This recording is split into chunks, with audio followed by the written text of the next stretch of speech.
93. More than 20 people stood scattered on a hillside with a height of more than 100 feet. They wore different clothes, but their faces and eyes seemed to be carved from the same mold. A burly man knelt on one knee and was carefully examining the two stiff corpses. He opened the eyelids of one of the corpses with his fingers, revealing the eyeballs that were like ice cracks and porcelain pieces. A short woman, who had changed into a common woman's cotton clothes, slowly walked up the hillside, followed by a woman holding a sword and a white-faced old man. She did not approach the two corpses. She covered her nose and asked in a thick nasal voice, "Wang Yifu, what do you say?" Wang Yifu sighed and said, "Both of them were killed by a master with one strike. Their bodies were not hurt, but their meridians were broken and their internal organs were rotten." The woman's face was gloomy and uncertain. Such powerful Wu Dao masters have appeared in our Li dynasty. Moreover, there are two of them. Our vassal king has always been in charge of monitoring the border. Could it be that this time he didn't catch any clues? It can't be that he deliberately let the fish escape the net, right? Wang Yifu was a little hesitant. "Empress, if I'm not wrong, it was done by one person." The woman suddenly narrowed her eyes and said in an overbearing manner, "What did you say?" Wang Yifu pointed to the two people's necks and saw a thin red line. The line between the two corpses is closely connected. It's obvious that it was done by one person with a knife. The woman took a deep breath and tried not to show her anger and killing intent too obviously. She sneered and said, "When did the Wind Snow Temple become so invincible? How could a random guy who came out of nowhere kill people as easily as killing chickens? Who are these two people?" "Wang Yifu, you don't know, but Su Hunran knows." "Come on, tell us and let our General Wang know." Su Hunran looked embarrassed and forced himself to explain. "One of them is a master who has just reached the 7th realm of Wu Dao. He is proficient in boxing and close combat. The other is a cultivator on the 8th floor, who cultivates flying sword and Taoist talisman. In the past 20 years, they have joined hands to assassinate 6 times and have never failed. Now they are the A-level masters of the Bamboo Leaf Pavilion under Empress." The woman was extremely angry, but she had been trying hard to suppress it. At this time, she vented her anger on the first master of sword in Dali and screamed, "Su Hunran! Report their names. Even the dead have names." The old man's heart shuddered. He slightly lowered his head and said, "The martial artist's name is Li Ho, the cultivator's name is Huing Lin. Both of them have risked their lives for the Empress over and over again. They have made great contributions to our Dali." Only then did the woman's expression turn slightly better. However, her face quickly became dejected as she said weakly, "Yes, Marquis Li and Huing Lin. Back then, the cornerstone of your Lu dynasty, Yi Qing, was killed by these two. He didn't die in enemy territory or on the battlefield, but on Dali's own territory." Perhaps the woman realized that she had lost her composure and would make a fool of herself in front of Wang Yifu. Thus, she took out the Lu family that this general was once loyal to. "It's funny. In the beginning, we thought that an important figure like Yi Qing would definitely have several great Qi refinement warriors secretly protecting him. In order to get rid of him, I even had no choice but to join forces with my uncle. Who would have thought that from infiltrating the borders, sneaking in to kill people, and then retreating after accomplishing their mission, the Lu dynasty did not react at all. He, Yi Qing, had only offended a few immortal factions at the borders. As for being isolated to this extent in the imperial court, didn't the emperor of the Lu dynasty admire the immortals of the mountains the most? Why was it that in the end, there was only one immortal sect that was willing to accompany the Lu dynasty to the grave? After saying this, the woman felt refreshed and much better. As expected, one was not afraid of suffering. As long as there were people around them who suffered more, they could enjoy more, but they could not enjoy more. This was probably the reason why she was willing to give one of her children to the imperial tutor, Cui Dong, and not the Cliff Academy, Qi Jingchen. It saved her worry and effort. She was not afraid of being bullied until she could only cry for her parents when she grew up. Wang Yifu's expression darkened. Great General Yi Qing, unloyal to the country, a pillar of the country. He had guarded the borders for the Liu dynasty for 30 years and blocked 3 large-scale attacks by the Dali border army. In the past, Song Jianqiang had almost died in battle. God knows how many times he had scolded Yi Qing for being a stubborn old man. But in the end, after Yi Qing's death, the Liu dynasty's imperial court had argued for a long time about giving him a posthumous title. The key was that even so, they did not give him a very high posthumous title. As a result, the 60,000 elite border army soldiers who still had the strength to fight slowly lost their morale. Song Jianqiang passed by with his troops as if he had entered a place where there was no one. The first thing he did was to personally go to this person's grave and offer incense. Afterwards, Dali's Ministry of Rites criticized him, but Song Jianqiang slapped him until his face was swollen. Is it only Dali that has heroes?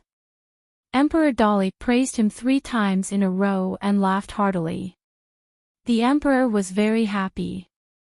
But in the end, he smiled and said to the eunuch beside him that these words were his brother's heartfelt words. As for these words, he must have found someone to do it for him. The woman had actually been observing the expression of this fallen general. The woman secretly nodded. Although she was not completely at ease with him because of this. If he had lost even his human emotions, he would definitely have perseverance and indomitable will. What to do? What else could he do except to restore the country? Then Wang Yifu was really courting death. If Wang Yifu was a martial artist who only knew how to fight and kill, he could be so meticulous to act to such a level. Wang Yifu was indeed capable. But she was also not afraid. The old sword master Su Hunran asked doubtfully, "Your Majesty has clearly greeted Master Wan and promised not to do anything in Longquan County. We also sent a message to Marquis Li and Hu Yinglin, telling them not to act rashly in the near future. Everything can wait until we reach Dali's border. Logically speaking, Master Wan should give your Majesty face. It can't be that the people of Wind Snow Temple don't even care about your Majesty and Master Ruan's face, right?" Wang Yifu asked. The detailed identity of the man with the saber still hasn't been found out. The woman holding the sword shook her head and said, "There hasn't been a result yet. It's not good for us to ask Master Wan about this kind of thing, and it's also not good for us to find the military cultivators of Wind Snow Temple. We can only rely on Dali's own spy agency to find clues. And it's not convenient for your Majesty to intervene in the spy affairs of the border." Speaking of this, the young woman stopped talking and stopped talking. This involved the undercurrent of the highest level of Dali's government. Wang Yifu asked, "Is it possible that the retainer of the Li family named Zhu He is actually hiding his strength?" The woman sneered and said, "That guy is only a martial artist of the 5th realm. He's not worth mentioning. The Li family doesn't have the guts to make trouble under my nose." The old sword master sighed. "This is a bit difficult." The woman smiled charmingly. "Difficult? It's very easy. Return to the capital immediately. I'll cry to His Majesty." In this matter, after all, someone broke Dali's rules first. His Majesty was willing to stand up for her. Li Baoping had a brand new small suitcase, so she had to move the things in the basket. The two of them took this opportunity to find a secluded place far away from Li Huai and the others during their break. They secretly counted their belongings to prevent loss or damage. Chen Pingan also took off his own basket. It was an old locust wood sword. They guessed that it was a gift from Mr. Qi because Chen Pingan had inexplicably worn a jade hairpin on his head at that time. Chen Pingan and Li Baoping both thought that Mr. Qi must have done it on purpose. Chen Pingan usually placed the locust wood sword in the basket on his back. Only in the dead of night, when he took it out and placed it on his knees, the young man's state of mind would be peaceful and peaceful. A yellow snake gallstone, when placed under the sunlight, would reflect traces of beautiful golden veins. The other 12 small and exquisite snake gallstones had faded their original bright colors, but their texture was still exquisite and exquisite. Li Baoping loved these little things. Holding the yellow snake gallstone in her hand, she said, "Junior uncle, don't sell this one. Even if you want to sell the other 12 stones in the future, you must find buyers who know their value. Otherwise, we will definitely suffer a great loss." Chen Pingan smiled and said, "Of course." There was also a 1-foot-long black rectangular stone in the basket. It looked very much like the dragon beheading platform, but Chen Pingan was not sure. He remembered that Miss Ning said that if he wanted to separate the dragon beheading platform to be the best whetstone in the world, not only did he need a sword immortal to do it, but he also needed to lose a very valuable weapon. Of course, for the young man's current state, very powerful or precious weapons and objects could be directly linked to their value. For example, for the young girl who had returned to her previous life, the combat capability of her opponent could be directly linked to the number of Chen Pingan. Chen Pingan knew that it was definitely not given to him by Master Wan. Was it given to him by Mr. Qi together with the pagoda wood sword and the whetstone? Or was it that white-robed celestial woman who had used some sort of magical technique? Or was it Miss Ruan's personal belongings? Chen Pingan felt a headache coming on. Miss Ruan had left 1 gold ingot, 2 silver ingots, and a bag of ordinary copper coins in Li Baoping's basket. Once, when Li Baoping accidentally opened the money bag, Chen Pingan was shocked to find that there was a gold copper coin in it. Ruan Xiao must have secretly left this coin behind to win the bet. This gave Chen Pingan a big fright, and he was sweating profusely. If he had been careless and didn't find out the truth, and then accidentally spent this copper coin as an ordinary copper coin, Chen Pingan wanted to slap himself in the face when he thought of the consequences. Chen Pingan tidied up all the items, big and small, one by one. He was like a woman who was used to calculating carefully and taking care of a small family. Every time Li Baoping saw this scene, she wanted to laugh. She thought that her youngest martial uncle was too good at living. How outstanding would the girl be in the future to be worthy of her youngest martial uncle? The girl felt that it was hard to find, so she was a little sad. After being discovered by Li Baoping, he looked at the small box at her feet and said to Chen Pingan, "Chen Pingan, if you make me a small bamboo box that's bigger and prettier than Li Baoping's, I'll call you youngest martial uncle. How about that?" Chen Pingan looked at him and didn't say anything. Li Huai was a little anxious and decided to take a step back. "Then I'll make it as big as Li Baoping's small box. Is that okay?" Chen Pingan inadvertently found that Li Huai's boots were tattered and exposed his toes. He said, "I'll make you 2 pairs of straw sandals later." Li Huai was furious. He stomped his feet and said, "I don't care about those straw sandals. I want a box. A box to hold the books of the saints. I, Li Huai, am also Mr. Qi's disciple." Chen Pingan frowned. "Go away." Li Huai was stunned. He carefully looked at Chen Pingan's face. After they looked at each other, Li Huai suddenly felt a little scared and guilty. This fearless child didn't talk back for the first time. He left angrily. After running a few steps, he turned around and said confidently, "Don't forget the straw sandals. I want 2 pairs. You can wear them alternately." Chen Pingan nodded. After Li Huai ran away, the little girl said with admiration, "Junior uncle, you're so awesome. You don't know that I can only convince Li Huai by beating him up. I can't argue with him. Even if Mr. Qi tries to reason with him, Li Huai doesn't like to listen. Chen Pingon reached out and rubbed the little girl's head. He carried the basket on his back. Get ready to go. We'll see the Dolly Post Road in 2 days. The little girl carried the small box. The little girl, the red cotton padded jacket, and the green bamboo box. In fact, Alliance had a hard time holding back. He wanted to tell the big and the little girl that if their little treasure bottle wasn't cute enough, people would laugh at them with this color. Li Baoping suddenly said, "This Li Huai is a bit like the slug in Mud Bottle Alley." Chen Pingon was stunned. It seemed that he had never compared the two words together. After thinking carefully, he shook his head and said, "They don't look alike. If you have a chance to meet Gu Ken in the future, you'll understand." The little girl said, "Oh." Anyway, she just mentioned it casually. Soon, she imagined what the Dolly Post Road was like. In fact, Chen Pingon was the same as Li Baoping.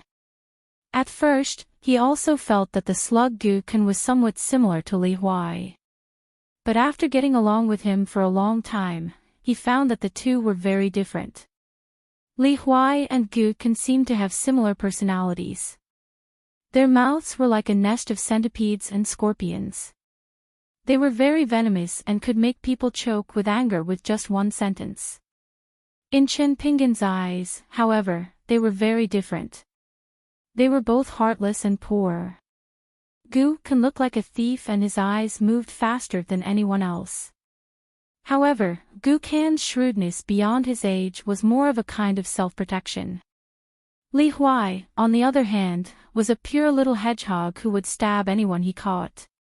This was because Li Huai's parents were still alive and he had an older sister. His temperament was actually not complicated. Moreover, he had gone to school and studied. His schoolmates were Li Baoping, Lin Shui, Shi Chuanjia, and other slightly older children. Generally speaking, Li Huai had not suffered much. But Gu Ken was different. His mother, who had single-handedly raised him, sometimes also implicated him, causing him to experience the fickleness of human nature at a young age. Chen Pingon once saw with his own eyes a drunk man who reeked of alcohol walk out of Mud Bottle Alley while cursing. When he saw Gu Ken, who was returning home from playing, he didn't say anything. He walked over and ruthlessly kicked Gu Ken's stomach. After Gu Ken fell to the ground, he also ruthlessly stepped on his head. That small child hugged his stomach and curled up at the foot of the wall, unable to cry even if he wanted to. If it wasn't for Chen Pingon coincidentally bumping into him when he was going out, dashing over and punching that man until he staggered backwards, then hurriedly carrying Gu Ken to the Yang family's shop, who knows what kind of illness would be left behind. He also held grudges even more. There was a small account book in his heart that he remembered very clearly. Who was the shrew who scolded his mother in the street today? Who was the shameless man who flirted with his mother? He remembered all of it. Perhaps as he grew older, he had already forgotten some things and details. But Gu Ken would definitely not forget the hateful impression he had of a certain person. Of course, Gu Ken remembered the man who kicked him twice very clearly. His name, which alley he lived in, and who was in his family. Gu Ken was very clear about all of it. When he was alone with Chen Pingon in private, he would always shout that he wanted to dig up that person's ancestral grave. He also said that that person had a daughter, and that when she grew up, he would definitely sleep with her and bully her to death. Probably at that time, the child simply didn't know the meaning of the word sleep. He only knew that many women and men liked to joke about his mother. Women would say the word sleep, while men would often say the word sleep. Chen Pingon's memory was still fresh in his mind. The child was only about 4 years old. His tender little face was ferocious, full of ominous light, and his eyes were fierce. Chen Pingon was somewhat worried. Of course, he hoped that Gu Ken would have a better life outside than anyone else. But at the same time, from the bottom of his heart, he didn't want Gu Kan to become an immortal like Kai Qinqian or Fu Nanhua. Looking at the absent-minded youngest martial uncle, Li Baoping asked, "What's wrong?" If it was in the past, Chen Pingan would say that it was nothing. But now, he got straight to the point and said what was in his heart. "I'm afraid that the next time I see that slug, I won't recognize him." Li Baoping said doubtfully, "Children grow up quickly. If you only meet him after 4, 5, 7, 8 years, it's normal that you don't recognize him." Chen Pingan grinned. It was more like he was cheering himself on. "I believe that Gu Kan will always be that slug from Clay Bottle Alley." As for whether he recognized him or not, it didn't matter. As long as that child lived well, it was better than anything else. A rocky cliff appeared on the riverbed of Tifu River. The river fell rapidly, and the downstream water level suddenly rose sharply. Chen Pingan stood on the rocky cliff beside the river and practiced his fist. He went back and forth using the walking stance 6 steps. Alliance was standing on the edge of the rocky cliff at some point. Water splashed everywhere, and the sound of water surged. Mist filled the air. Fortunately, it was late spring, and the cold air had dropped, so it didn't seem to be bone-chilling. Alliance said loudly, "There's not much meaning in practicing this fist. This walking stance is a very beginner's stance. Any Jianghu sect has it. But the erecting stance is still considered sloppy. At least it can help you barely survive. It's like a life-saving medicinal herb. It's not expensive, but it's good for the right medicine." When the youth heard this, he smiled but didn't say anything. This was because old man Yao had said that when practicing the fist, one must not be discouraged. Alliance nodded. But an interesting person can do an interesting thing. If you practice the fist like this, it won't be a big problem. The path of martial arts is a real diamond that drips with water. It depends on the grinding of time. Chen Pingan finished practicing the fist.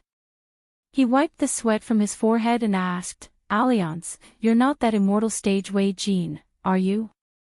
Alliance smiled. "Of course not. He recites poetry in a set. His alcohol tolerance is extremely poor. Once he gets drunk, he likes to cry and snot. He's even worse than Li Huai. How can I be that kind of person?" Chen Pingan was stunned. He didn't expect Alliance to be so direct. Then the donkey and wine gourd. Alliance rolled his eyes. "Naturally they're Wei Jin's. I'm not as poor and particular as him. I like to drink, but I really can't ride a donkey to see the mountains and rivers. It's so slow that it makes me anxious." Chen Pingan carefully asked, "He's not dead, is he?" Alliance smiled playfully. "Why would I kill him?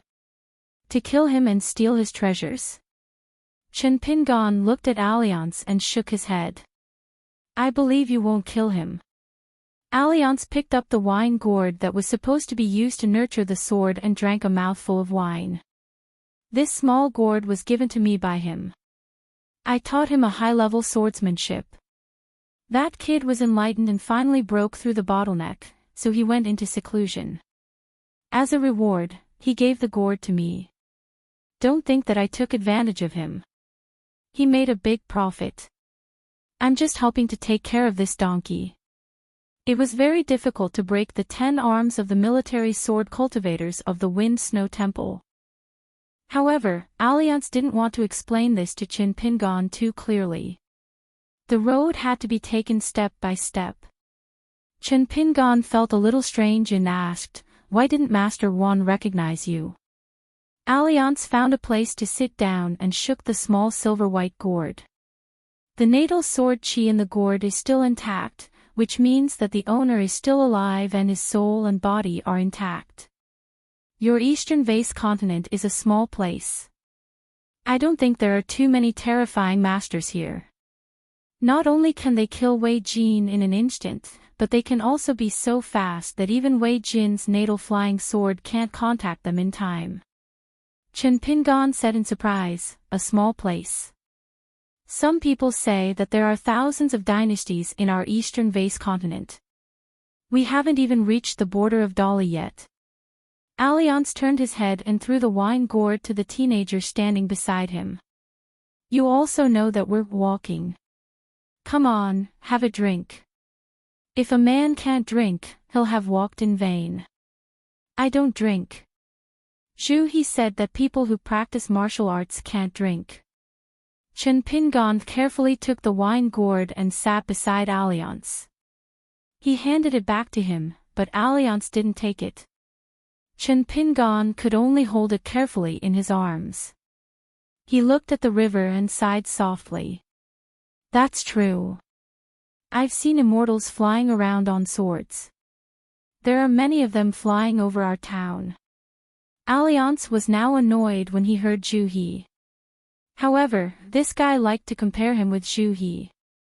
Chinpingan smiled and asked, Alliance, can you really teach Wei Jin swordsmanship? Wouldn't you be more powerful than Zhu He? Here it comes again. Alliance sighed. I'm just good-tempered. I won't lower myself to your level.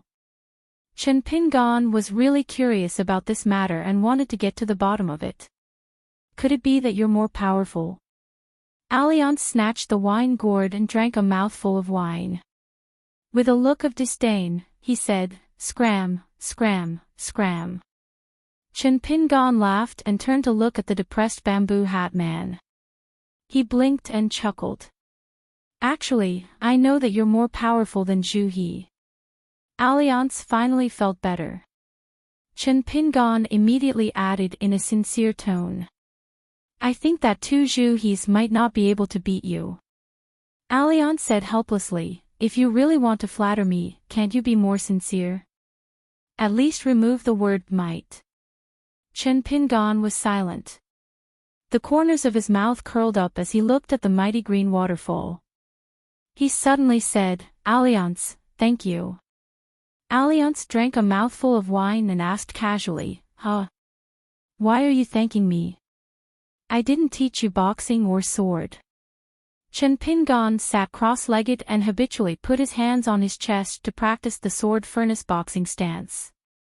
After meeting you, I feel that the outside world is not so scary anymore. Because I found that there are good people out there.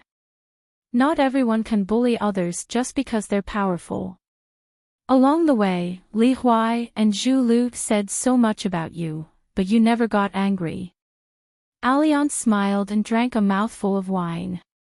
He slowed down a little. This praise caught me off guard. Let me drink a mouthful of wine to calm myself down. But you can also be afraid. You dare to kill young immortals in small alleys and fight head-on with the mountain-moving ape. You dare to take little treasure bottle and travel to the Great Sui Kingdom without saying anything. You're really brave. Chinpingan said softly, some things are done because they have to be done.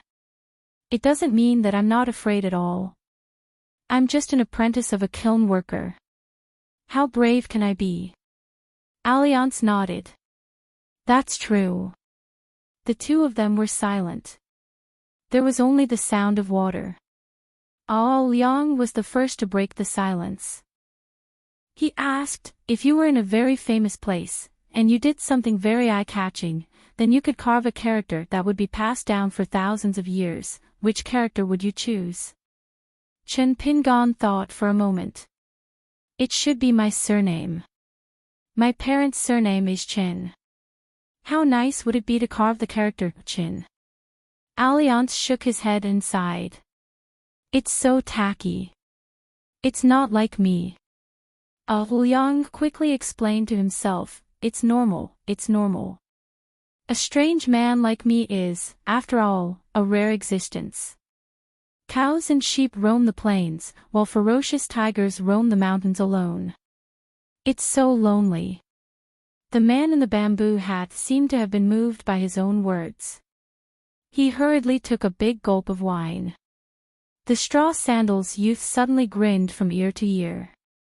It was as if he had thought of something very happy. This was definitely a rare thing. Thus, Alliance asked, "What are you thinking about? You're so happy." The youth blushed and said, "If I can carve more characters, then I'll write the name of the girl I love on that wall." Alliance grinned and clicked his tongue. "Then you should burn more incense and pray that your future wife's name is only 2 characters. If it's 3 characters or 4 characters, hee. Chen Pingan was stunned. Is there someone whose name is only 4 characters? Isn't that weird? Alliance patted the youth's shoulder. Chen Pingan, study more in the future. Chen Pingan was a little embarrassed. Alliance suddenly woke up. Chen Pingan, you have a girl you like. Who is it? Hurry up and tell me, let me have some fun. Chen Pingan narrowed his eyes and shook his head. No. Alliance pointed at the youth. I knew you weren't honest from the beginning. Chen Pingan asked in a low voice, Alliance, are you still single? Alliance, shut up. Chen Pingan returned the look. I knew from the beginning. Alliance pointed at himself with his thumb. Do you know how many heroines and fairies in other places are crying and begging to marry me, Alliance? Chen Pingan replied seriously, Of course I don't know. Alliance was deflated and drank silently. Chen Pingan asked, By the way, Alliance, what did you carve? Can you tell me? Alliance immediately glowed and said proudly, That's amazing. Not only is my handwriting unparalleled in the world, but the key is that the word is very tasteful. It's catchy and imposing. It's much better than any surname, Hauran, or Lei Chi. You don't know this, but in order to stop me from carving these words, quite a few old bastards' faces turned black. There was nothing they could do, they were afraid of competing with each other. Among them, there were a few seniors who were so angry that they blew their beards and glared at me, almost rolling up their sleeves to fight with me. I was too lazy to pay attention to them. You guys shamelessly ganged up to beat me up, and I didn't run. I'm stupid, right? Of course, I ran after carving the word. Chen Pingan regretted asking this question. Alliance had an expression that said, Hurry up and ask me what word it is. Chen Pingan turned his head slightly and looked at the river again. He wouldn't say anything even if he was beaten to death. Alliance was dumbfounded. The man in the bamboo hat gently closed the fragrant wine gourd. Obviously, he didn't even have the mood to drink. At this moment, Chen Pingan suddenly opened his eyes wide. He found that on the lower reaches of the Iron Talisman River, there were 4 or 5 people walking on the water together. There was a white-haired old man in a straw raincoat singing, Since ancient times, famous mountains have been waiting for saints. There was an enchanting woman in gorgeous clothes laughing. There was also a little boy in a Taoist robe holding a bamboo cane, looking very old. Chen Pingan opened his eyes wide and muttered, Immortals. Alliance didn't even look at them. He was holding a string of red bells, which were ringing rapidly. He ran towards Chen Pingan and Alliance. With a serious face, he said, This is the demon-shaking bell left to me by the ancestor. Once a demonic mountain spirit comes within 100 feet of the bell, it will ring without wind. Senior Alliance, Chen Pingan, we'd better be careful. Let's leave this cliff first to avoid unnecessary conflicts. Chen Pingan thought for a moment and was about to get up. Alliance didn't look at the strange scene on the other side of the river. He pulled out the wine cork and shook it in front of the 2 people. He smiled and said, I'll leave after drinking this wine. It won't be long. He was a little anxious. Senior Alliance, our Dali Imperial Court has always been very lenient with the mountain spirits. As long as there's no death, we generally don't interfere, Alliance said. So it's like this. He quickly got up and was about to leave the cliff with them to make way for the group of uninvited guests. However, on the surface of the river, the cultivation base of the 5 extraordinary fellows was clearly superior. The old man in the woven rush raincoat, who had the highest cultivation base, was the first to stop moving as if he had been struck by lightning. The other 4 fellows were the same. Then, the old man full of immortal aura was the first to turn around and run. This time, he didn't care about the elegance of immortals. He wanted to use both his hands and feet. The other 4 were the same. Alliance had a suspicious look on his face that couldn't be more fake. He even had a wicked smile. He swallowed his saliva. The bell in his hand was silent and motionless. He asked tentatively, "Senior Alliance, this is?" Alliance tied the small silver gourd and rubbed his chin. "Is my murderous aura too strong?" Chen Pingon asked in a low voice. "Alliance, did those guys recognize your sword-cultivating gourd?" Alliance laughed heartily. He put his arm around the young man's shoulder and walked down the cliff. "It's possible. There's a lot of mystery in the sword-cultivating gourd. I don't usually tell people." Alliance suddenly let go of his hand and let Chen Pingon go back first. The young man in straw sandals trotted away. Alliance still put his arm around Juhi's shoulder and asked in a low voice, "Juhi, you're in the 5th realm of martial arts, right? How did you make Chen Pingon think you're a master? Why don't you teach me? Otherwise, I spent so much effort and put on the airs of a master for nothing. That guy is still blind." Juhi's body stiffened and he said uneasily, "Senior Alliance, I really don't know." Alliance said angrily, "That's boring." Juhi said with a sad face, "Senior Alliance, I really don't know." In front of him, the young man turned around and trotted backward. He faced Alliance and asked with a loud laugh, "Alliance, what's that word?" Alliance was suddenly in high spirits. He coughed, held his bamboo hat with one hand and gave a thumbs up with the other. "Fierce." The young man was like the 5 guys on the river. He looked like he was struck by lightning. He turned around silently and ran away, muttering, "Damn you." 94. There were a total of 7 wells dug at the blacksmith shop. The water was sweet and cold. It was rumored that Master Wan, who had lived in the dragon-riding alley for a while, was an immortal who knew how to forge swords. Even the imperial court respected him. The officials of the Ministry of Rites and Little Wu had visited him personally. Therefore, Master Ruan's identity was not simple. It was definitely not fake. Many people wanted to put their children into the blacksmith shop, but it was a pity that it was no longer recruiting. However, Master Ruan once went to town to buy wine and picked 2 children to be his apprentices. The next day, the wine shop was overcrowded with people. All of them were adults and elders carrying their own children. The problem was that no one really bought the wine. They were all waiting for Master Wan to choose someone.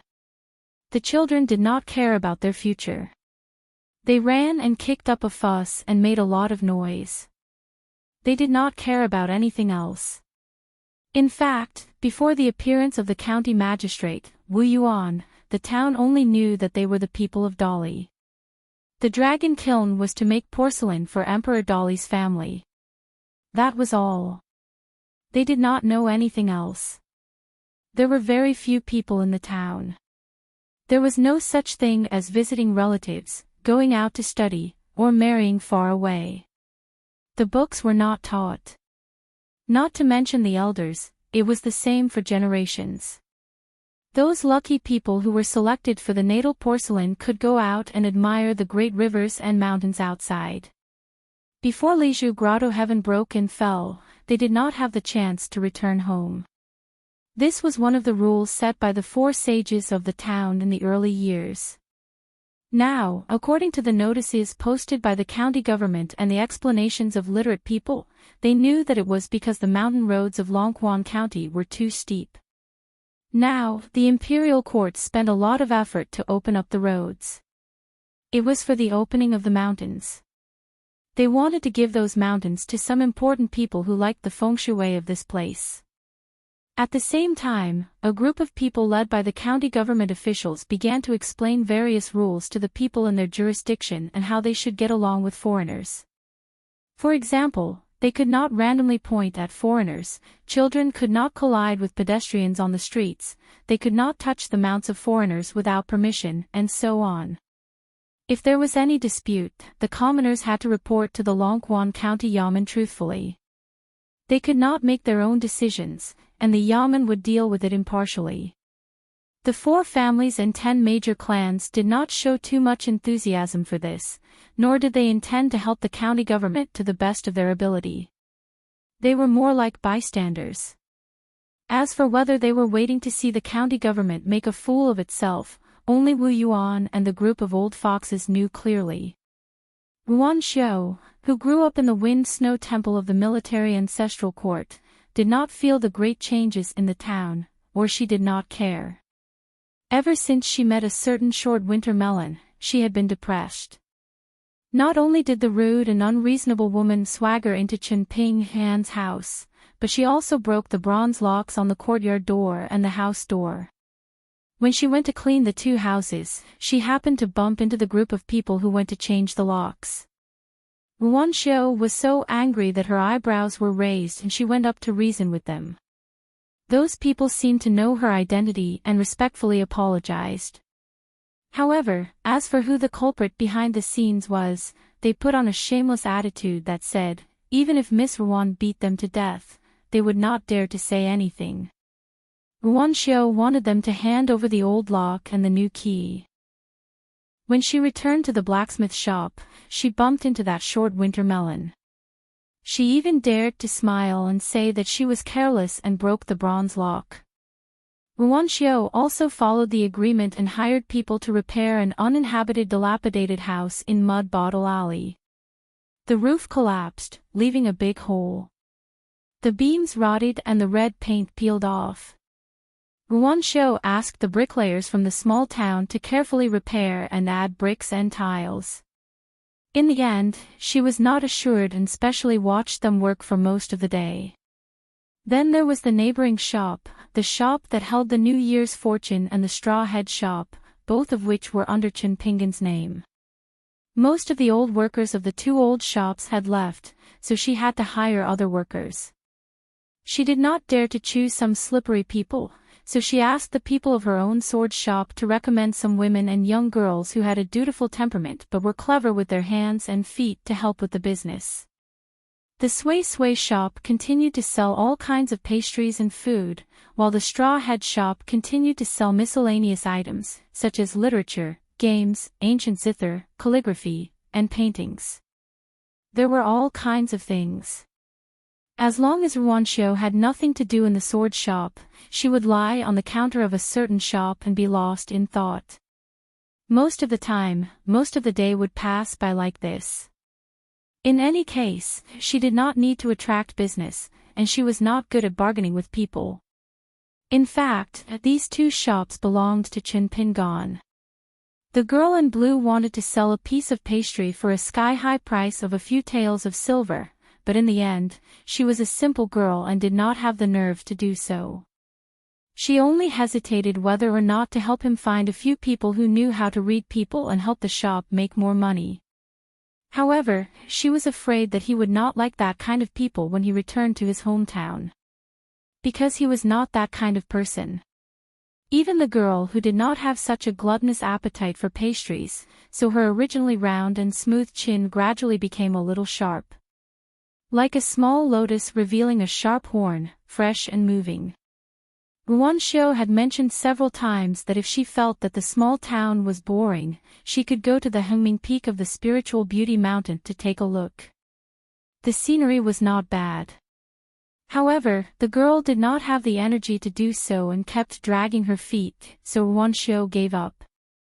However, the more muddle-headed the girl was, the more focused she was when forging iron and swords. Her spirit was full, and her realm was soaring all the way. This made Ruan Xiao feel relieved. Since it was a good thing for cultivation, he would not criticize her. Because the grave of a mortal was already covered in lush grass, and even the descendants had white hair. However, the people who were once successful in cultivation were still beautiful women. Ruan Xiao was even more upset these 2 days, because every time she came to the shop in a daze, someone would come to disturb her. It was a young man with a scarlet flute on his waist. He was wearing brocade clothes and a jade belt, and a purple gold crown on his head. He had a very arrogant attitude, but she had forgotten about this person's appearance, or it could be said that she had never seriously looked at him. Because since Ruan Xiao could remember things from a young age, she had seen too many people like this. Because her father was Ruan Xiao, who was not only a great cultivator of the Wind Snow Temple, but also the best swordsmith in the Eastern Vase continent. However, after coming here, Ruan Xiao told her that he had already talked to the Dali imperial court. Within 60 years, Dali could not publicize it to the outside world and use Ruan Xiao's golden name to plot anything. Once Ruan Xiao found out, they could discuss it, but Ruan Xiao could not guarantee the result. After Ruan Xiao fell into Dali's territory in the cave world, the killing not only made the surrounding cultivators feel scared, but in fact, even the Dali imperial court and the forces on the mountain farther away had already known the temper of Saint Ruan Xiao. No one was willing to reason with Ruan Xiao with their lives. Those who dared to do so were either killed by Ruan Xiao justifiably in his own territory, or dragged into the territory of the earth and killed openly. There was no need for Ruan Ju to say it out loud. In fact, the small group of real big shots in Great Li were well aware that this saint, who had broken away from Wind Snow Temple and established his own sect, had a real reverse scale, which was his daughter, who was widely acknowledged to be extraordinarily talented. If it were not for Ruan Xiao would never have left the Wind Snow Temple and taken over the Lizhu cave world from Qi Jingchen. Because at that time, no one would think that guarding this small cave world was a good job. It meant that one's cultivation and realm were suppressed by the way of heaven. It was already the limit to be able to maintain the realm without falling and the body without being damaged. Of course, Qi Jingchen was an exception. It was a big accident. Since Ruan Xiao's lifeline was his daughter, now Dali deliberately helped to keep it a secret and did not dare to mention Ruan Xiao's name easily. Therefore, there was a guy who didn't know the inside story who accidentally wandered into the straw shop in the small town's Riding Dragon Alley. When he saw the ponytailed girl, he was immediately shocked.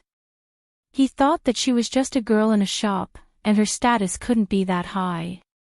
With his appearance, speech, and background, he could easily capture her and make her fall in love with him at first sight. She would be willing to be a maid who grinds with her bare hands. However, he came here to buy the mountain with his family's mission. Moreover, the small town was now full of hidden talents. Not to mention the high and bad-tempered military saint, Dali's Ministry of Rights and Qintianjian's people were there. It was said that even the county magistrate was Dali's imperial tutor's favorite student. Therefore, this child obeyed his father's advice. When he came to the small town, he had to tuck his tail between his legs. If he really got into trouble, his family would not even collect his corpse. Therefore, he did not dare to run amok like he did in his own territory. Besides, although he was familiar with kidnapping women, it was really boring. This self-proclaimed romantic young master probably would never have guessed that the sluggish girl's surname was actually Ruan. Today, he crossed the threshold again and pretended to choose his favorite items from the rows of shelves. Then, he pretended to bargain with a woman. Finally, he smiled and greeted the girl in green who looked like a little shopkeeper. He gently raised the desk stone in his hand. It was high in his hand, but it looked like a beautiful woman. The price was 30 taels of silver. He asked the girl if it could be cheaper. 30 taels of silver was too expensive. In fact, 30 taels of gold was nothing to him. Ruan Xiao did not raise her head and said indifferently, "No." The man pretended to shrug his shoulders and said that he would buy the stone. Finally, he chose 2 more items and asked the girl. After buying so many things, should it be cheaper? Moreover, he was going to stay in the town for a long time, so he would definitely be a regular customer. Therefore, he would often patronize the business.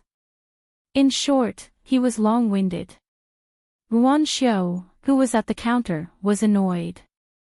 She still did not raise her head and said indifferently, "You can buy the things. Just pay according to the price. Don't talk too much." The child laughed instead of being angry. Oh, he could not tell that she was a chaste woman. He was not angry at all. He only felt that his desire to win had been aroused. Originally, the matter of buying the mountain was already set in stone. He just wanted to show his face and make a bet for his wealthy family. Why not find some harmless fun? Therefore, he asked the woman to pack up the 3 items. Before he left, he smiled and said, "Miss, I will come again tomorrow." Ruan Xiao finally raised her head and looked at him for the first time. "Don't come again in the future." The child stared at the girl with interest. The more he looked at her, the more he liked her face. It was definitely not comparable to the common cosmetics at home. Therefore, he smiled and said, "Why?" Ruan Xiao's face was calm.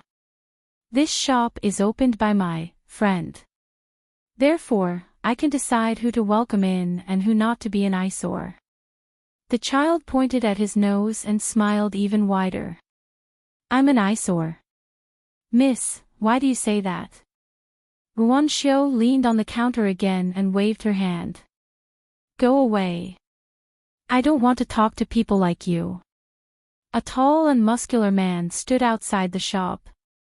His face was full of displeasure and hostility. He coldly looked at the ungrateful girl.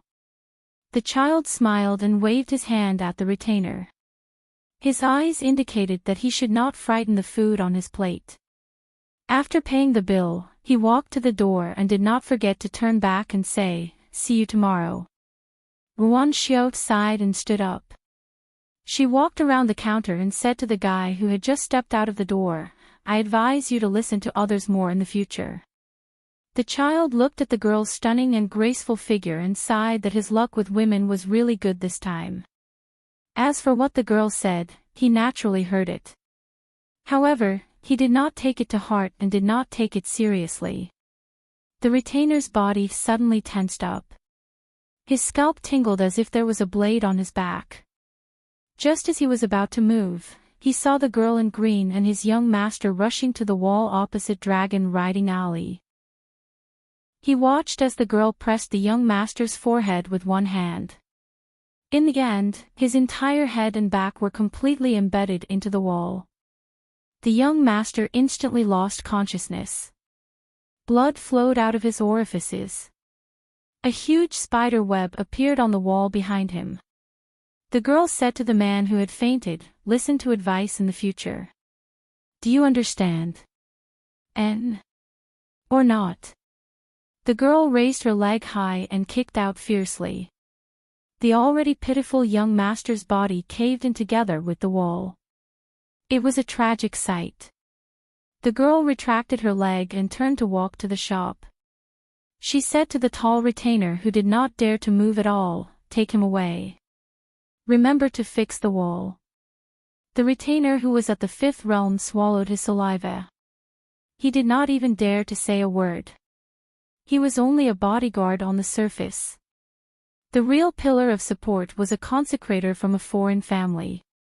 Now, he was no different from many other forces. He went to the mountains and followed the assistant minister of Dali's Ministry of Rights and Qintianjian Mr. Qing Wu. He was there to connect with the Dali imperial court and also to symbolically check the 2 mountains that he had bought with a large sum of money. It was not that 5th realm martial artists were everywhere and could be bullied by anyone. It was just that the ponytailed girl's actions were too terrifying. One must know that his young master had already entered the 4th level. Although he could not be compared to the real geniuses in the immortal residences, as long as he could enter the 5th level, he would have the qualifications to dominate a region. After all, in Dali, where martial artists were everywhere, chi cultivators were much more popular than martial artists. Therefore, those two mountains would be the place where his young master would rise to prominence. The fifth realm martial artist did not bother to introduce himself to frighten the ruthless girl.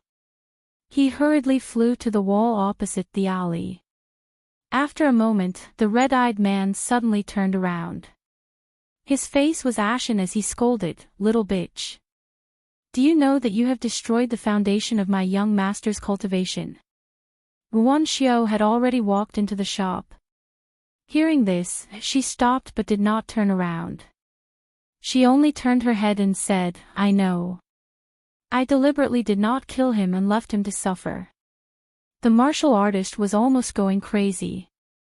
Was this little girl a lunatic whose brain was damaged? The girl smiled, "You scolded me. I won't take it to heart because I will settle the score with your family. According to your routine, you usually beat up the young one and come after the old one. Therefore, you can call for that guy's elders and friends and ask them to come and find trouble with me. Don't worry, I will wait for you here and will not go anywhere. If no one comes to seek revenge or apologize, I will say it in advance. Don't pretend that nothing happened." The girl thought for a moment, "If your ancestor or family can really defeat me, then I will ask for my father. There is no other way. He is my only family." The girl suddenly became inexplicably happy. She smiled so much that she had to purse her lips to prevent herself from looking so happy. Now she seemed to have one more friend, who was the owner of this shop. The martial artist was dumbfounded by the girl's treacherous smile. He was sure that she was really crazy. He did not dare to stay too long.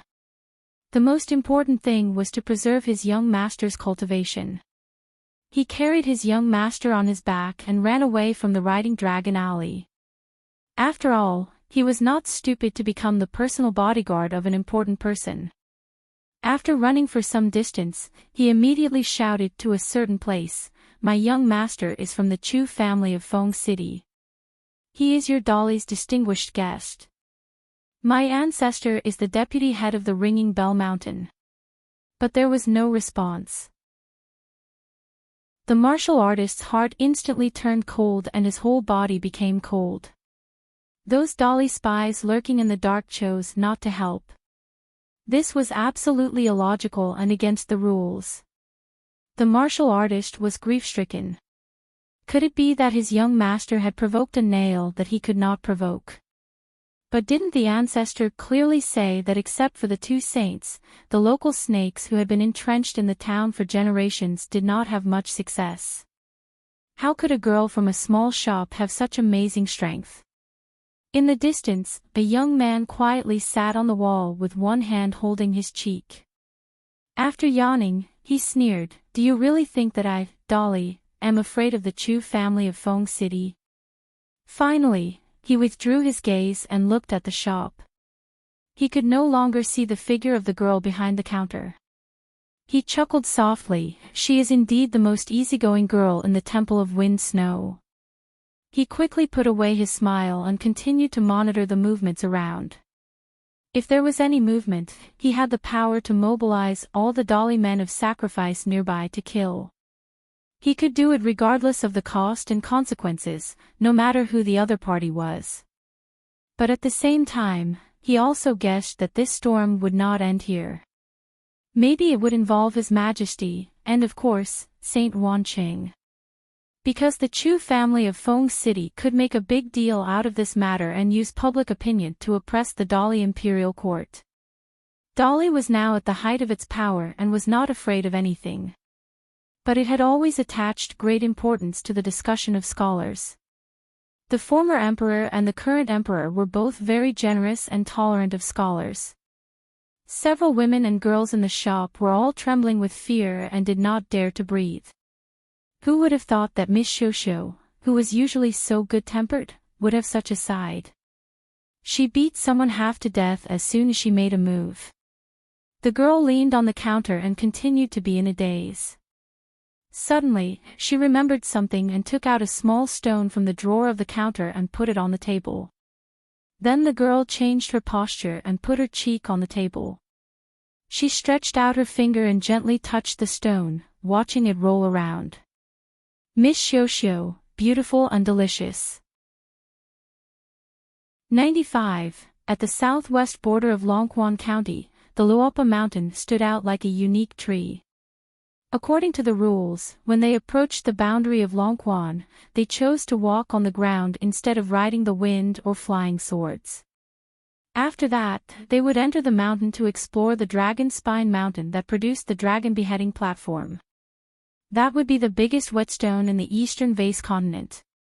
Even if it was divided into 3 parts, it would still be the same.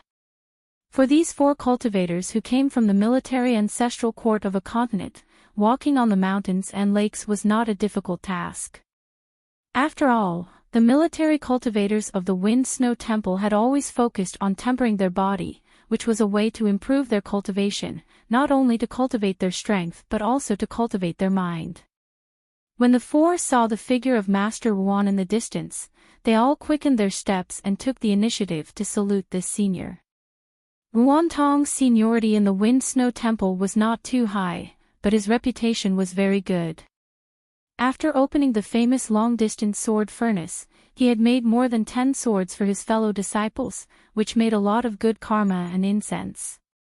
But what really made Ruan Tong gain the common recognition of the 6 branches of the Wind Snow Temple was a big storm. In the Water Talisman dynasty in the central part of the eastern vase continent, the Demo Villa was the top immortal mansion. There was a talented young ancestor who had just become a land sword immortal and lacked a suitable weapon. When he heard that Ruan Tong's sword-making skill had reached the peak, he personally went to the green pool of the Wind Snow Temple and asked Ruan Tong for a sword and promised a great benefit.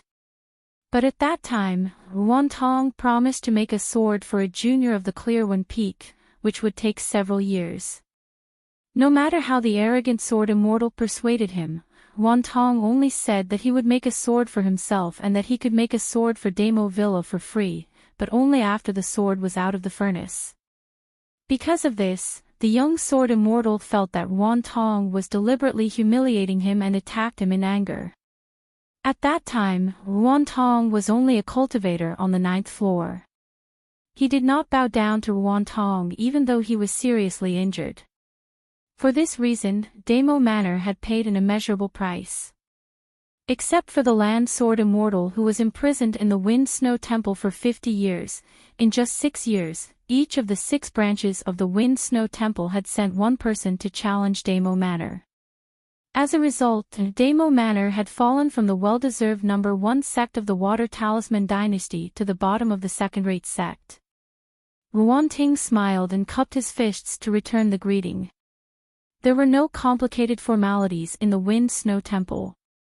Even if a junior was facing those great ancestors with exceedingly high cultivation, the etiquette was still so simple. Ruan Ting told them some things about Dragon Spine Mountain, as well as the general deployment of the Great Li Imperial Court in Longquan County. He then asked casually, "Is Wei Jin, the immortal deity stage, going north with you this time?" A white-robed old man with a sword on his back smiled and said, "The sect has sent a flying sword message along the way. Senior Uncle Wei is indeed heading north this time, but he didn't travel with us.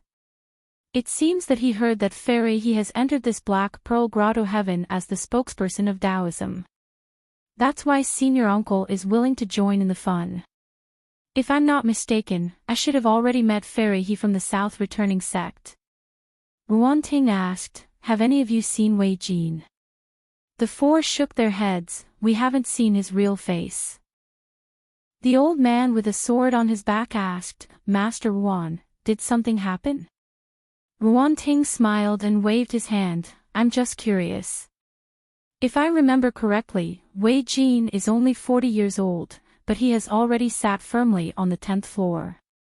The immortal stage really needs someone to stand up and take up the responsibility of great ancestor Liu." The 5 of them walked together on the secluded mountain road. The old man with a sword on his back had the highest seniority in cultivation, while the other three should address Wei Jin as Senior Uncle Wei. The old man walked side by side with Master Wan.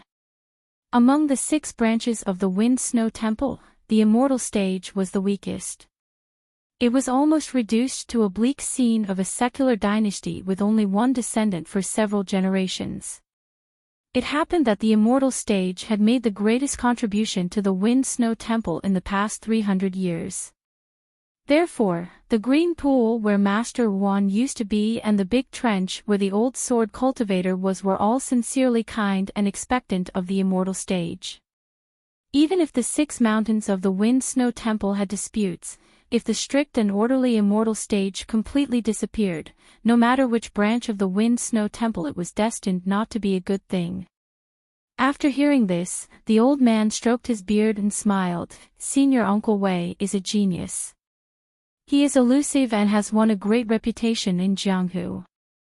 Maybe the next time we meet, he will be the youngest great cultivator to reach the 5th floor in our eastern vase continent. Ruan Tong said softly, a tall tree attracts the wind. The more this is the case, the more we should be careful. The old sword master turned his head and looked at Master Ruan's dignified expression. He suddenly understood and said in a deep voice, when this matter is over and we return to the Wind Snow Temple, I will advise the sect master to try to call Senior Uncle Wei back to the sect. No matter what, it's better for Senior Uncle Wei to wait until he successfully reaches the 5th floor before he travels in Jianghu. Ruan Tong nodded and said, this is an old man's view. It's reasonable. I believe that Wei Jin has been in Jianghu for many years and has seen the sinister people's hearts. He can understand the sect's painstaking efforts. The old man wanted to say something but stopped on second thought. Ruan Tong shook his head and said, in the end, whether Wei Jin is willing to return to the Wind Snow Temple to cultivate or not is his own decision. Ruan Tong suddenly looked at the town and cupped his fists, saying, something happened to my shushu. I have to go and have a look. I can't go with you. The old man with the sword on his back raised his eyebrows and was full of murderous intent. Master Wan, if it's not convenient for you to do it, just let me know and leave it to me. Who dares to bully our shushu? Is he tired of living? Ruan Tong smiled knowingly and said, it's just a small matter. Ruan Tong's figure rose from the ground and disappeared in the blink of an eye. The other 3 people in the Wind Snow Temple were a little surprised. They did not know when the old man doted on Ruan Xiu so much. It should be known that the old man had been traveling with his sword for more than 10 years and had never stayed on the mountain. Naturally, he was not very familiar with the little girl. He was far less familiar with her than the 3 of them. On the other hand, great ancestor Qin of the Dagong Valley indeed had a whole new level of respect for the little girl. The old sword master's face was calm as he walked forward slowly. However, the private words of great ancestor Qin of his lineage kept appearing in his mind. The Wind Snow Temple is too small to accommodate Ruan Xiu. At the straw shop, Ruan Tong walked into the shop and hesitated for a moment.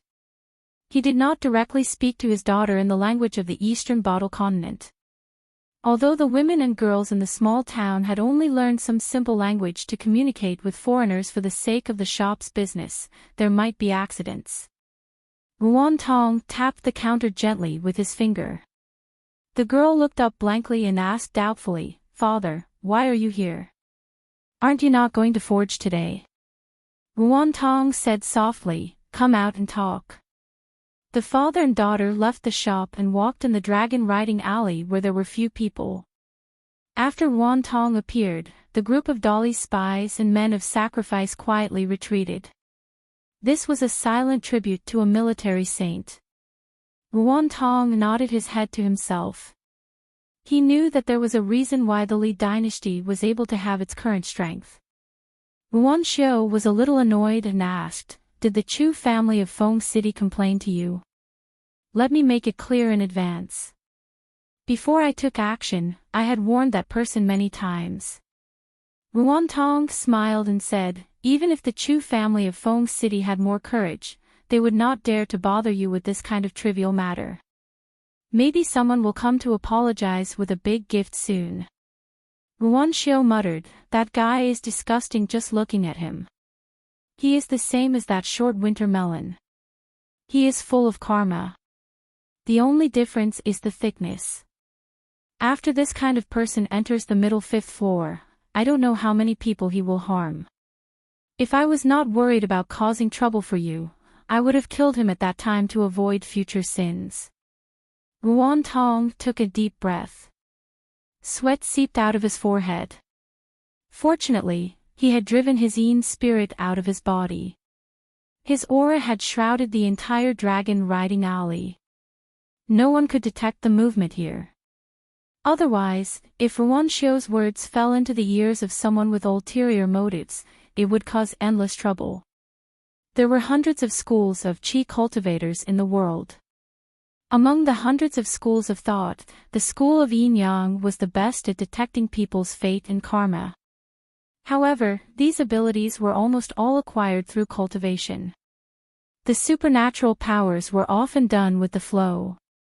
It was like spinning silk from a cocoon. It was very careful. The school of Buddhism was even more secretive about this and could only avoid it. Only the school of military was the most unscrupulous. They dared to kill anyone and could kill anyone.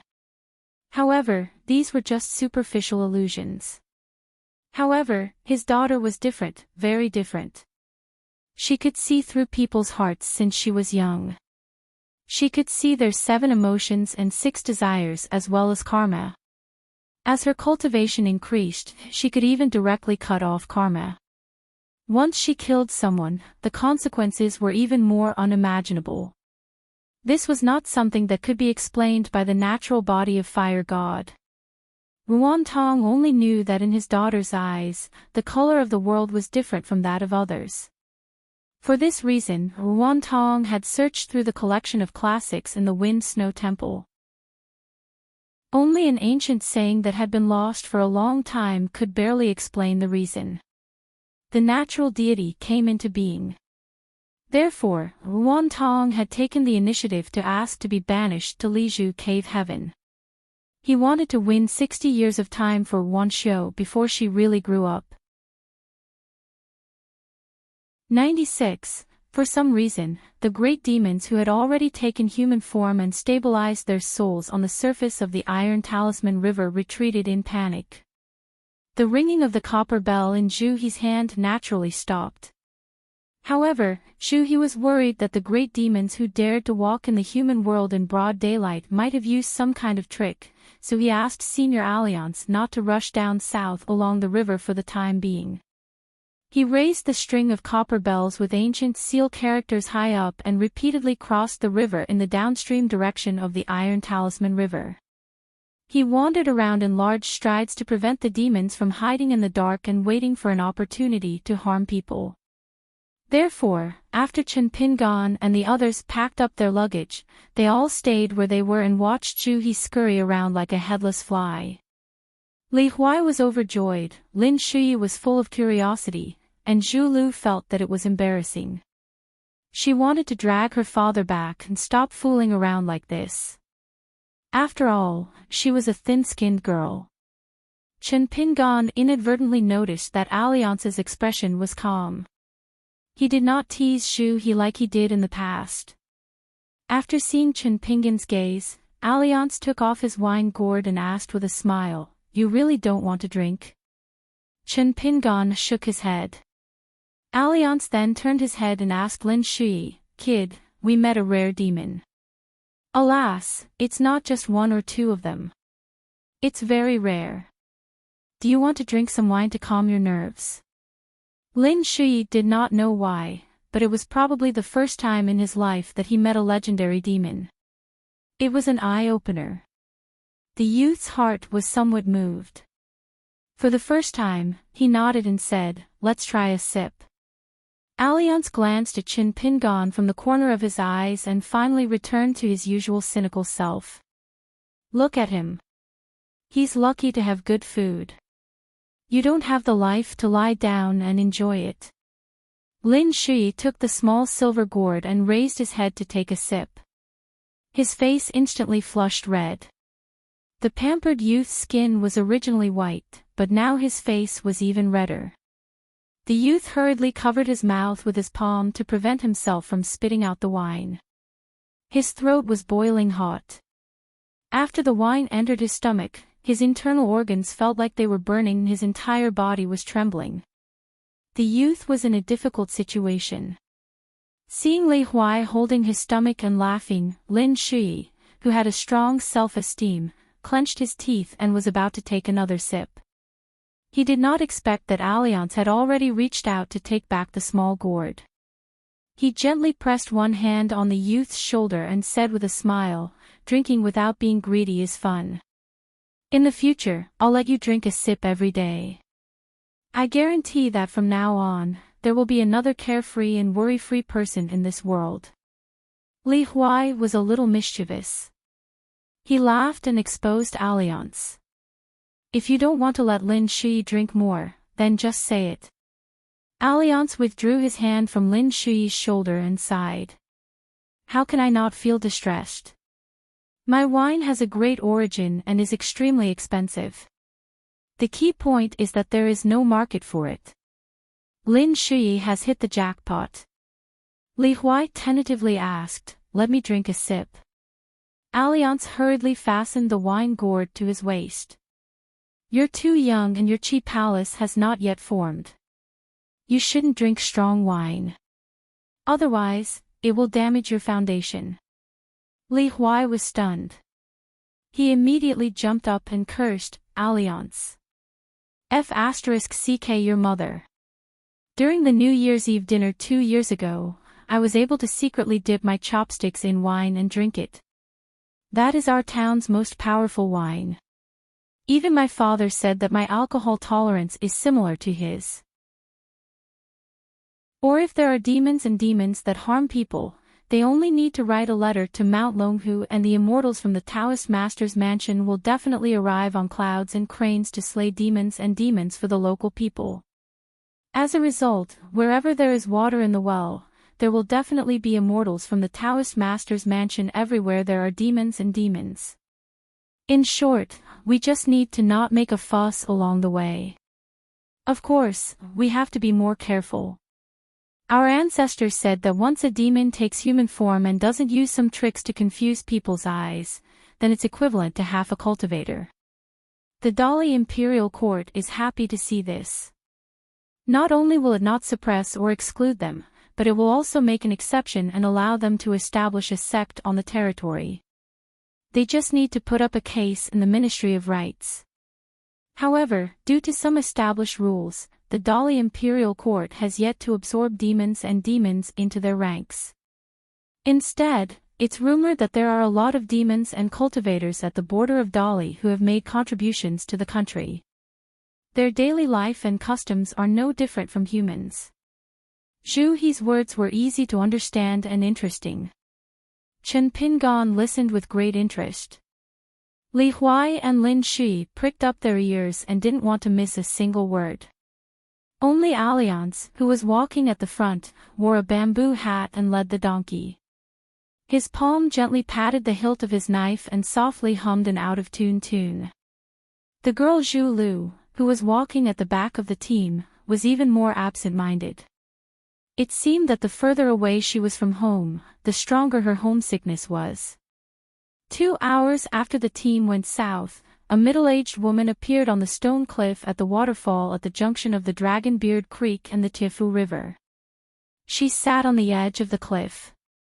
Her black hair was 50 or 60 feet long, extending from her head to her toes and into the creek. The woman lowered her head and stared at the turbulent water under the waterfall of the Tiefu River. Her eyes were hot and full of desire. The woman's face was blurry and constantly changing. It seemed that she hadn't really taken shape and was waiting for some kind of opportunity to appear. The word River Lady and River God differed by a single word. Regardless of status or cultivation, the difference was like heaven and earth.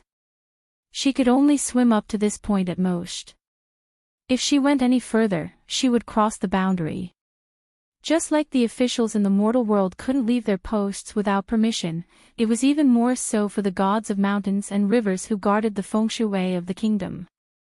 Otherwise, they would cause floods and all kinds of disasters. Now that she was about to become a god, she certainly wouldn't ask for trouble at this critical juncture. She once secretly followed the creek and went upstream to hide in the mountains. In the end, she was casually glanced at by a Mr. Ching Wu of the Dali Imperial Court who was near the water and watching the waterfall. She only felt her scalp explode. After that, she didn't dare to underestimate the experts outside the town. She followed all the way here not because she harbored evil intentions, but because she was following the orders of the saint, Master Wan. She carefully watched the man in the bamboo hat who she didn't know the depth of his strength to prevent any mistakes. She had been carefully and conscientiously observing these days and nights. She didn't dare to slack off at all. It was the little girl whose bracelet turned into a fire dragon that scared the woman a lot, especially the great immortal old Yang who let her steal the position of River Lady.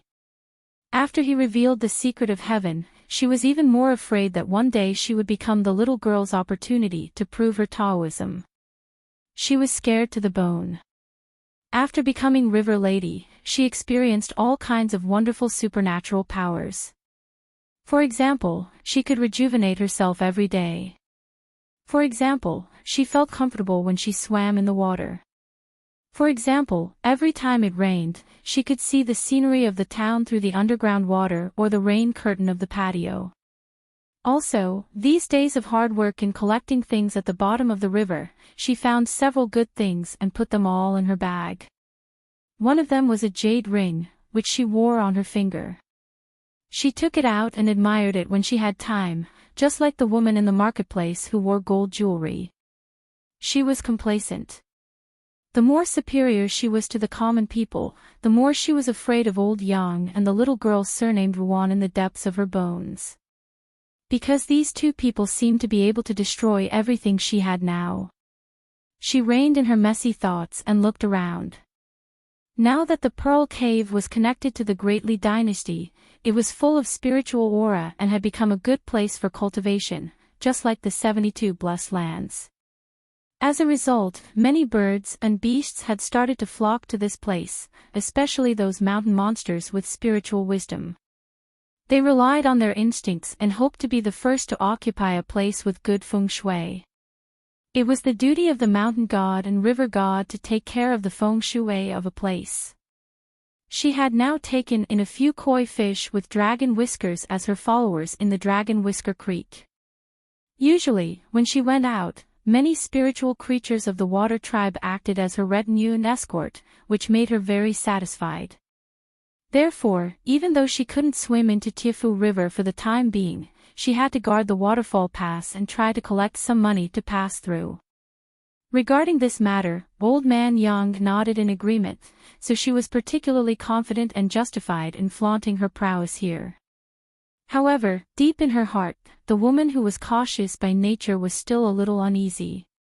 She was afraid that a sneeze from the river crossing outside could drown her, the little river lady in the Dragon Whisker Creek. Finally, they came. The long-haired woman was no longer an old woman when she died. She narrowed her eyes and looked at the 5 thieves on the other side of the Tiefu River. Previously, she hid in the stream at the top of the waterfall and looked into the distance. The 5 people came aggressively and put on airs. Each one was more like a celestial being than the other, which almost made her have the cowardly idea of retreating. However, later on, the 5 guys with different degrees of demon aura were scared out of their wits and ran away. Therefore, no matter why the 5 people retreated, she was no longer afraid. Instead, there was only sarcasm and complacency left in her heart. Now, not only was she working for the Saint Ruan Laosher and using water to increase the yin qi for his sword, she was also a character who could survive after being stepped under the foot of Miss Xiuxiu's fire dragon. Was this not something to be proud of? Thinking of this, she was much calmer. She tried her best to make her face calm and pretended to sit on the edge of the big rock cliff, coldly looking at the 5 monsters on the other side of the stream. There was a white-haired old man wearing a straw raincoat, like an old scholar who liked to travel in the mortal world. There was a plump woman in gorgeous clothes with a pair of charming peach blossom eyes. There was a young child holding a purple bamboo cane with deep eyebrows and eyes. There was also a pair of young boys and girls with the strongest demonic aura. They looked timid and hid behind the old man in the straw raincoat, not daring to look at people directly. Demons and ghosts avoided people when they met people and bowed to gods when they met gods. It was said that this was an unwritten rule passed down from the ancient times. But now, the immortals, and gods, other than those golden clay statues that were worshipped, were all lifeless. It was hard to see their real bodies. But the children in the streets knew that there were many immortals living on the mountain. However, even if they were not the high and mighty 5 mountain gods, in the eyes of the mountain ghosts, unless their cultivation level was much higher than the other parties, even if it was just a small river granny or a small mountain, they were still unapproachable and untouchable, officials and nobles that could not be offended. We were wild cultivators in the mountains and forests at the border of Dali. We passed by the treasure land and wanted to pay our respects to you, my lord river god. The old man in the straw raincoat bowed respectfully and got up with a solemn face. Since ancient times, the famous mountains have been waiting for saints. We came from a bad background, so of course, we don't dare to call ourselves saints. We only admire them from the bottom of our hearts. Now that the cave is open, we just want to cultivate honestly under the feet of the saints. In the future, when we succeed in the Tao, we will definitely help this world. I hope that you, my Lord River God, can visit us today. Wild cultivators in the mountains and forests were a common title for these monsters. Generally, they were modest when they met a superior cultivator. The river lady said directly, everyone will give the same greeting gift. After you hand it over, if I think it is good, I will personally take you to the mountain in the west of the town. The old man in the straw raincoat was stunned. It seemed that he did not expect the river god to be so straightforward and honest. The toddler with the cane said angrily, now she is just a lowly river lady. We have given her a lot of face by calling her river god politely. How dare she ask for a bribe in front of us? Aren't you afraid that the Dali imperial court will order her to return to her original form? Can't she be a lonely ghost? The woman was a master of cursing in the small town's apricot blossom lane. Moreover, the great immortal old Yang had told her some secrets. How could she be afraid of these threats? Instead, she clearly saw the group of people's cowardice. She was more confident. She raised her hand and waved, sneered and said, then get out of here quickly. If you dare to come within 1,000 feet of the Dragon Whisker stream, even if you disobeyed the orthodoxy of Dali, we will see who will be in trouble at that time. The toddler was furious. When he was about to refute, the kind-looking old man in the straw raincoat suddenly turned his head and stared at him fiercely. The toddler was suddenly silent. After half an hour, the 5 wild cultivators in the mountains and forests walked along the stream to Longquan County. The woman with half of her body exposed in the Dragon Whisker stream had 5 more things on her body. Among them was the purple bamboo cane that was originally held by the toddler. It was crystal clear and full of anima chi. The woman swimming in the stream was secretly happy. Suddenly, she felt inexplicably sad. If her grandson was still living in the apricot blossom lane, she could give him all these good things. However, she did not know when she could see her grandson. Moreover, it was said that on the path of cultivation, one would go astray and die if he was not careful. The lucky ones who really grew up were very rare. Thinking of this, the river lady was a little dispirited. She flashed and dived into the bottom of the stream.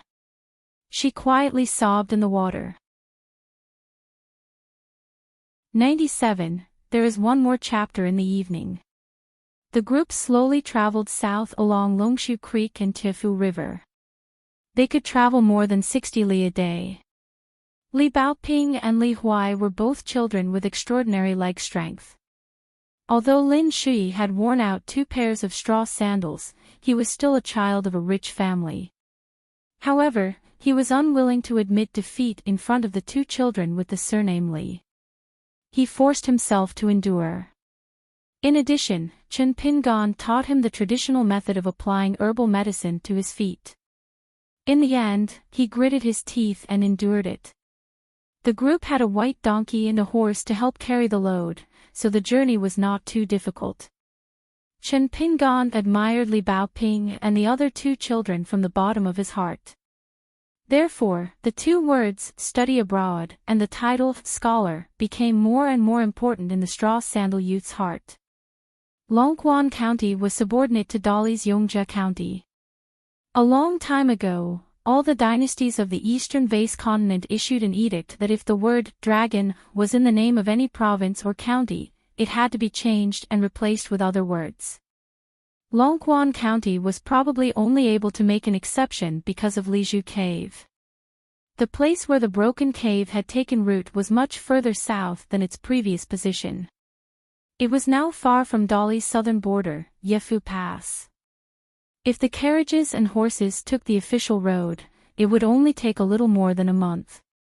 He should have read a lot of private books in the Li family's Fulu Street and knew a lot about the outside world.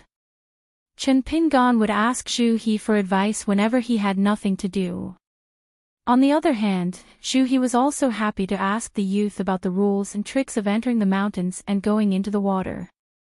For some reason, Alliance drank more and talked less. Ever since Lin Shui drank the strong wine from the silver gourd, he became very close to Alliance and often asked him questions. At the same time, he was also showing signs of becoming a little alcoholic. In Li Baoping's small bookcase, there was a colored edition of the county map issued by the Dali Imperial Court. Logically speaking, only the provincial governor's office had the qualifications to keep this secret. According to the map, they would soon climb a mountain range called Chiduan Mountain. The mountain path was more than 300 miles long, passing through Yongjia, Baiyun and the other 4 counties. The group rested for a while at the foot of the mountain. Li Huai looked at the small path that was not as wide as the Dragon Rider Alley and was dumbstruck. After the shock, he turned his head and cursed, Alliance.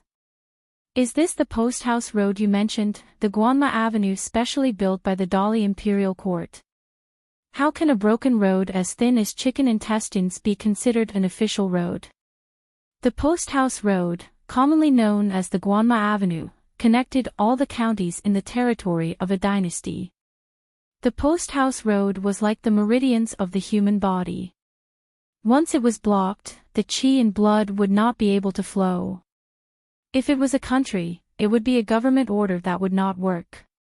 Sitting on a piece of roddenwood by the roadside, Liang raised his head and drank the wine. He laughed and said, post house routes are also divided into different grades. Yefu Pass on the southern border of the Li dynasty has 3 post house routes leading to the north.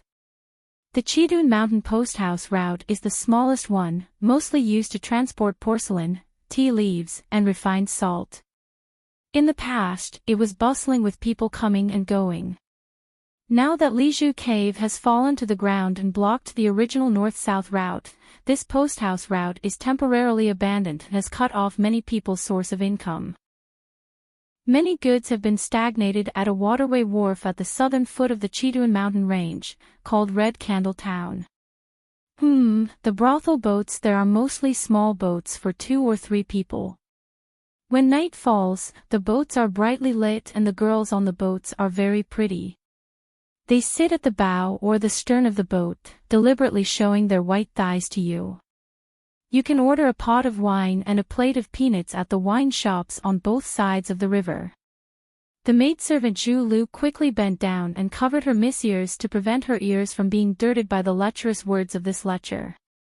She said angrily, "We're not spending the night in Red Candle Town.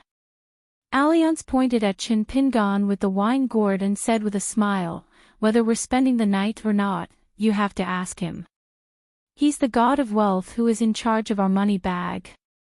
Zhu Lu's eyes were sharp and murderous, as if she would dare to kill Chin Pingon if he dared to nod his head. Chin Pingon thought for a while and said with a serious face, "We definitely have to stay in the town to replenish some necessities. As for whether we're going to spend the night there, it depends on the price of the inns there. We have a lot of people. If the price is not fair, we can only forget about it." Zhu Lu's face was gloomy and aggressive. "If it's cheap, we have to stay in that dirty place with fireworks and cosmetics." Chen Pingon. "Have you ever thought that my Miss and Lin Shi can be considered half Confucian disciples and students of Cliff Academy? How can we live next to those immoral women? Even if we can't see those disgusting scenes, we'll still hear some unbearable obscenities." Chen Pingon braced himself and replied, "We'll talk about it when we reach the town." Zhu Lu was furious, but he stopped his daughter. "Just follow Pingon's words. Don't jump to conclusions. We'll see when we get there. It's not like we have to spend the night in Red Candle Town." Zhu Lu pointed at Chin Pingon and said angrily, "Fortunately, you're not a scholar. Otherwise, those sage books would be shamed because of you." Chin Pingon had been learning to read from Li Baoping and Zhu He along the way. Looking at the righteous Zhu Lu, the youth suddenly felt defeated. The culprit, Alliance, was rejoicing in his misfortune. Zhu Lu glanced at the jasper hairpin on the youth's head and felt that it was an eyesore. She sneered, "A monkey wearing a hat." Zhu He shouted, "Zhu Lu." Li Baoping and Lin Shi frowned at the same time. Alliance languid drank a mouthful of wine. No matter how good the wine was, it didn't have much taste. But when he thought of the new apricot spring in Red Candle Town, he looked forward to it. He was thinking about how to swindle some money from Chin Pingon to satisfy his craving.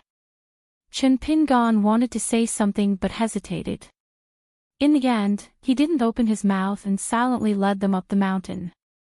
But before entering the mountain, the straw sandals youth bowed 3 times as usual.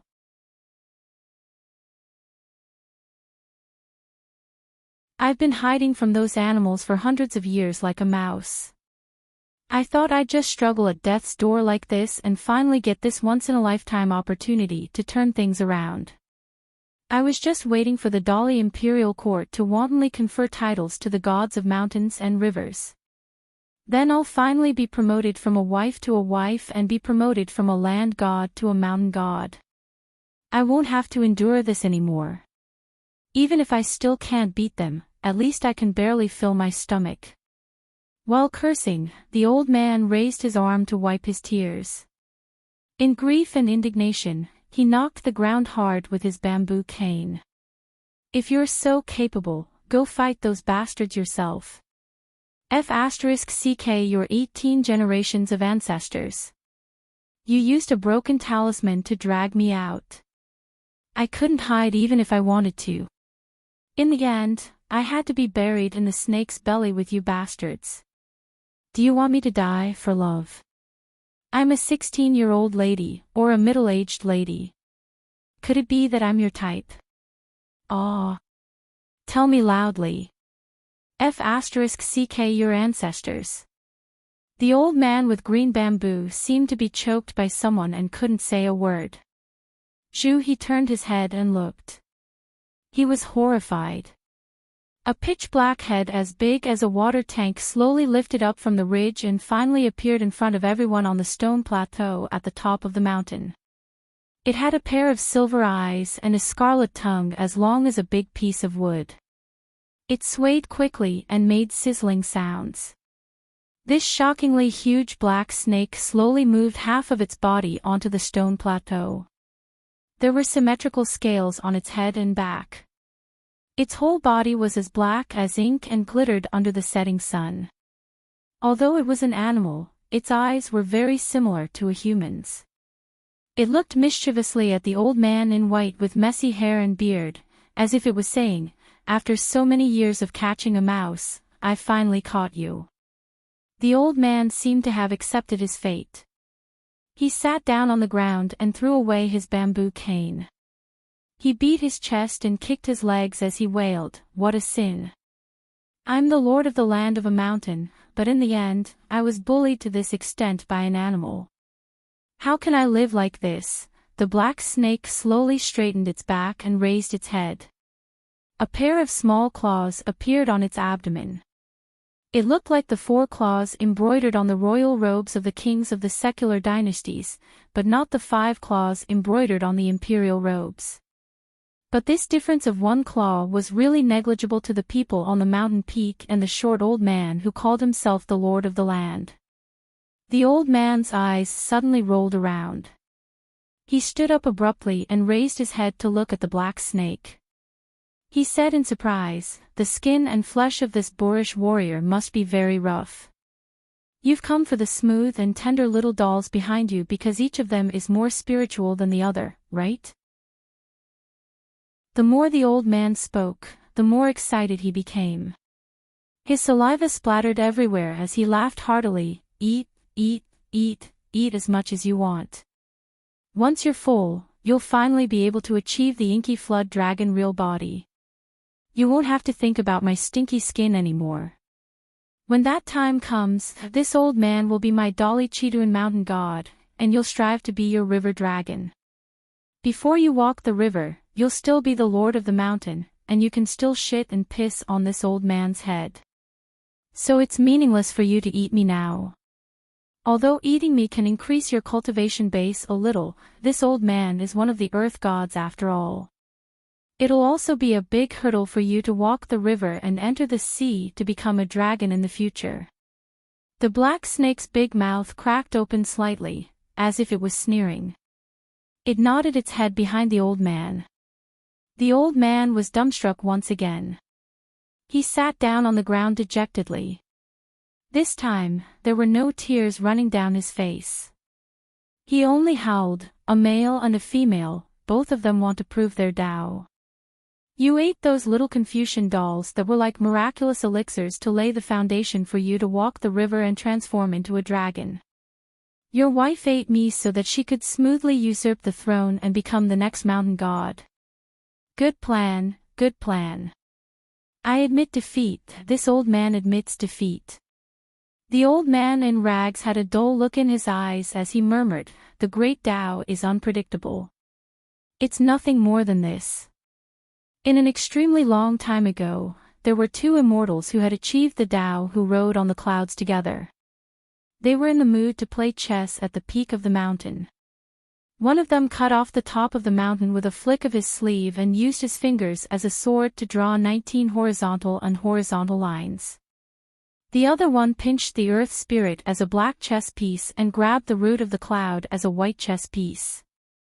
The 2 of them played chess for more than a month. Every time they placed a chess piece, the chess piece would take root and turn into a living creature of the world. The black chess piece was the black snake, and the white chess piece was the white python. They occupied the chessboard on the mountain peak and did not move an inch. When the white chess piece was eaten, it would be swallowed by the nearby black snake, and vice versa. They were evenly matched in the chess game. The 2 immortals with great skills did not wait for the outcome to be revealed before they left the mountain. When they left the mountain, there were still more than 100 black snake and white python on the mountain peak. In the long years that followed, the black snake and white python fought and devoured each other crazily. In the end, only a black snake, which had the potential to shed its skin and become a black flood dragon, and a white python, which had the intelligence to grow wings on its waist, survived. For some reason, these 2 black snakes and white pythons no longer fought each other but became a pair of partners. They were extremely cunning and treacherous. In the beginning, they did not provoke the cultivators who could pose a threat to them easily. They only chose to attack the travelers and merchants who were alone. Moreover, they did not attack frequently. Most of the time, they would come out of the cave to kill in the heavy rain and snow. For hundreds of years, they relied on their natural longevity to accumulate physical strength bit by bit, patiently waiting for the opportunity to prove their Tao. Time after time, they accurately killed their targets. They also began to deliberately choose those martial arts practitioners and chi cultivators who were in the mainstream to eat. As a result, their strength rose faster and faster, and even a mountain of land became their dream meal. In the early days, the two sides actually lived in harmony. The land could not do anything to them, and they could not catch the slippery old man of the land. Li Huai could not help but curse, "How can trash like you deserve to be the god of earth and mountain? The heavens aren't blind." The old man's back was facing the group of children. He used his bamboo cane to hit the stone ground hard. He could not be bothered to lower himself to their level. He only muttered unhappily, "He's probably really blind." Zhu Lu was actually the most annoyed and furious person. However, when she saw the black snake, the young girl could not help but tremble. She, who was at the peak of the second realm, realized that she did not have the courage to confront such a monster.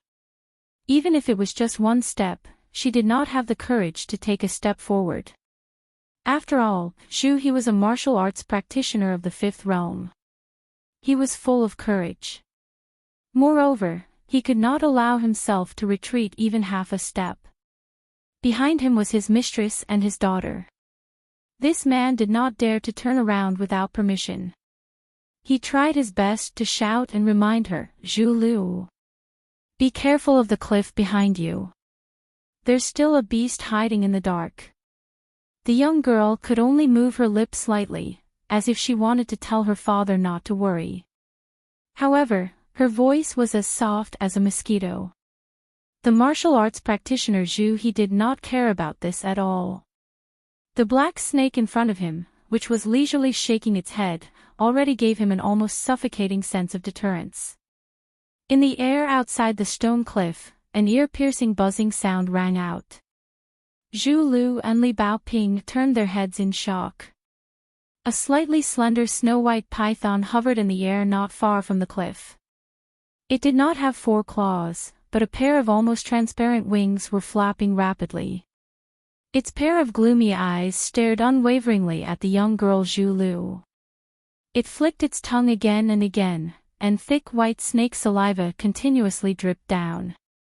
It was practically a glutton drooling over a delicacy. It sized up the delicate and pretty young girl's figure. In the end, its gaze froze on the young girl's face. Being stared at by this beast, Zhu Lu only felt her legs go soft and her entire body lose strength. Although she did not fall, it was difficult for her to breathe. The young girl was well aware that even moving a finger was an extravagant hope, let alone using a punch to repel the enemy. She didn't even know that her usually proud face was already filled with tears. The young girl, who had been filled with longing for the Jianghu since the first day she started practicing martial arts, was now filled with pain and regret. She should not have died here. How could she have died here? The young girl's tear-filled autumn water eyes were filled with pleading. The white python was completely indifferent to the young girl's pitiful eyes. It only stared at the delicate and pitiful young girl's face, increasingly drooling, as if in the next moment this face would become her face. The old man seemed to be dejected and his head drooped, but in fact his eyes never stopped. The corner of his eyes kept glancing at the Yu character that was twisted from earth, covering the ashes of the yellow talisman. If it was useful, he would want to lie on the ground, puff out his cheeks and blow away the ashes from the Yu character. Unfortunately, he knew that this would only be a futile effort. Lin Shi began to feel anxious, looking left and right. On the other hand, Li Huai's mouth twitched.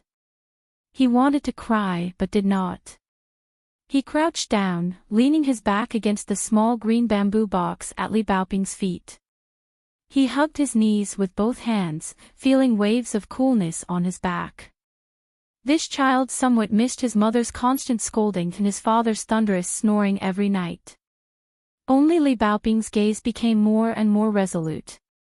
Although the young girl's forehead was covered in sweat, she still raised her chin high, showing no fear. The black snake suddenly rammed its head towards Zhu He. Zhu He, who had been holding his breath and carefully accumulating strength, took a step back and a step forward. He used a fist to meet the black snake's huge head head-on. Zhu He's fist was ferocious.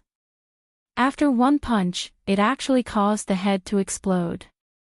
Under the violent impact, the black snake's head swayed backwards. Its huge upper body also leaned back a little. Zhu He, whose arms were numb, clenched his teeth. His feet, which had sunk half a foot into the ground, quickly pulled themselves out of the ground. Instead of retreating, he charged forward with large strides. Every step he took left a deep footprint on the mountaintop stone floor. Zhu He didn't think that he didn't have the strength to fight back in that head-on collision just now. The black snake once again rammed its head towards Zhu He.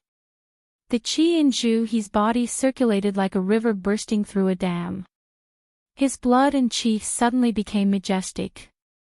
The muscles on his arms bulged, almost bursting out of his sleeves. He roared angrily and fiercely punched the evil creature's head in the middle. The powerful and heavy blow exploded with the vigorous momentum of an iron hammer striking a giant bell. The water tank-sized snake's head was smashed into the stone floor by the punch, raising a cloud of dust. Zhu He, who had gained the upper hand, was about to follow up with another attack when the old man sighed softly not far behind him. Something swept towards Zhu He's waist. Its speed was far faster than the black snake's previous two head-on collisions.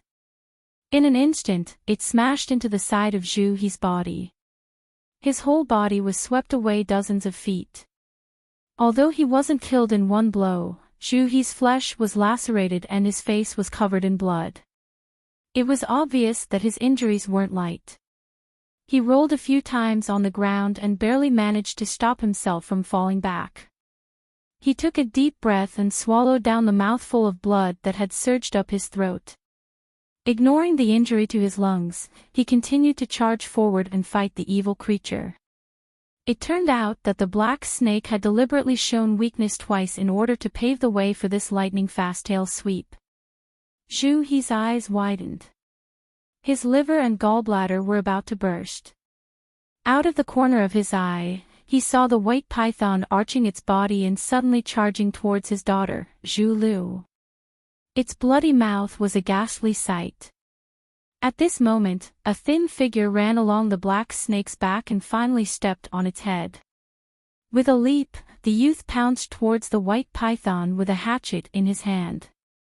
In the nick of time, the youth in straw sandals chopped off the left wing of the white python.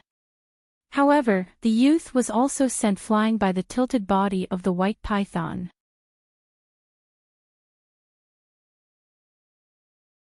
99. The white python's body is as slender as a woman's.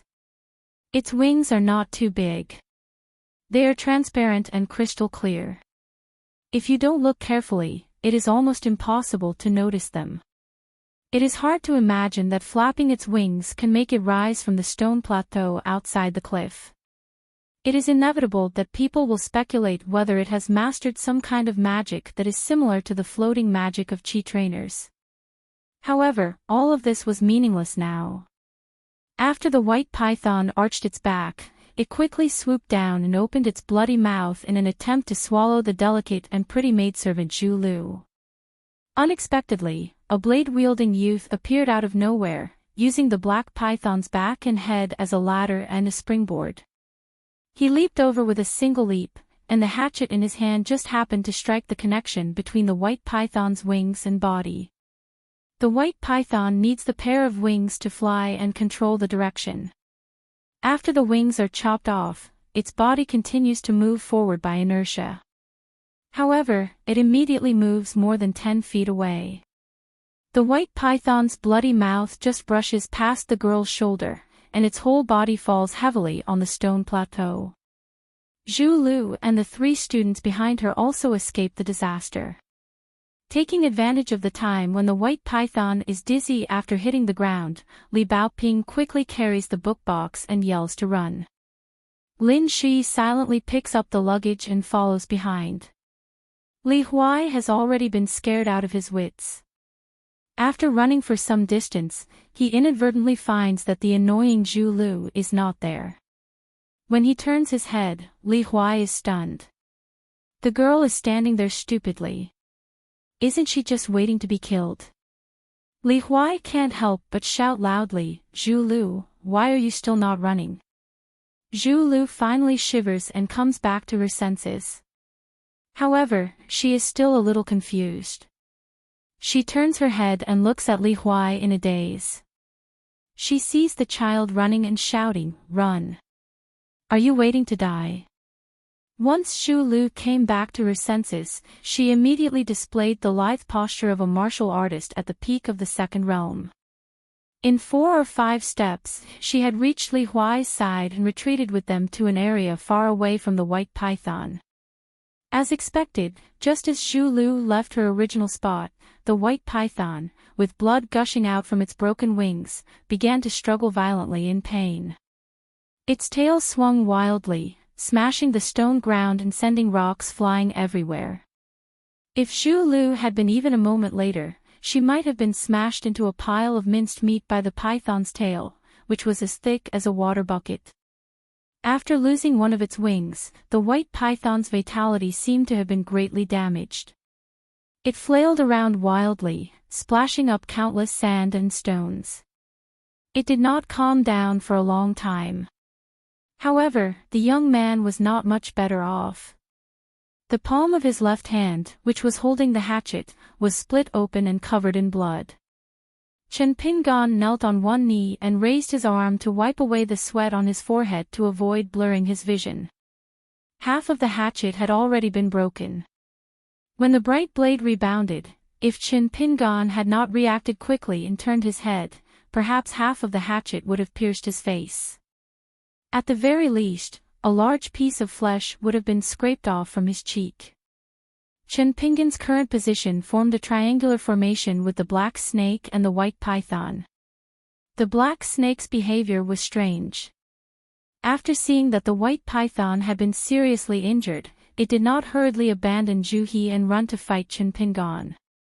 Instead, it was more leisurely and calm than before. It leisurely swayed its upper body and maintained a confrontational posture with Zhu He. The black snake's pair of gloomy silver-white eyes occasionally fell on the white python's body.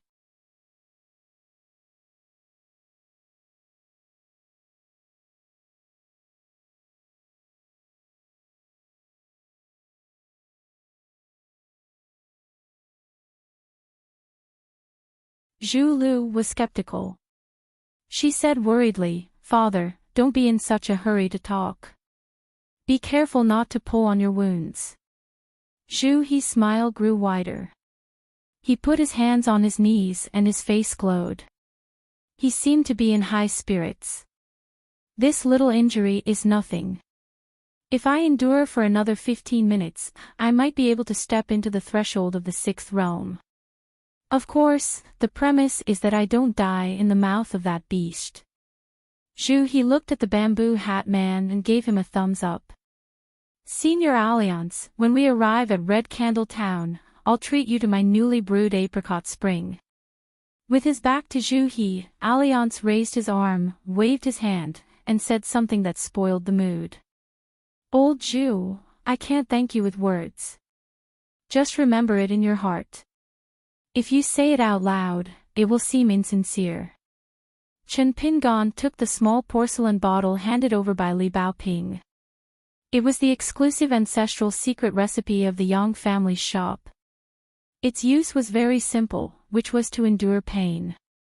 Previously in the small town's immortal tomb, after the fierce battle with Ma Kushuan, the youth had used it once. If Alliance had not appeared in time, this small porcelain bottle would have come in handy. Now it was not necessary. Although Chen Pingan was full of pain at the moment, it was not necessary to use it. Old Yang had once said very clearly that every medicine was 30% poisonous. If he could avoid using it, he should not use it. Especially after practicing martial arts, if he abused the so-called elixirs, in the long run, he would be digging his own corner. Li Baoping looked at her youngest martial uncle's pale face. The delicate little girl noticed that her youngest martial uncle's left hand, which was holding the hatchet, was trembling uncontrollably. Chen Pingan softly comforted her, "Don't worry. It's just that your bones have been beaten back to their original state for the time being. But it's not that there are no benefits. If my feeling is not wrong, there will be more benefits in the future." Li Baoping vigorously nodded, not doubting at all, because her youngest martial uncle had said that he would not lie to her. Alliance looked around, separately looking at the black snake and the white python. After thinking for a moment, he quietly increased the strength of the hatchet, nailing it an inch into the ground in an imperceptible manner. One of them ran back to the cave in the belly of the mountain in a daze. His head felt as if it had been struck by lightning, and blood spurted out. He was so scared that he pissed his pants. After taking a few steps away, he raised his head and looked up. There was only a small section of the green hatchet in the air, nothing else. This handsome young man, who had an elegant bearing like that of a noble family, gritted his teeth and stomped his feet. The next moment, his figure sprung out of the ground from Kaidenchen shaping like bamboo shoots after the rain. He pressed one hand on his wound and looked at the unfathomable man in the bamboo hat with a long face. He wished that he could kneel down and beg for mercy. He begged bitterly, "I beg the great immortal not to play with me anymore." When the young man returned, the girl Zhu Lu was subconsciously shocked. She did not know why her emotions exploded in an instant. She stood up and shouted at Alliance, "Kill them." Alliance smiled and turned around. Looking at the girl with a ferocious face, he asked, "Why do you want to kill them?" "We have no reason, no enmity, no enmity." The girl's delicate and pretty face became more and more distorted. She stretched out her finger and pointed at the man in the bamboo hat. "No reason. Those two beasts wanted to eat us just now. This Chiduan Mountains land is the culprit behind the scenes." Alliance came to a realization. He looked at the young man whose face was full of anxiety, and then looked at the black snake and the white python respectively. "You want to eat me? You? Or you?" The Chiduan Mountains land and the two snakes that had yet to transform naturally shook their heads desperately. The girl was so angry that her whole body trembled. She cried, "My father almost died. We all almost died." Her eyes were hazy with tears as she looked at the strange man in the bamboo hat. "You clearly have the ability to get rid of evil for the people. Why don't you do it?" Two beasts. One of them used his position for private gain. Instead of protecting travelers, they work together to harm people. "Why can't you, Alliance, kill them?" Alliance was silent for a moment. Suddenly, he laughed out loud. "Ha, you sound like my future wife." "No, no, no, I actually like girls who are slightly older and have fully developed bodies." At this point, Alliance pulled out the bamboo blade from the ground and put it back into the scabbard. He made a round and plump gesture with his hands and said sneakily, "I like this kind of girl." The girl was stunned. She screamed, "You're unreasonable." He struggled to get up. He patted his daughter on the shoulder and said in a deep voice, "Don't be rude, and don't let your emotions affect your decisions. Leave everything to Senior Alliance." Zhu Lu suddenly turned her head and looked into the distance. Her face was full of grievance and resentment.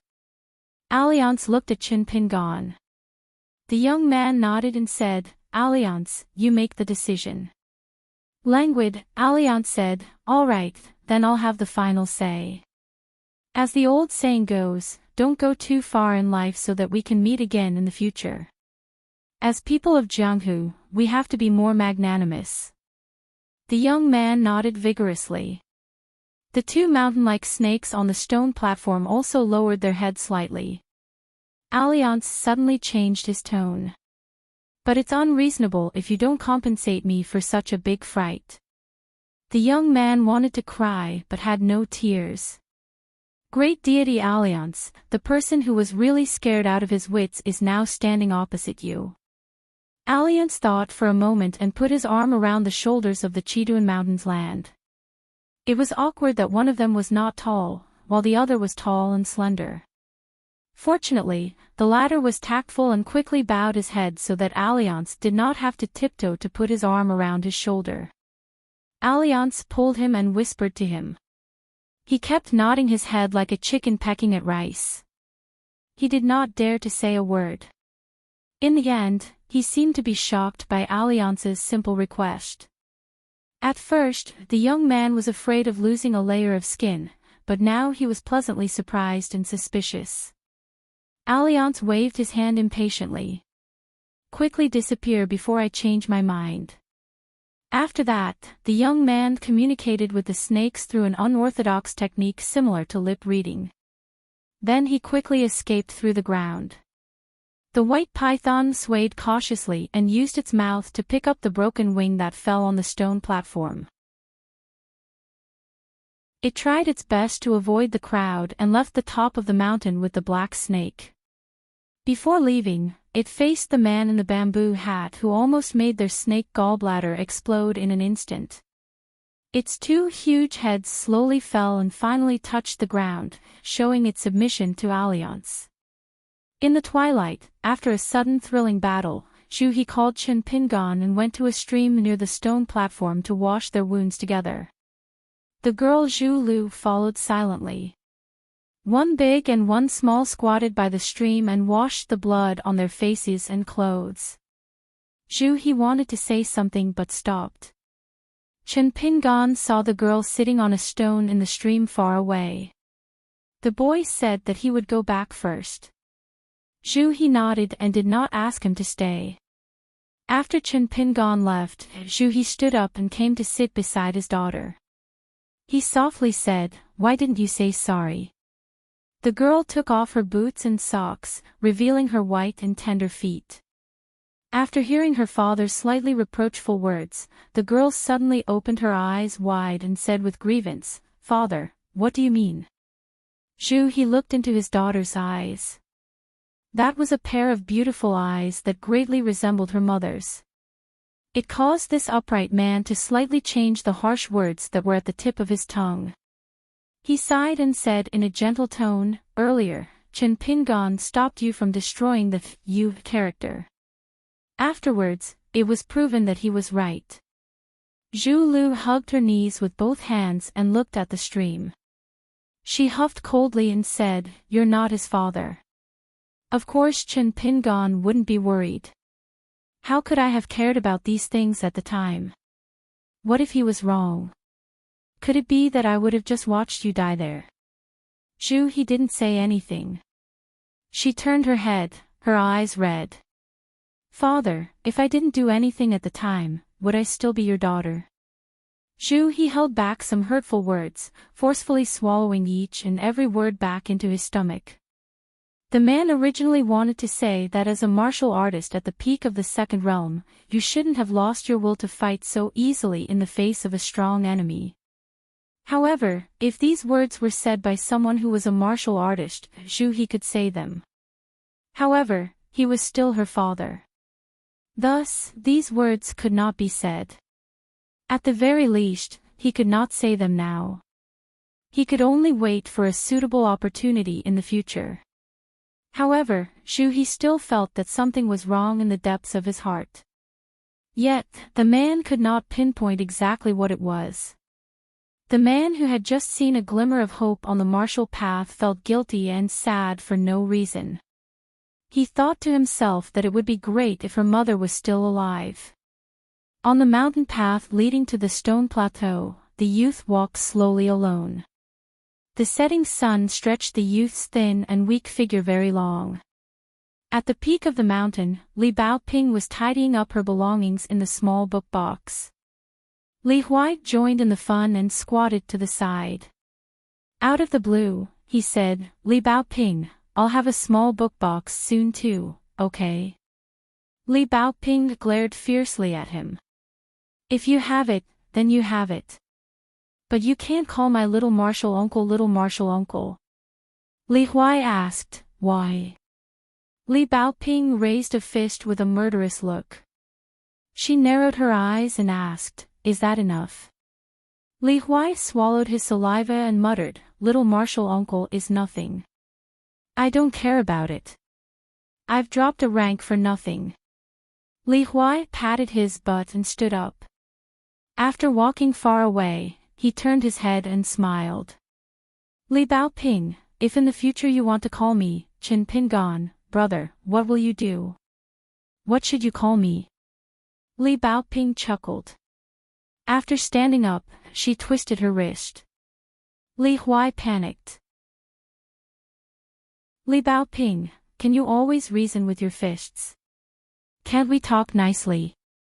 We are scholars, and scholars should." Without waiting for Li Huai to finish, Li Baoping quickly stepped forward and was about to beat Li Huai. Li Huai was quick-witted. He braced himself and didn't step back. He said earnestly, "Li Baoping, aren't you afraid that your little martial uncle will think that you are an unreasonable young lady? When the time comes and he doesn't like you anymore, who will you cry to? Don't blame me for not reminding you. This is called, don't say I didn't warn you." Li Baoping stopped and frowned. Li Huai patted his chest and said, "Don't worry. Among the three of us, Qin Pingan likes you the most. As long as you don't become like that Zhu Lu in the future, it'll be fine." Li Baoping smiled and returned to her original position. She squatted down and continued to pack the small suitcase. Li Huai swaggered away, his face full of pride. "The hermit has a brilliant plan to rule the country and bring peace to the world. In the future, I won't have to be afraid of Li Baoping." Li Huai was very happy. He couldn't help but want to have fun with his Alliance brothers. He roared, "Alliance! Alliance, come out!" The child looked over and saw Alliance and Lin Shui together. Li Huai was about to run over, but he suddenly stopped. That was because the stone plateau cliff was where the white python had appeared. Li Huai was scared. He hesitated for a moment, but still turned around and squatted beside Li Baoping. He then looked for Qin Pingan's figure. Li Huai was in a daze when he thought of that guy's figure that had resolutely pounced on the white python. This mischievous child subconsciously felt that Li Baoping's martial uncle was quite reliable. At least, he was much better than that Zhu Lu. On the cliff's edge, Alliance and the young Lin Shui sat and looked at the mountains and rivers in the distance. Lin Shui raised his head and drank a mouthful of strong wine. He then handed the wine gourd back to Alliance. Lin Shui sat upright. Compared to Alliance's crooked posture, Lin Shui was very different. The youth asked softly, "Alliance, is the wine in this gourd not simple?" Alliance grunted. Lin Shui asked curiously, "How is it not simple?" "I only know that after drinking the wine, my body has become much better." Alliance shook the small wine gourd and said, "Just by deliberately shaking it to release a little bit of the wine smell, it was able to scare away those monsters that had taken human form on Iron Talisman River. Don't you think it's amazing? Of course, no matter how good your nose is, you can only smell the wine when you pull out the cork like you normally do." Lin Shui became more and more curious. He asked, "Then why did you let go of the mountain's earth and the two pythons?" Alliance adjusted his bamboo hat and said with a smile, "The mountain's earth has a protective talisman.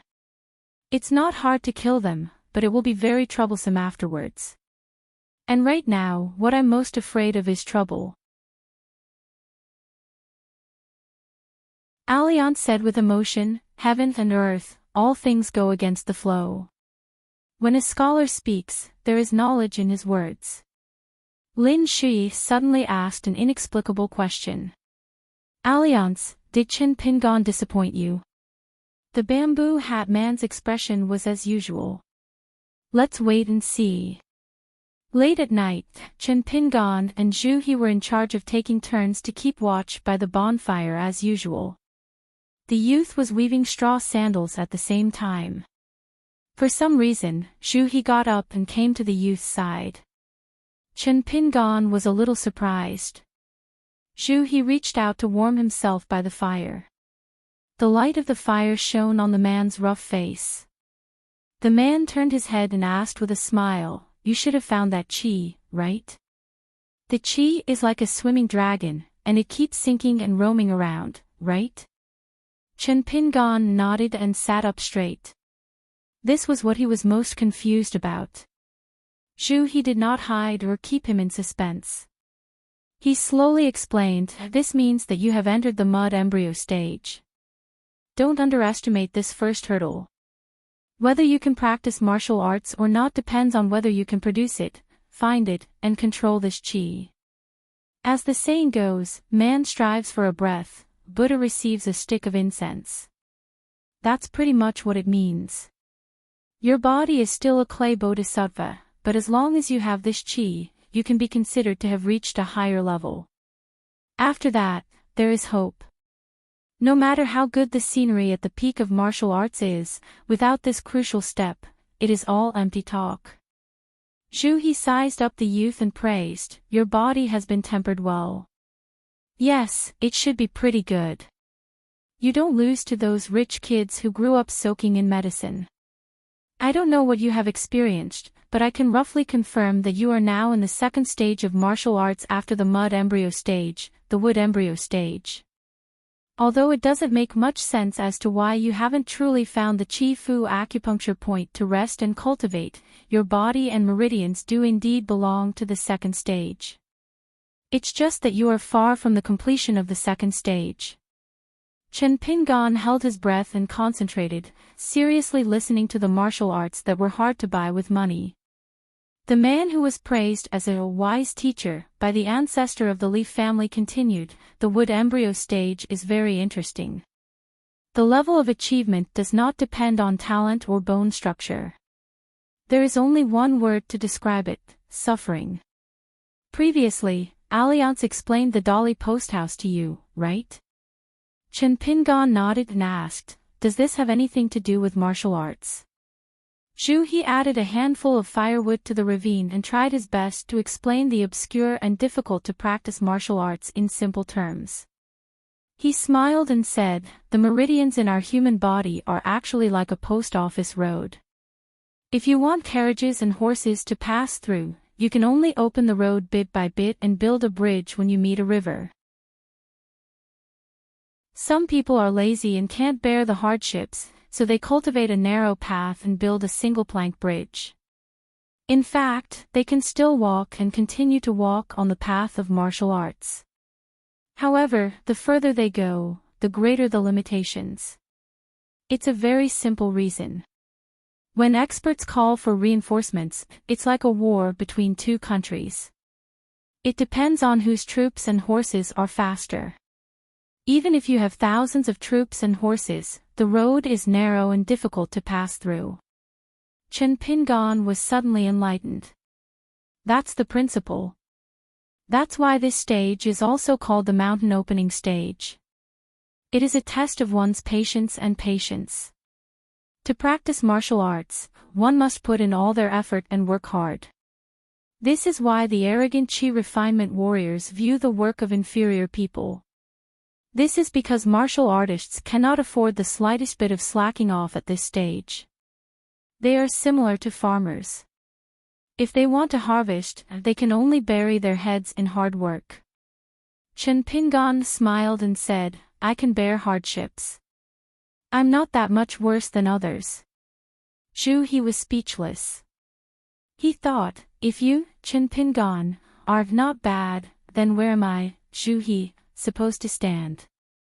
Zhu He's expression turned solemn. However, you must remember that at this stage, being diligent is a good thing, but you can't stay there for too long. Why do Taoists advocate returning to one's natural state? It's because one's innate qi will gradually dissipate as one grows older. Or it will be mixed up by the filthy qi of heaven and earth, evil qi, and many other impurities, causing it to become extremely turbid. This is just like how scholars like to drink tea. When they plant tea trees, the most taboo is the growth of impurities. This is the principle. Generally speaking, before the age of 16, or at most, before the age of 18, one should attempt to break through to the third stage, the Mercury silver stage. This will allow one's qi and blood to become more vigorous and dense like mercury. At the same time, one's body will become lighter, and at the same time, one's bones will become tougher. A person's qi and blood is like the soldiers under the command of a general on the battlefield. One needs an army of tigers and wolves, and not those grassroots, embroidered pillows. Do you understand what I'm saying? The youth wearing straw sandals lowered his head again to look at the straw sandals he was weaving in his hands.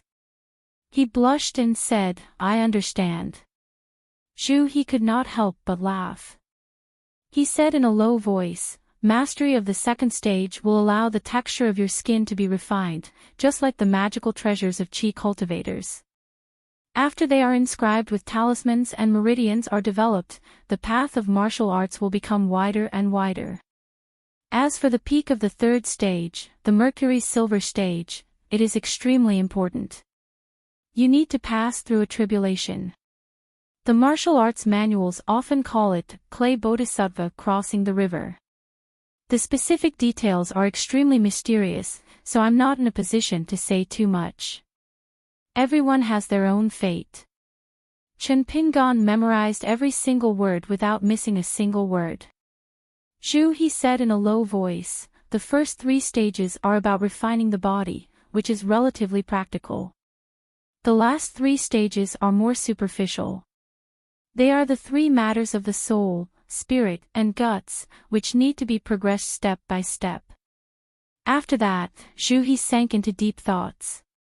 He had benefited a lot from today's battle. Zhu He needed to settle down those thoughts that had suddenly appeared.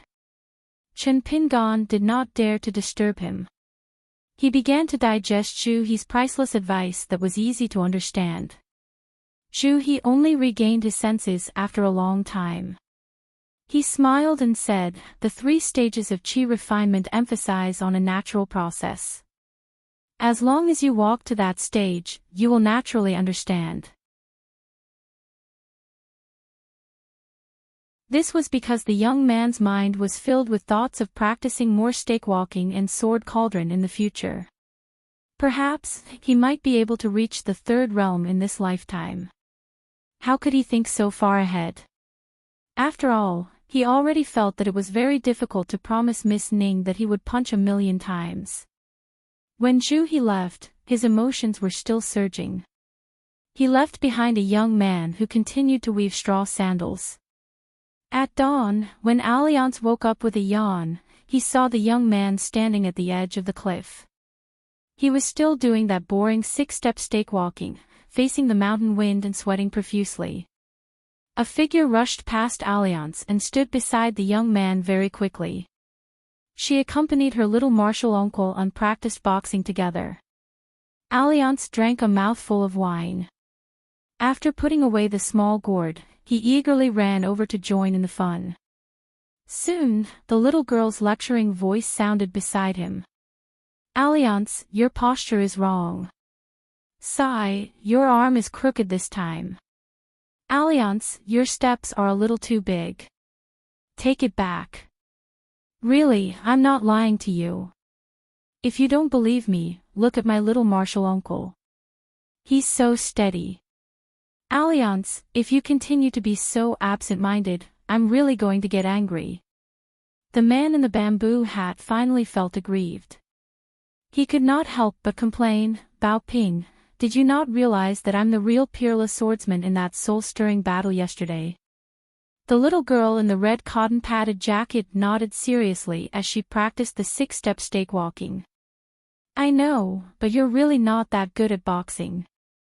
Mr. Cheese said that every profession has its own specialization. Alliance, you don't have to feel embarrassed. Take it slow. I promise I won't scold you. Alliance strode away and shouted in a fit of pique, I'm not practicing anymore. I'm not practicing anymore. Alliance suddenly turned around and saw the little girl's sly and cute gaze. Alliance made a big face at her. The little girl ignored him. The corner of the young man's mouth curled up. Alliance looked at the young man and the little girl practicing boxing from afar. He was a little happy and also smiled. The mountain wind was warm and the sun was rising from the east.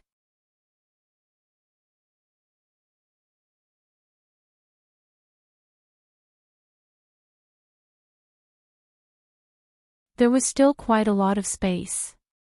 However, the teenager still shook his head and said, it's more important to hurry. He did not take it to heart. He smiled and said, in the path of martial arts, the emphasis is on the word sharpening. If you don't spar with others and have no one to feed you, you won't be able to achieve great results. Therefore, when you have time, let's spar.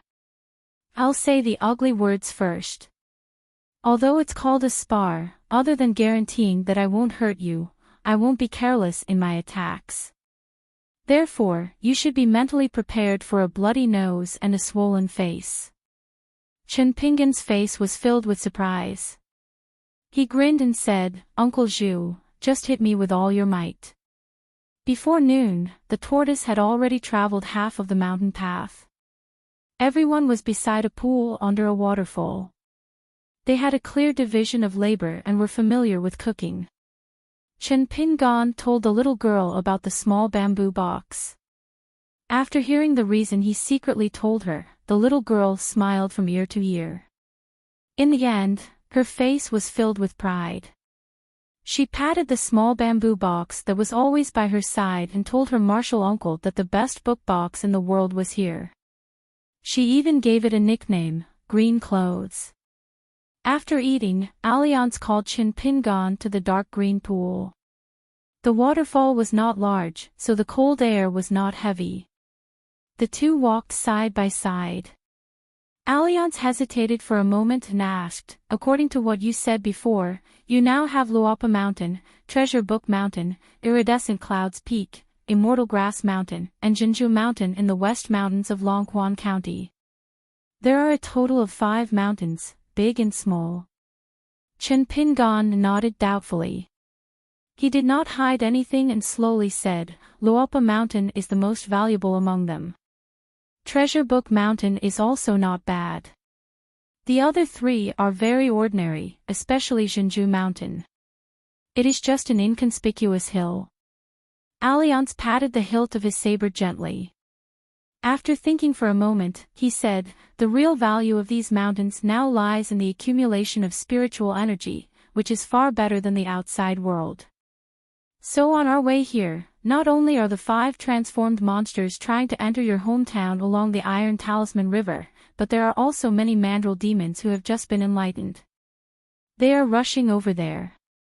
But in the end, who will be lucky enough to successfully occupy a corner, will depend on their own fate and whether they have the chance of great Tao. Alliance drank a mouthful of wine and continued, don't think that just because there are demons entering the mountain, there will be thieves at home. Just like this chest-done mountain, which has an extraordinary momentum, why did the land allow the 2 pythons to grow bit by bit under his nose? The reason is very simple. When the time comes, I will ask the black snake, who has the potential to become an inky flood dragon, to stay on Luapa Mountain and help me accumulate wealth year after year. Alliance, you said that if a snake or python successfully transforms into a dragon by walking on the river, then the place where it first originated from will also receive great fortune, right? I can even be thick-skinned and beg Master Wan to agree to let it stay on Baolu Mountain. Think about it, if even the white python can walk on the river, then I will make a lot of money. It just so happens that after I bought the mountain, I have been worried about it. If the black snake and the white python stay on the mountain, I will feel that these mountains are not bought in vain. Every day, I will feel like there are a lot of copper coins falling into my pocket, Walala. Alliance looked at the teenager who was talking non-stop with a dull face. He did not know whether to laugh or cry. With complicated feelings, he asked, Chinpingan, do you like to make money so much? Chinpingan's face was full of shock. He asked back, is there anyone in the world who doesn't like to make money? Alliance adjusted his bamboo hat. He did not want to speak, so as to avoid playing the lute to a cow. The man sighed and said with a smile, I originally thought that you would righteously refuse. Chinpingan was confused, why do you think so? Alliance washed his face with water. He turned his head and said with a smile, for example, I will say that it is too late to kill those two evil beasts. Although I, Chinpingan, am poor, my old Chin family's values are very upright. How could I be willing to let them into my house? I was already prepared to be scolded. Chinpingan's expression calmed down. He picked up a stone and gently threw it into the pool. After a moment of silence, he suddenly turned his head and patted Alliance's shoulder. Alliance, you are still too young. The man in the bamboo had raised his eyebrows. Oh, it seems that you are in a good mood. You even know how to joke.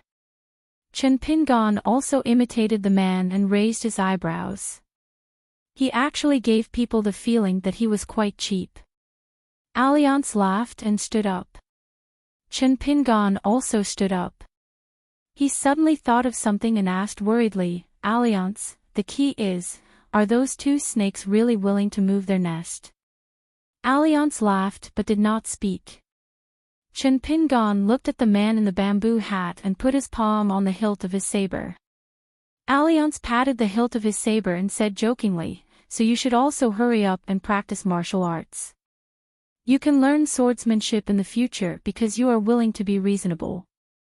When others are not, you will need to use this. Chinpingan did not comment. The two walked back to their original place. Alliance asked curiously, why didn't you chop a few more bamboos before? This is such a good thing. If you miss this village, you won't be able to buy it in the future even if you have the money.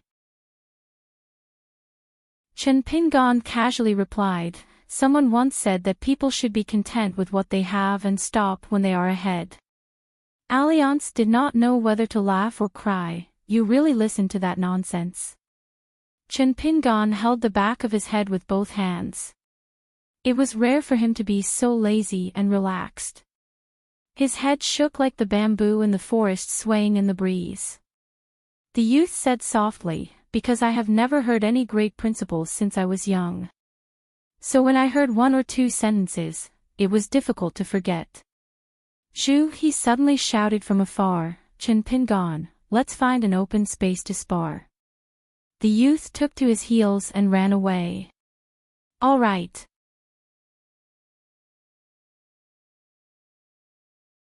(102) Once the bamboos gathered together, as long as they did not suffer too many natural and man-made disasters, they could easily become a sea of bamboos. However, this unknown small bamboo forest on the Chituan mountain had been growing slowly for thousands of years. Even though generations of mountain lords and the land had carefully taken care of it, it still could not usher in a bumper harvest. At this time, the young and beautiful lord of the land of the Chituan mountain inserted the green bamboo stick into the ground beside his feet and squatted beside the two chopped green bamboos. He wanted to cry but had no tears. In a sad and trembling voice, he said, "You can't bully people like this. No matter how big a guest is, he is still a guest. How can you bully the host like this? You broke the formation with a knife and revealed this treasured land. What's the difference between this and you coming to the host's house as a guest and stripping off the clothes of the host's daughter when you see her slender and beautiful appearance? What's the difference? The black snake and the white python, born from the earth spirit and the cloud root of the Chiduan mountain, were entrenched in the periphery of the bamboo forest. In their gloomy eyes, there was some human-like gloating. A voice sounded not far away and teased, "Then your family has too many daughters. In the future, your dowry will be a huge loss." The young man stood up abruptly and bowed. The young man stood up in horror, without the slightest bit of grief, bitterness, and resentment on his face. He bowed and apologized to the man wearing the bamboo hat. "Great immortal, I've made a fool of myself. This humble one is used to living a poor life in this small piece of land, so my eyesight is shallow. I can't compare with the great immortal who has traveled the world and seen the mountains and rivers. With the great immortal's eyesight, you must be able to see that this bamboo forest is really a pitiful family property for this humble one. Therefore, even if it's only 2 bamboos missing, it's still difficult for me to restrain my emotions." Alliance, who had left and returned, leaned against a green bamboo and looked up at the lush bamboo leaves. He withdrew his gaze and asked, "Was the earliest ancestor of this bamboo forest transplanted from the bamboo sea cave? And then you made it into this green bamboo stick. Because of this, you angered a certain immortal. In a fit of anger, he removed your golden body deity position that was originally the land of the Chestun Mountain." This time, the young landowner was really shocked. The flattery and fawning expression on his face was not strong but rather weak. He quietly straightened his back, bowed in a dignified manner, and said, "Wei Pai, the landowner of Chiduan Mountain, was conferred the title of mountain deity by the last emperor of Holy Water Country of the previous dynasty. I was in charge of the territory of thousands of miles around Chiduan Mountain. Later, when the dynasty changed, the Song clan rose up and annexed Holy Water Country. Because of something that angered the founding emperor of the Song clan, I was demoted from the position of mountain deity to the position of mountain deity." He raised the green bamboo stick that was full of spiritual aura in his hand and said with a wry smile, "Blessings do not come in pairs and misfortunes do not come alone. In that storm, I was forced to cut down the green bamboo from the bamboo sea cave to make this mountain stick. Unexpectedly, not long after, I angered the immortal friend of the person who planted the bamboo. As they chatted and laughed, I, a small landowner from the soil, was beaten back into the soil again." Alliance leaned against the green bamboo and changed into a posture that he thought was more elegant. He clicked his tongue and said, "It sounds a little tragic." The young landowner was resentful.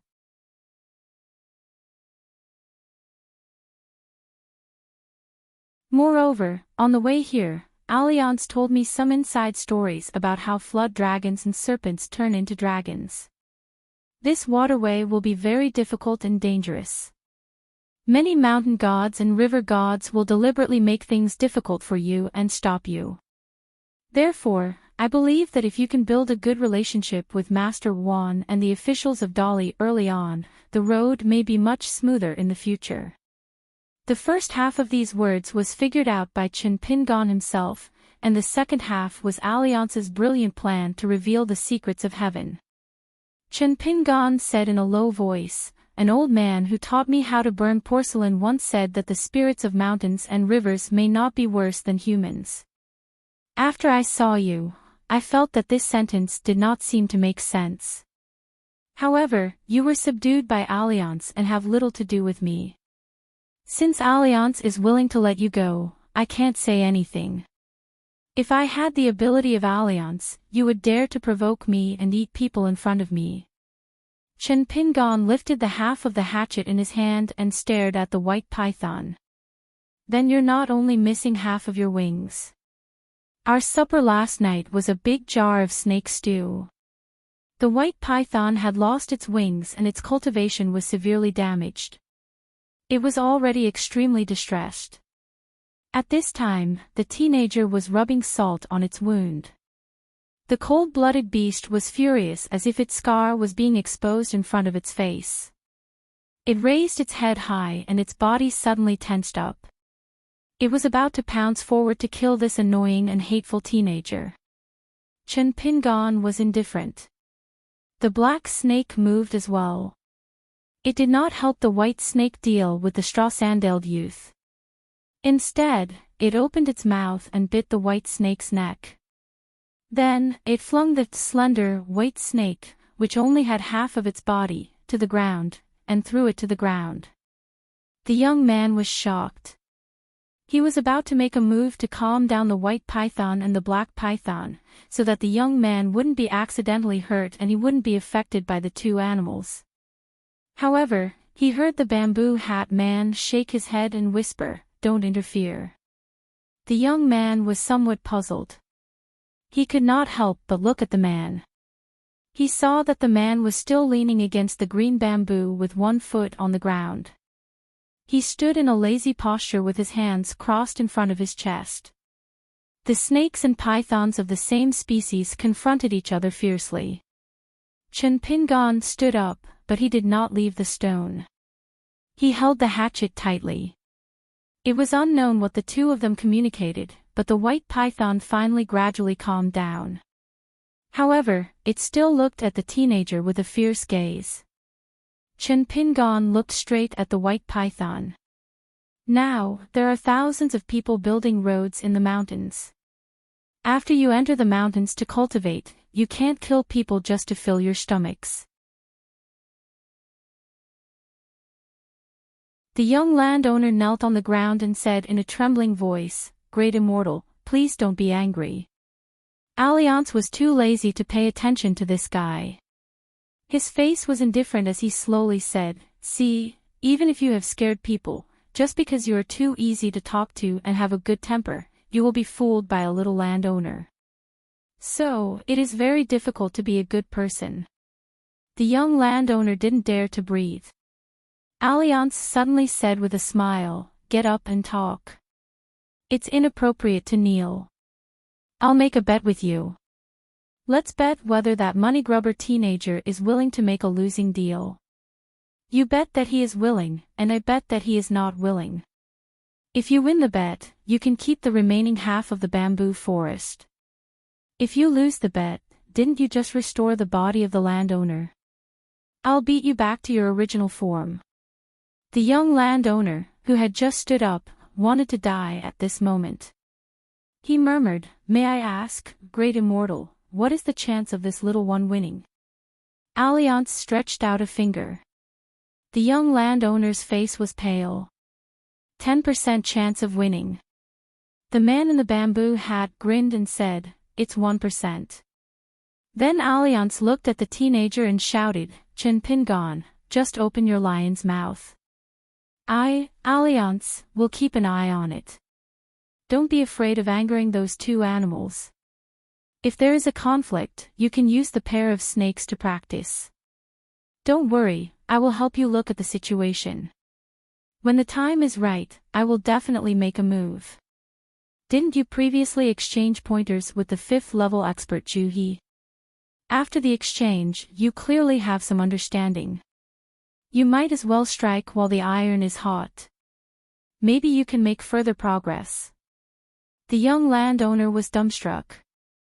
Alliance said with a smile, "Sorry, you don't even have that little chance of winning now." The young landowner's heart was dead like ashes. Instead, he had some extra courage. He turned his head and said with a wry smile, "Senior Alliance, your gambling character is really not very good." The man in the bamboo hat said something strange, tossing and turning just for a sure win situation. "Do you think that I, Alliance, am so boring?" The young landowner chewed on these words carefully. He looked at the teenager named Chen Pingon again with both envy and pity. A moment later, a white rainbow of sword chi that was enough to shake mountains rose into the sky. The young landowner was so scared that he fell to the ground. The figure of the man in the bamboo hat disappeared from the green bamboo pole in the shape of an arch bridge in an instant. He came to the sky above Chiduan Mountain and quickly pulled out the green-sheathed bamboo knife at his waist. He cut the white rainbow in half and did not let it continue to rise into the sky.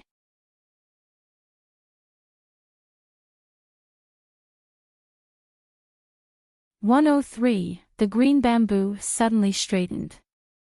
It turned out that Alliance had jumped to the ground and reached out to pull up the lord of the land of Chiduan Mountain. He chuckled and said, "My gambling character is not good, but your gambling luck is very good."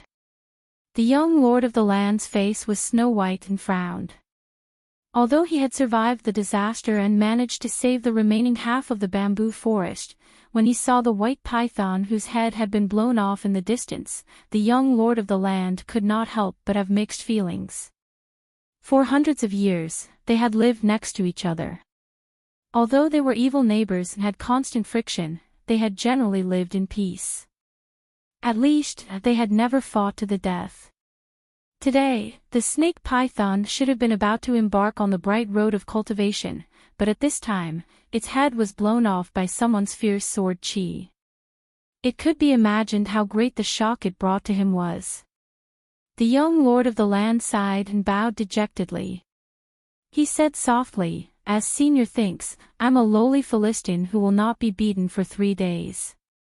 But now, I'm really full after a beating. I hope Senior Alliance can pity me. I'm really scared out of my wits and I don't have the slightest bit of heart. Next, Senior Alliance, just say the word and I'll do it." Alliance did not deliberately mystify him. He looked down at the empty green bamboo scabbard and nodded. "You pick a better old bamboo. I want to exchange it for a bamboo knife. Take it as a gift from your friend. Also, there are so many bamboos that fell on the ground inexplicably. It's not good to waste them." The lord of the land and Wei Pai's mouth twitched. He only dared to curse in his heart, "Senior Alliance, you're heartless. Alliance, you're good." Alliance rubbed his chin.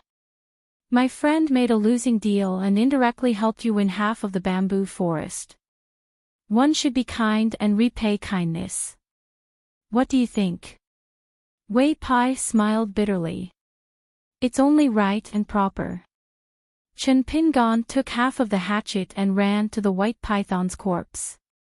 He chopped off the remaining wing. It was crystal clear and as long as a human's arm.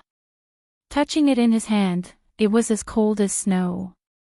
Under the sunlight, it constantly flashed with a burst of brilliant colors. Alliance had mentioned before that the most valuable thing on this white python was the snake's gallbladder and its wings, which were priceless and priceless. The rest of the python's skin, tendons, and bones were also rare and valuable, but they were far more precious than the first two. Chen Pingon hung the hatchet at his waist and jogged toward the bamboo forest. In the end, he saw the young landowner bending over and half-squatting, pulling a green bamboo out of the ground with both hands. Underneath the ground, the jade-green bamboo whips intertwined with each other. As the green bamboo was pulled out of the ground, the nearby soil was splashed up by the bamboo whips. After seeing the straw sandals teenager who killed and stole the golden belt, the young landowner, who was sweating profusely, swallowed subconsciously. Then he gently put the green bamboo back into the soil and looked around. Finally, he chose a green bamboo whip that was as thick as a child's arm. He sighed and looked up at Chen Pingon. With a forced smile, he asked, "Can you lend me the hatchet?" Chen Pingon approached and handed half of the hatchet to the young landowner. The latter held the hatchet and took a deep breath. After cutting off the bamboo whip, he handed it to Alliance. Alliance shook his head and said with a smile, "Make one according to the style of my previous bamboo knife. When we leave the border of Chiduan Mountain, just give it to me together with the white donkey."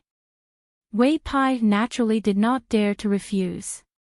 When he returned the hatchet to Chen Pingon, he sincerely sighed with emotion, "What a sharp blade." The guest should follow the host's wishes. "Let's go." Chen Pingon whispered, "The hatchet hasn't been given to him yet." Alliance said casually, "Later, give him the half of the hatchet in the basket." After that, the man in the bamboo hat did not forget to turn around and remind him, "Don't take the unformed white python's gallbladder. It's bloody and too scary. Give it to the black snake to eat together with the python's flesh. In this way, even if it loses a pair of wings, it can still increase its cultivation by 200 or 300 years.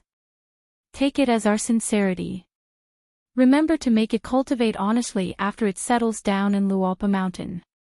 Finally, Alliance stretched out his hand and pointed to the young man who was in a daze. Take care of yourself. The young man stood at the edge of the bamboo forest, looking at the backs of the two people. The mountain breeze in the forest passed through the green trees and clusters of red flowers, bringing a refreshing fragrance of flowers and trees. The young man who was as beautiful as a stunner was holding the green bamboo cane that symbolized his identity. His white clothes fluttered, and his big sleeves fluttered. The previous shock, fear, anxiety, and hesitation were swept away by the breeze, replaced by the solemnity that was consistent with the identity of a god. He looked around and sighed softly. Fortune and misfortune go hand in hand. It's just like this. Thank you, Alliance, for your unintentional advice. You helped me untie the knot in my heart and break through the demon barrier. The young man closed his eyes, with a warm smile on the corner of his mouth, and murmured, since ancient times, famous mountains have been waiting for saints. It doesn't matter if the saints don't come. I can concentrate on becoming a saint. When he opened his eyes, there was a light golden earring on the handsome man's ear. The delicate earring swayed slightly with the mountain breeze, making the young man look like a mountain god. The two people returned to the pool the way they came. Unlike when they came, they chose to take a walk and chat. Alliance, will the black snake really eat the remains of the white python? Aren't they partners who have depended on each other for hundreds of years? The black snake is determined to become a flood dragon, so of course it will eat it. Not only the flood dragon, but all the mountain spirits and ghosts also eat. It's just that the flood dragons, snakes, and pythons that live in the mountains and swamps are especially cannibalistic. This is similar to the principle that two tigers can't live in one mountain. The reason why the black snake kept the white python alive is that it has been enlightened and its spiritual wisdom has increased. It also has the idea of eating the white python after it forms its core. By the way, if you want to see the black snake eat the white python, we can go back. Let's forget about it. Speaking of which, don't blame me for making a decision for you and agreeing to let the black snake eat the python's gallbladder. Since it will go to Lualpa Mountain to help you guard your luck, then the gallbladder will be sold by you. No matter how high the price is, it's not as good as the black snake becoming an inky flood dragon earlier. I'm actually very curious about why you killed the white python. Why didn't you wait for me to stop you? After taming the white python, it would be a good deal to let it go to Baoyu Mountain or Iridescent Clouds Peak.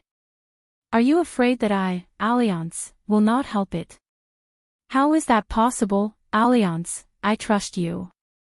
Then you. Alliance, before I answer your question, I also want to know if you saw that I found the 3 acupoints when I was sparring with Zhu He.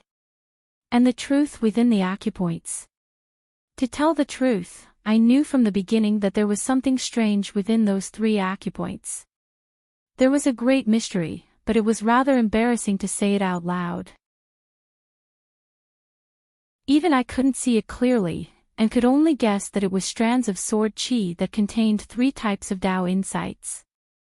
As for which 3 types, I didn't dare to be sure.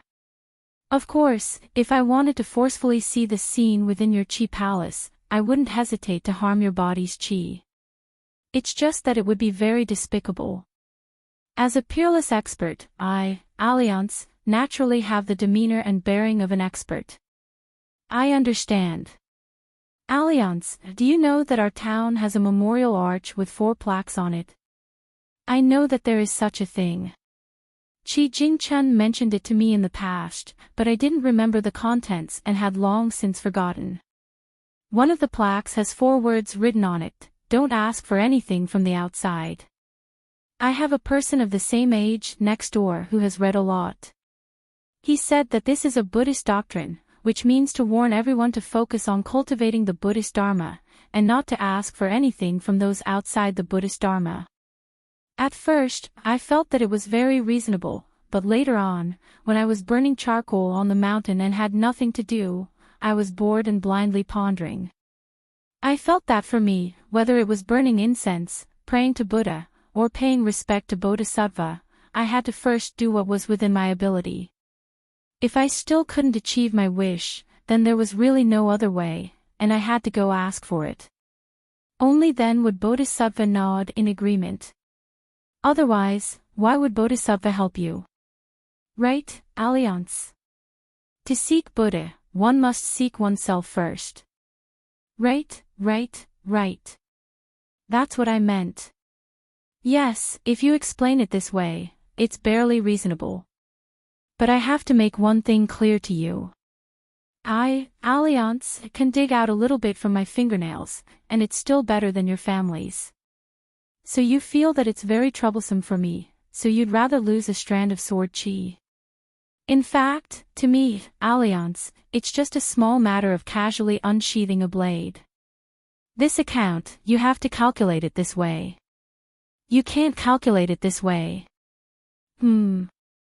Old man Yao, who taught me how to burn porcelain, was rarely willing to talk to me, but there were 2 times when he spoke very harshly.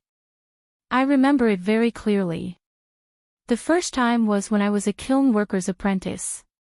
He said that it was fine to learn how to burn porcelain from me, but if you dared to slack off even once, you would get out of the dragon kiln.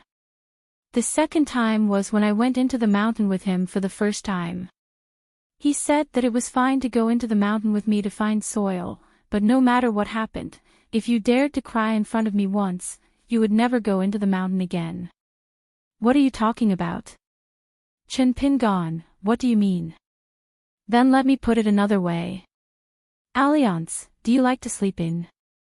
Nonsense, you don't like it.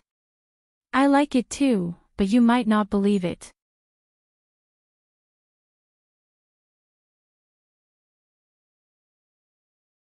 "104. The mountain tortoises were native to the Chiduan mountain, so they were naturally familiar with the mountain shortcuts. In addition, their legs were much stronger than donkeys and mules when it came to traversing the mountains. Carrying them, they soon arrived at the border of the Chiduan mountain. After walking south for more than 20 miles, they would be able to enter Red Candle Town. Although the road to the north was now blocked because of the sudden fall of the Black Pearl Cave, Chen Pingon and the others still chose to be careful. They did not want the 3 giant tortoises to disturb the woodcutters, hunters, or traveling merchants. Chen Pingon and the rest sat on the top of the hill to rest. Li Huai was looking forward to it. He hated the young land, but Alliance said that there were treasures hidden in the Hengbao Pavilion and everyone had a share. Li Huai was looking forward to it. He thought to himself that he would make his sister jealous when he saw her in the future. The Earth Lord of the Chiduan Mountain soon arrived as promised. This time, he did not use the supernatural power of shrinking the ground into inches. He walked up the mountain in large strides, his white robes fluttering in the wind. His large sleeves were like 2 white clouds drifting up the mountain. Even the maidservant Zhu Lu had to admit that if one only looked at his appearance, the young Earth Lord was worthy of the description of handsome in the books. Behind the handsome man were Alliance's white donkey and the Li family's horse. It was unknown what kind of magic the Lord of the land used. Not only did they keep up with the big team, but they also did not look tired at all.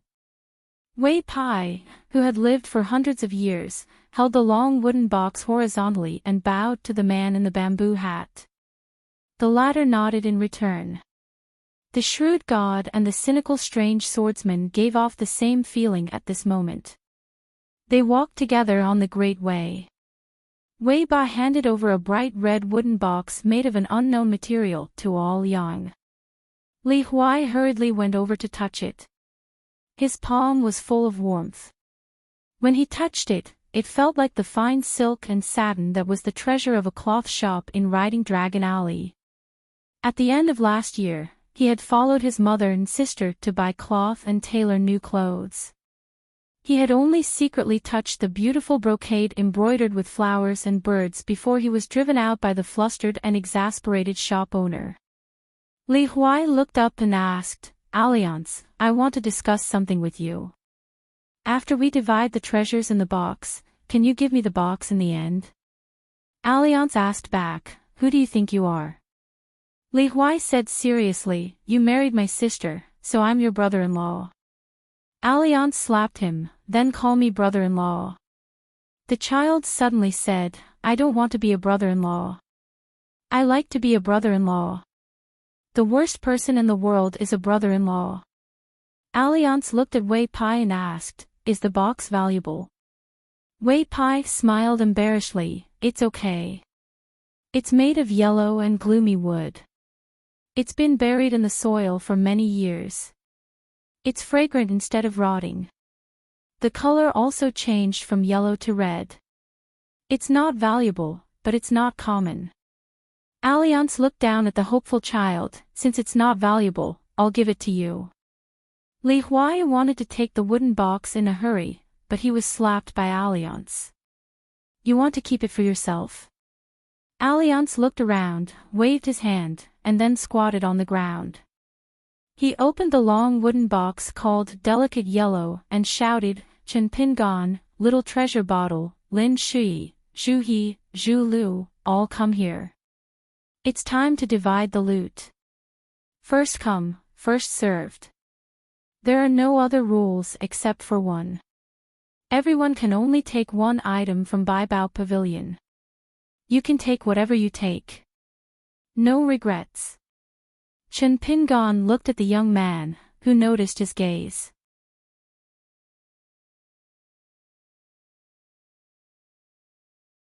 After thousands of years of hard work, they've accumulated enough wealth to be able to take out a martial arts manual from an immortal mansion and a unique medicinal pill from Martial Mountain. Zhu He held the medicinal pill in his palm and said in a trembling voice, "Senior Alliance, is it really the legendary hero's courage?" Alliance ignored the ecstatic Zhu He and looked up. Chen Pin Gon and Wei Pai were walking side by side. The latter saw the only pale golden seed left in the treasure pavilion and the narrow saber in Li Baoping's hand. The young man looked calm. Then, when he saw the books and medicinal pills in the hands of the others, he was stunned and could not help but look at the bamboo hat man.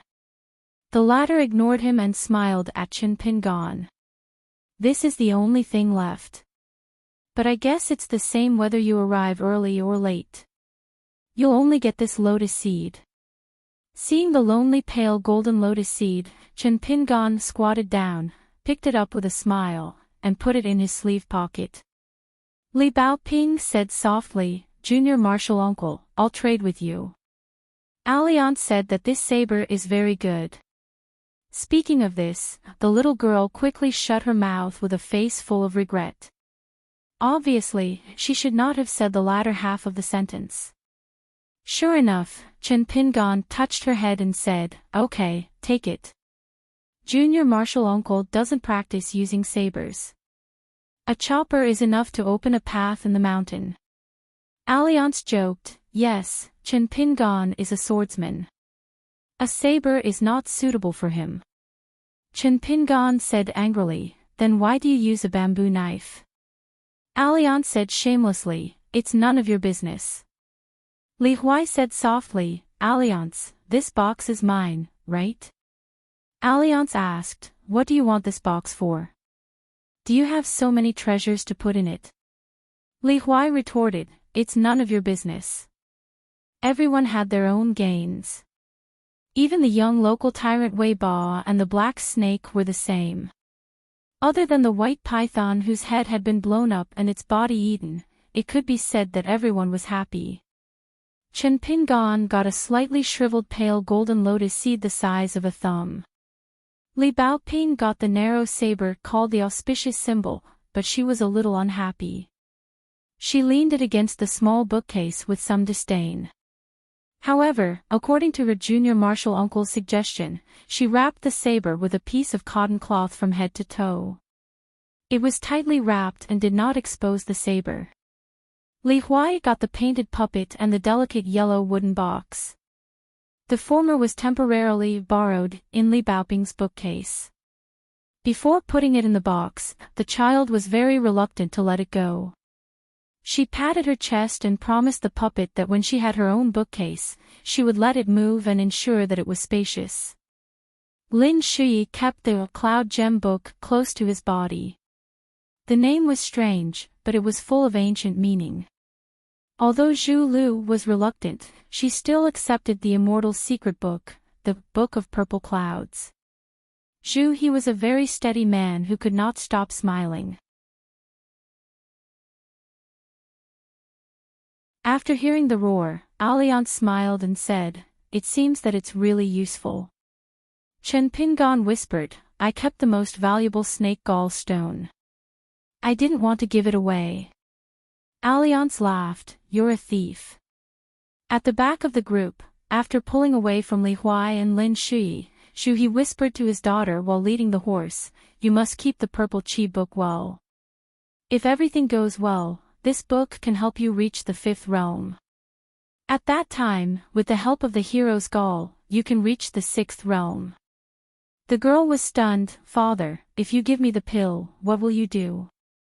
Zhu He chuckled, "Father is still young. Now that your spirit has returned, you might be able to break through by yourself and take a big step forward. You'll be at the peak of the 7th realm. Father dares to think about it now." The girl, who had been depressed, smiled and said, "Still young. Then father, do you want to find a beautiful wife in the Red Candle Town?" "Father, don't worry, I won't stop you." Zhu He looked embarrassed and glared at his daughter, "Nonsense." The girl thought for a moment, "Father, you should keep the pill. I'm only at the peak of the 2nd realm now. I'm still far from the 5th realm." Zhu He laughed heartily, "You can keep it.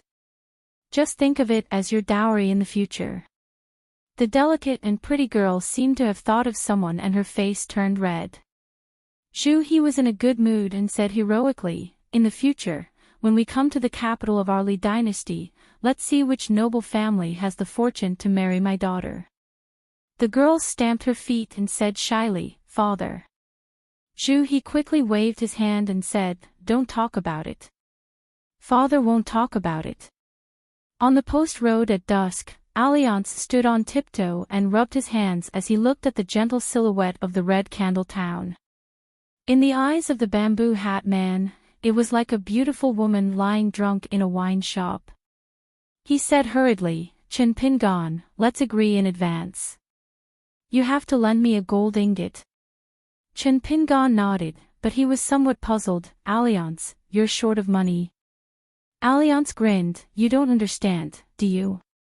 In the martial world, the one who borrows is the grandson, and the one who returns is the ancestor. I've been humiliated so miserably by little brats like Li Huai and Zhu Lu. I must enjoy being the ancestor and make it up to myself." Chen Pingon said helplessly, "Then I'll give you a gold ingot." "I won't lend it, I'll just give it to you." Alliance slapped the youth's shoulder and laughed, "Then it's settled. You'll give me the gold ingot for free."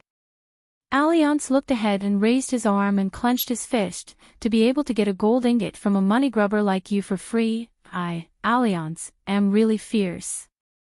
Chen Pingon didn't go back on his word. He just quietly looked at the Red Candle Town that was getting closer and closer. The familiar smell of the market hit him in the face. It was no longer the surging river and the deep mountains and forests. Chen Pingon turned to the girl in the red cotton-padded jacket and said with a smile, "When we reach the town, after buying all the food and necessities on the road, we'll go and see if there's any tanghulu for sale." Li Baoping happily skipped forward, the little girl gently bouncing the small green book box on her back. "Little martial uncle. We'll just buy 2 tanghulu skewers. The small ones are delicious."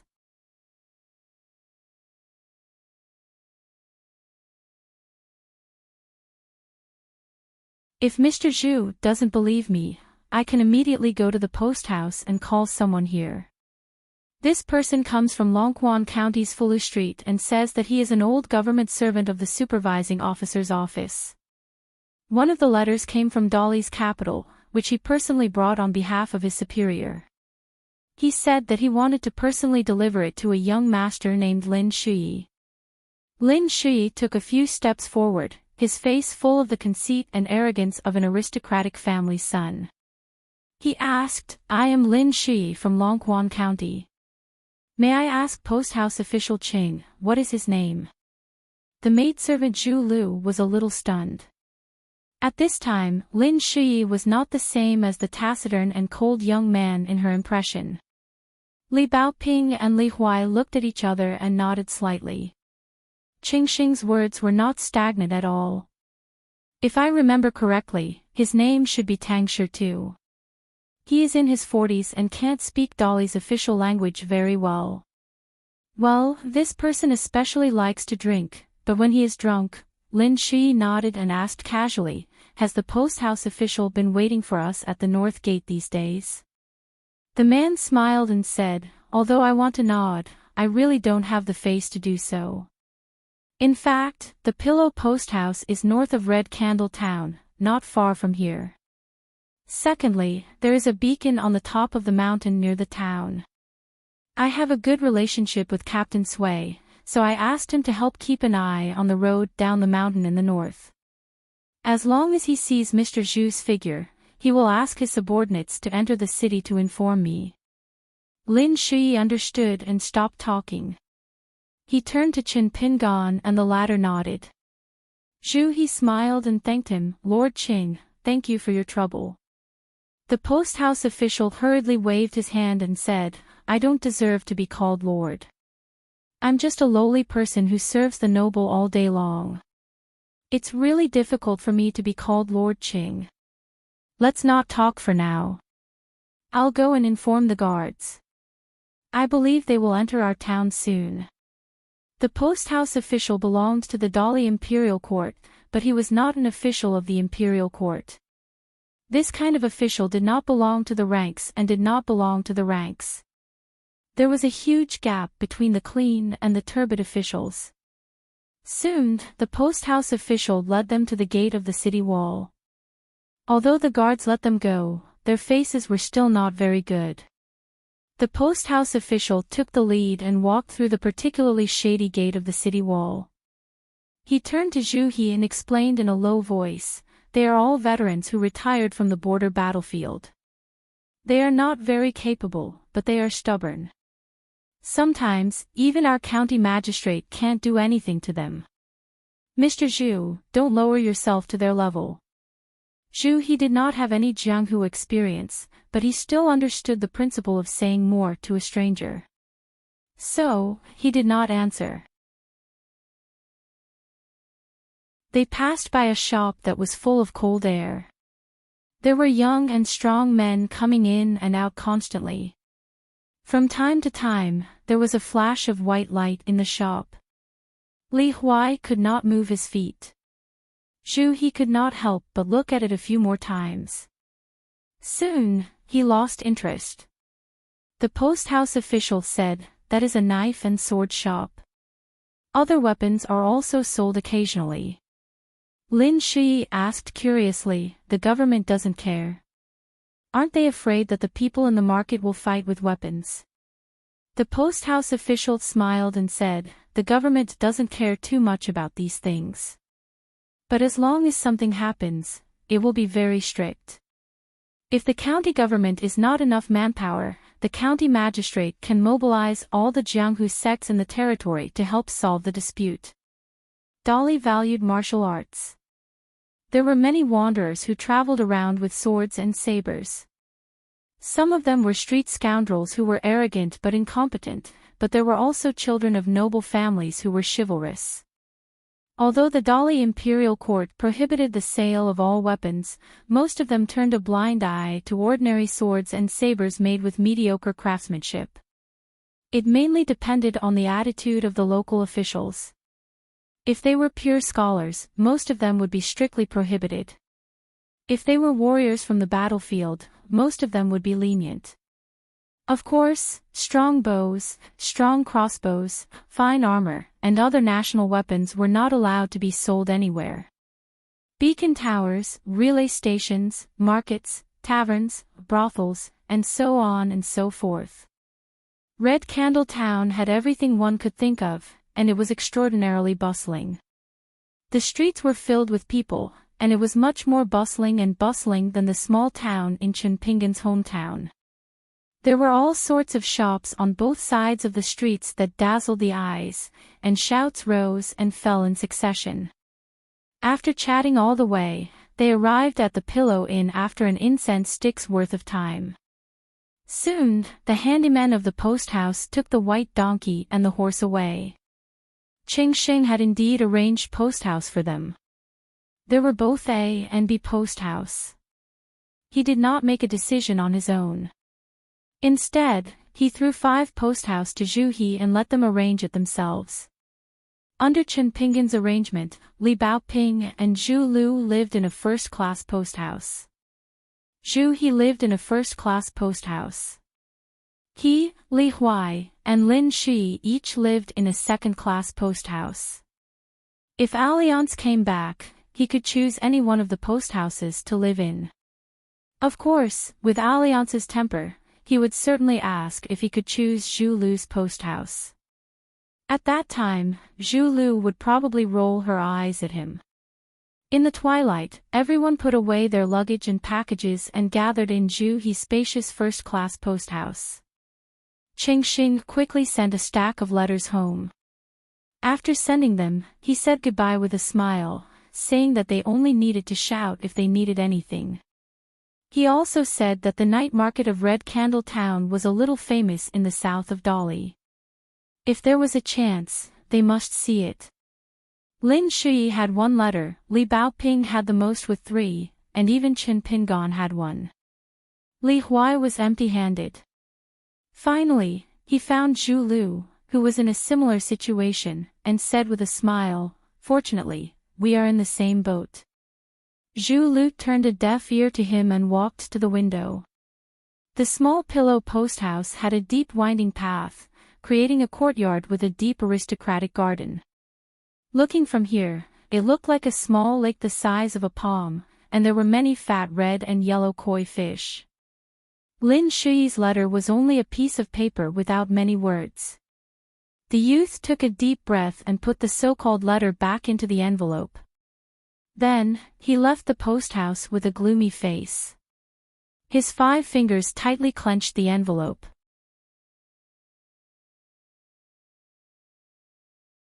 They were afraid that this slightly pedantic son would teach his younger sister a lesson in anger.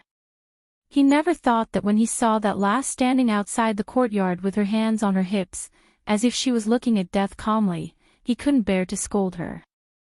He was so angry that he turned around and left, sulking for several days. Later, he buried a jar of peach blossom spring wine in his courtyard. When his younger sister asked about it, he said that he was going to marry her off. The little girl was so scared that she secretly ran away from home. She wandered around the Longshu Creek for a whole day and almost hid in the mountains.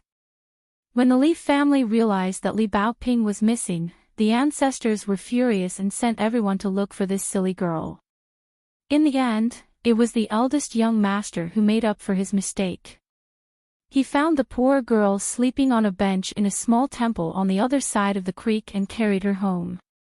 The little girl in the red jacket suddenly smiled and said, "But I still like my eldest brother the most." The last letter was a thick stack of letters. It was sent by the second young master of the Li family to his younger sister. He told her about his experience in the capital of Dali. It was all anecdotes that he had seen with his own eyes or heard from others. The words were beautiful like prose, and he was very skillful. He was like a talented poet. In the Li family on Falu Street, the second young master was far more popular than his eldest brother. He was handsome and elegant but also humorous. He liked to read books on the art of war. Since he was young, he liked to let the maids and servants form a battle array to kill. Compared to the old-fashioned and dull eldest young master, the servants in the residence preferred to deal with the cheerful second young master. During festivals, the second young master would throw a small embroidered bag to people as a tip. It was heavy. If someone had good luck, he would give an extra embroidered bag. Li Baoping flipped through the letters quickly. When she reached the second last letter, she looked up at Zhu Lu and said, "My second brother talked about you. He talked about the peace fire of Dolly's beacon that he told you before. He once stayed at the peak of a mountain at night and saw with his own eyes the beacon signal that was used to report peace to the capital from the border. When he looked into the distance, it looked like a long flaming dragon. It was very spectacular." Zhu Lu quickly walked back to the table and sat down. She asked, "Miss, what else did he say?" Li Baoping simply handed the whole stack of letters to Zhu Lu. On the other hand, her second brother talked about local customs and customs. There was nothing unspeakable.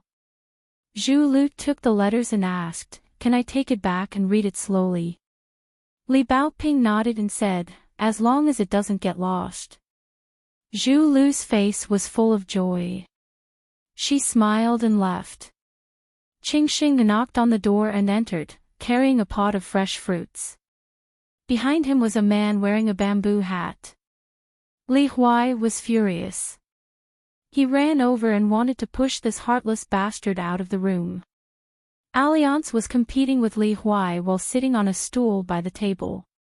He asked with a mischievous smile, "What's wrong with Zhu Lu? Her face is full of spring breeze and she looks even prettier than usual."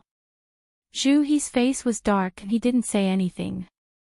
Lin Shuyi returned and sat down near Chen Pingan. Alliance tossed a small silver gourd to Lin Shuyi. The youth pulled out the cork and took a sip. Alliance turned to the post house official and asked, "Is there a watershed in Red Candle Town? Isn't it too far from the harbor?" The post house official's expression was strange. He nodded and said, "There is." Alliance clicked his tongue and said, "A money-squandering den, a money-squandering den." There was a crescent-shaped river bend in Red Candle Town, where a type of exquisite pleasure boat unique to Red Candle Town floated. It was less than 20 to 30 feet long and was surrounded by either purple or ordinary green bamboo. The luxurious decoration inside was determined by the wealth of the owner of the pleasure boat. Generally, there were 2 to 3 women on each pleasure boat. Most of them were beautiful women and young girls who were proficient in zither, chess, calligraphy, painting, tea, and wine. In addition to the viewing room, there was also a bedroom. Its function was self-evident. Those boatmen's daughters were from the Great Li's lowly households for generations. According to legend, they were once the remnants of the divine water nation of the previous dynasty. The Great Li's emperor had issued an imperial edict that they were never allowed to go ashore, and that their descendants would be rootless duckweeds for generations to come. The people of Red Candle Town passed down from generation to generation that the lord of the land of Chiduan Mountain not far away was loyal and righteous. He secretly sheltered the ancestors of these surnames during their escape. As a result, Emperor Dolly was enraged and demoted him from a mountain god to a land god. He ordered the descendants of these surnames to personally break their golden bodies and sink them to the bottom of the river. The post house officer carefully chose his words and selected some harmless stories from the small town to tell the important guests. Red Candle Town was not the hub of Dolly's north and south, but it was a busy harbor for water transportation with many boats shuttling in and out. It was the confluence of 3 rivers, namely the Chongdan River, the Shilhua River and the Yuye River. However, there were only 2 river gods. There were temples built on the banks of the river, and clay statues of the gods with golden bodies were built. Both of them were the commanders of the Dolly Navy who died in the naval battle. Only the Chongdan River did not have a river god and did not have an ancestral temple. Later, there was a temple of the Empress, which was full of incense. It was dedicated to a woman from a small town who committed suicide by jumping into the river to prove her innocence. As a result, it was quickly designated as an obscene temple by the Dali imperial court. Now, there was only a pile of ruins, broken bricks and tiles, and only snakes and rats running around.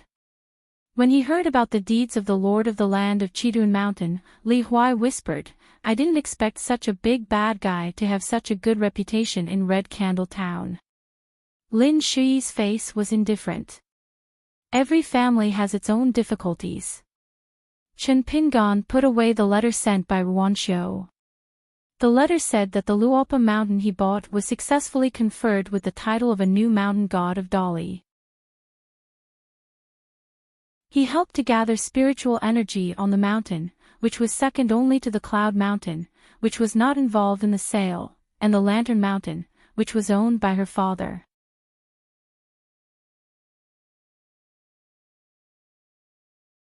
"106. The post house official told them that there was no night curfew in Red Candle Town, and there was a market in the west of the town. Although it was small, it had all kinds of sundries. Knowing that Chen Pingan and his companions were going to buy the things they needed for their study tour, Qingxing offered to be their guide, saying that it would save them a lot of trouble, and at least those merchants would not dare to ask for sky-high prices. Chen Pingan looked at Alliance, who had been to Red Candle Town once. The bamboo hat man nodded and said that he was only familiar with the scenery on both sides of the river and had never been to the market. The post house official looked at Alliance, and the two old men smiled knowingly. There were nearly 100 large and small gaily painted pleasure boats in Tushui Bay. Every night, they would sail out of the bay and enter Red Candle Town along the river. After circling around, they would return to Tushui Bay.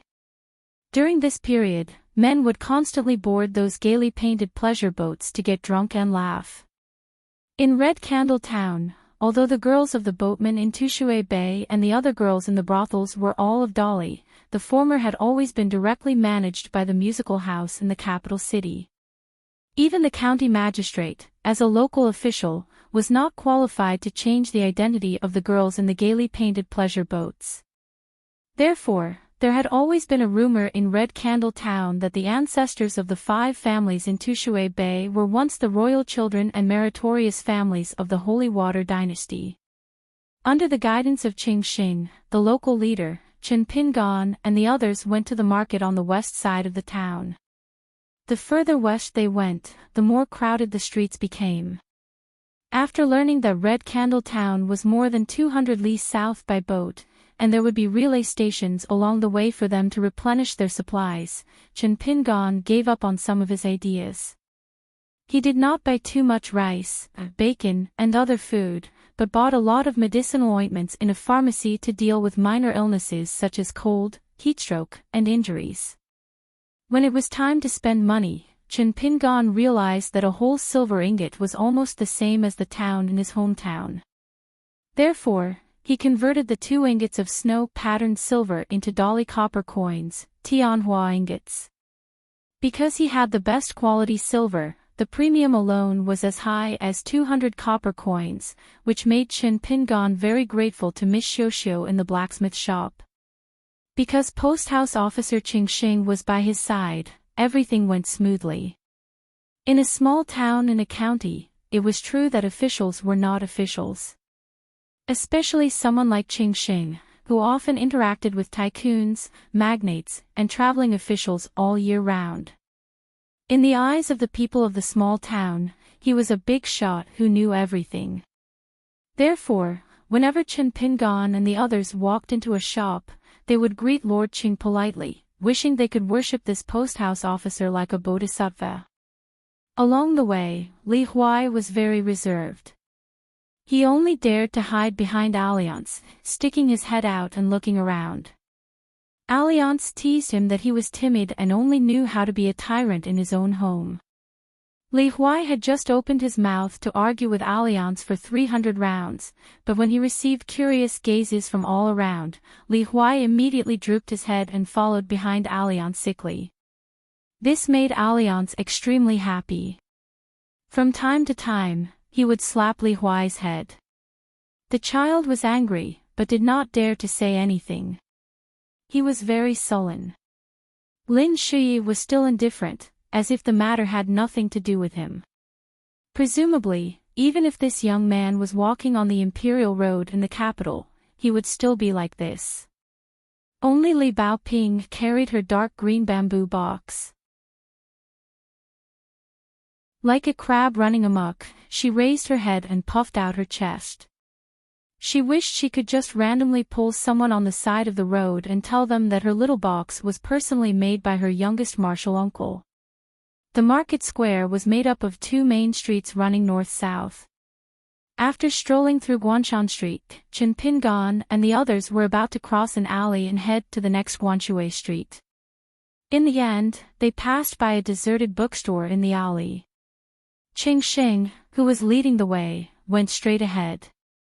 However, Chen Pingan stopped. After greeting the post-house official, he smiled at Li Baoping and the others and said, "Each of you can buy a book. It doesn't matter how expensive it is, as long as we can afford it." The store was very small. The door was less than 20 feet wide. After walking in, there were 2 rows of tall book walls on the left and right. In the innermost part of the store, a young man in a black robe was sitting on a small bamboo chair with his legs crossed. He was resting with his eyes closed and holding a folded fan in his hand. He gently tapped the palm of his hand and hummed a little tune. The young store owner had a handsome and feminine face. He didn't have the stink of money of the merchants in the previous stores. When the young girl Zhu Lu saw him for the first time, she was stunned. She probably didn't expect to meet such a distinguished person with a refined temperament in the marketplace of Red Candle Town. After the lord of the land of Chess Dun Mountain got rid of the shackles, he regained his identity as a god. He changed from a short old man in white to a handsome and noble young master. However, in the young girl's heart, Wei Pai was more of a sloppy and unbearable image. However, the young master in front of her gave her a very distinct first impression. Even Zhu He was full of doubts. Could this person be a descendant of a powerful family whose family had declined? He was no worse than the 2 young masters in his family. The young man didn't open his eyes. Languid, he said, "The books in the store don't bargain. Whether you make a profit or lose money depends on your judgment." The post-house officer Qing Xing whispered to Zhu He, "This shop is a little famous in our Red Candle Town. Most of the scholars who pass by here like to visit here at least once. However, this shop owner has a strange temper. All the books he sells are much higher than the market price. Moreover, if anyone dares to bargain, he will drive them away on the spot. He is aloof and doesn't know how to handle affairs of the public." There was once an official from the Ministry of Revenue who was on a private visit and stayed at My Pillow Inn.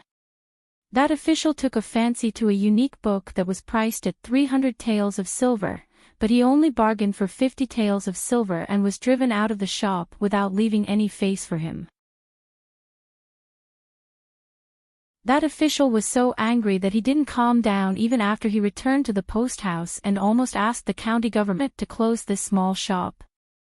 Perhaps he thought that it would be bad for his reputation, so he let this shop escape a disaster.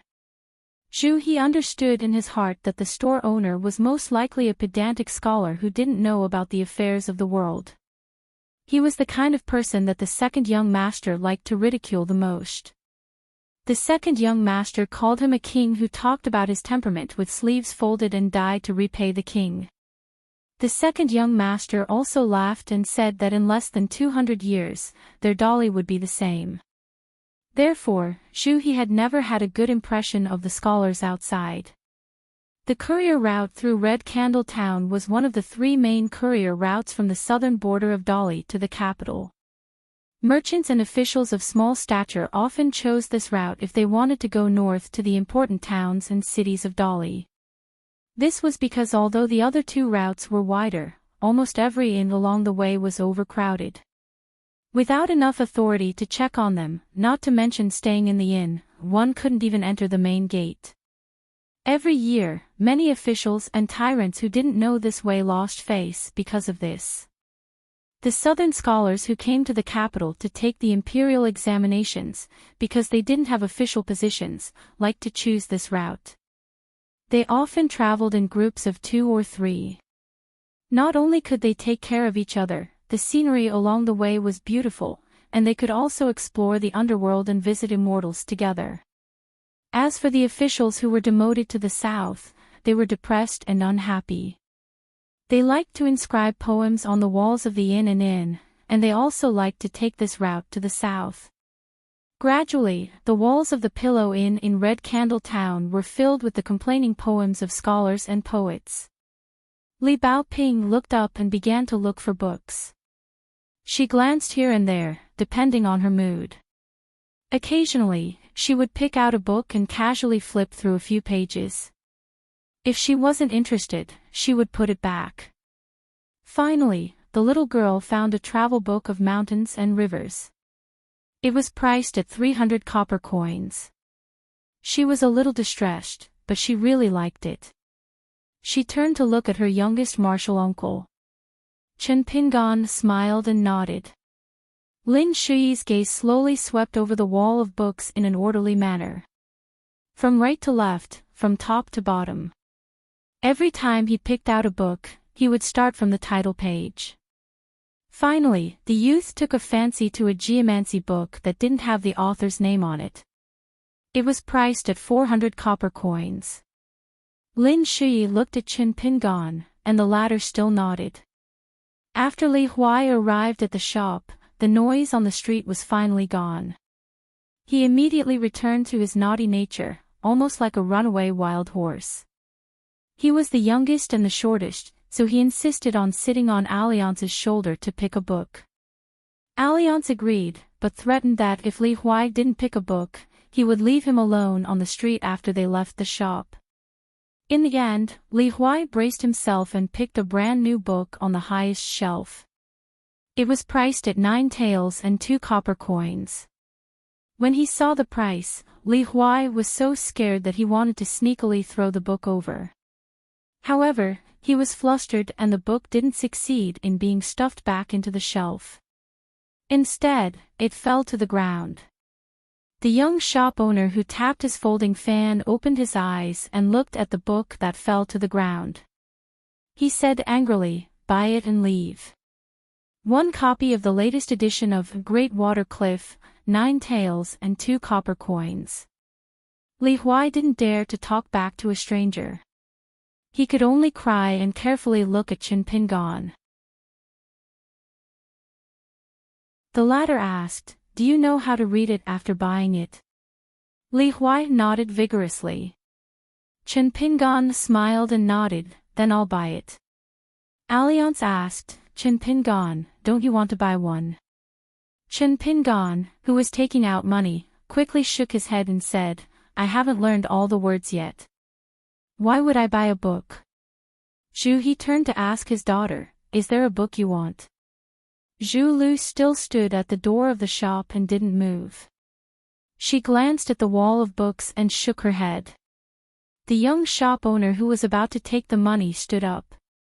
He tied his hair with an ebony hairpin and held a snow-white folding fan in his hand. He glanced at the little girl in the red cotton-padded jacket and the cold young man, and finally looked at the child who was timidly holding the book of Great Water Cliff with a playful smile. Alliance grinned. Leaving the bookstore and walking to Guanshui Street, Zhu He's heart was moved. He looked back and found that the good-looking young man was leaning against the doorpost and watching them leave. After seeing Zhu He, the man smiled and nodded to greet him. Zhu He turned his head and frowned. After leaving the alley, he quickly walked to the bamboo hat man. "Senior Alliance, is the owner of the bookstore strange?" Alliance held his bamboo hat and said something really strange. "Compared to this guy, the real trouble is still to come, but it has nothing to do with you." The Chongdan River was the most turbulent river with many hidden reefs and dangerous shoals. It was famous for its wonders. In one section of the river, Many large and small stone pillars protruded from the water's surface, which was known as the bamboo shoots after the rain. Only a small boat could shuttle through the gaps of the stone forest. It was difficult for a big boat to cross.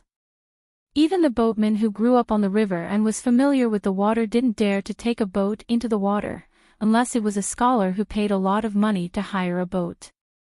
Therefore, there was also the white paper small boat Tai Suigong, saying that every year there would be boatmen and foreigners who lost their lives on this section of Cheongdanjiang Stone Forest waterway. However, there were many tourists in the Cheongdan River at dusk tonight. The surging river water crashed against the stone pillars. A bare-chested man sat on top of one of the stone pillars, gently tossing an empty wine pot into the river water. Beside him were 3 unopened wine pots. In the distance, a red light was getting closer and closer. It turned out to be a hunchback old man holding a big red lantern. He used the stone pillars as steps to wade in the river, like a dragonfly skimming the water surface. Suddenly, a majestic figure descended from the sky and stepped on top of a stone pillar. The solid stone under his feet couldn't bear the weight and turned into powder in an instant. He stood in the river just like that.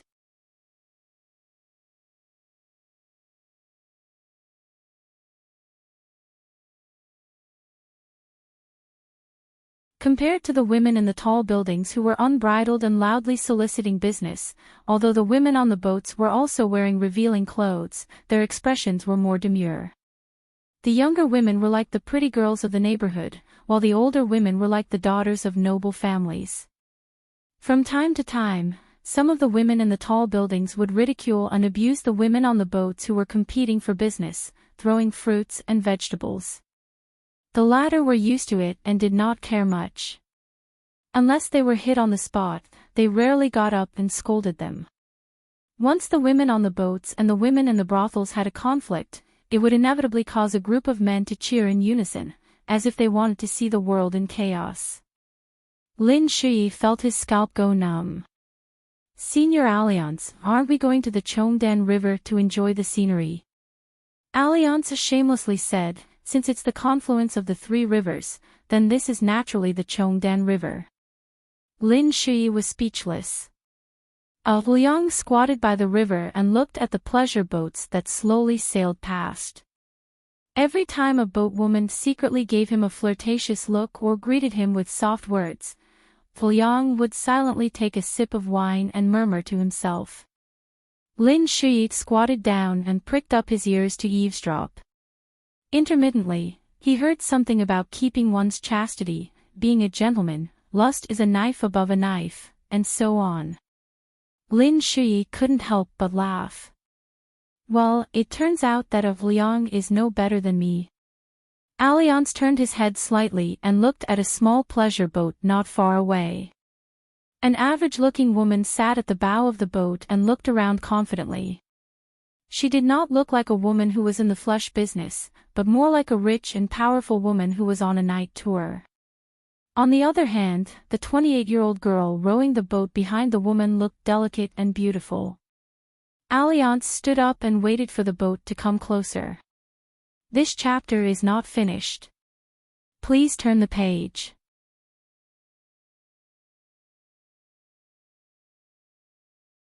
"108. At Yefu Pass on the border of Dali, the city gates were wide open.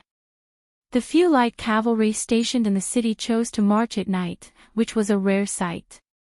Although there were less than 1,000 of them, when the iron hooves of the horses stepped on the ground, the earth still shook. It was like the rapid beating of a drum, making one's blood boil. Beside the post house, a general stopped his horse with a grave expression on his face. A young deputy general with a hideous scar on his face rushed over. After slowing down, he stood beside the general and asked softly, "General Han, what is the purpose of this attack to the north?" "Dali has a vast territory to the north of Yefu Pass. How can there be a large number of horse bandits and roving bandits? Even if there are, it's not our turn to take action, right?" The stocky general said in a low voice, "Don't ask what you shouldn't ask. The young general grinned and didn't ask any more questions. The general of the Yefu Pass cavalry hesitated for a moment, probably because he was feeling uncomfortable holding it in. After some deliberation, he said softly, "It's not just our troops at Yefu Pass. All the passes and towns in the south will take out nearly half of their main field light cavalry and mobilize them all tonight." The young general was stunned. The spring search, summer hunt, autumn hunt, and winter hunt, which occurs once every 4 years. But the timing isn't right. We only participated in the spring search last year. Even if there is such a large-scale martial arts exercise this year, it should be in the summer.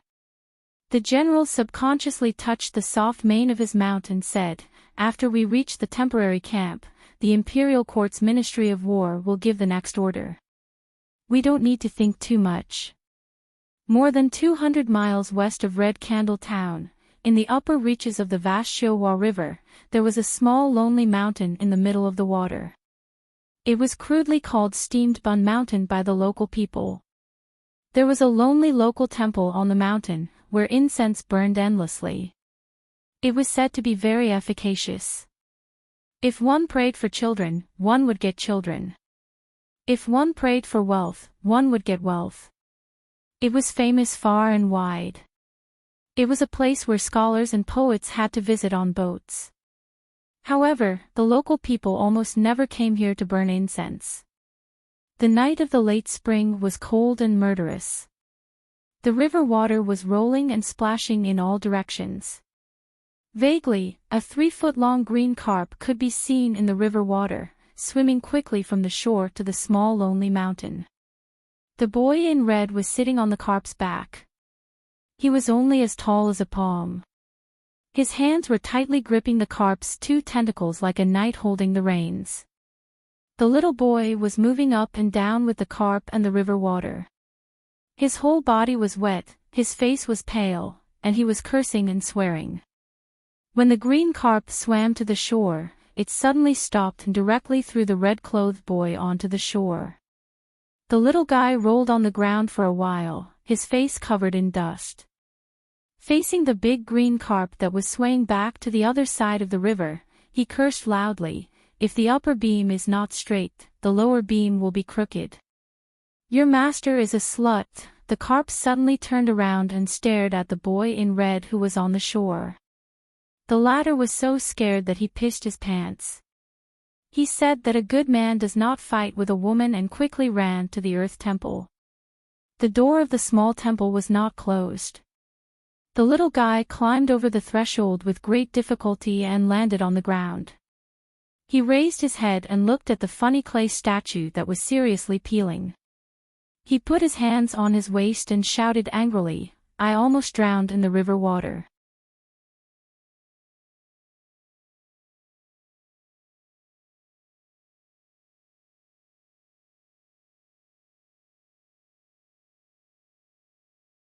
Her posture looked delicate and naive. She walked towards the youth.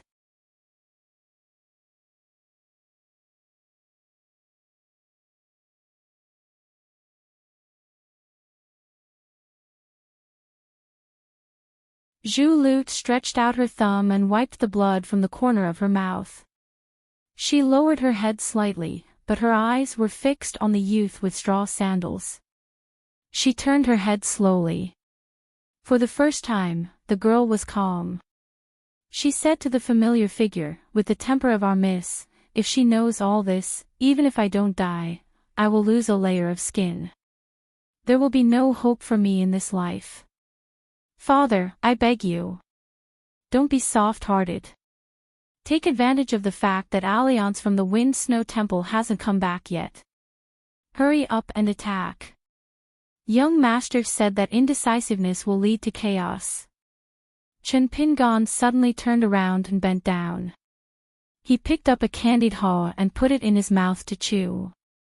Then, the youth stood in the middle of the corridor and confronted Zhu He. The youth said softly to the girl, "You will die." Zhu Lu's heart sank. Her father was about 15 steps away from Chen Pingon. Although Chen Pingan's martial arts realm was not high, the girl had seen his vigorous body. She was a little annoyed. Her father should not have appeared so openly in such a distant place.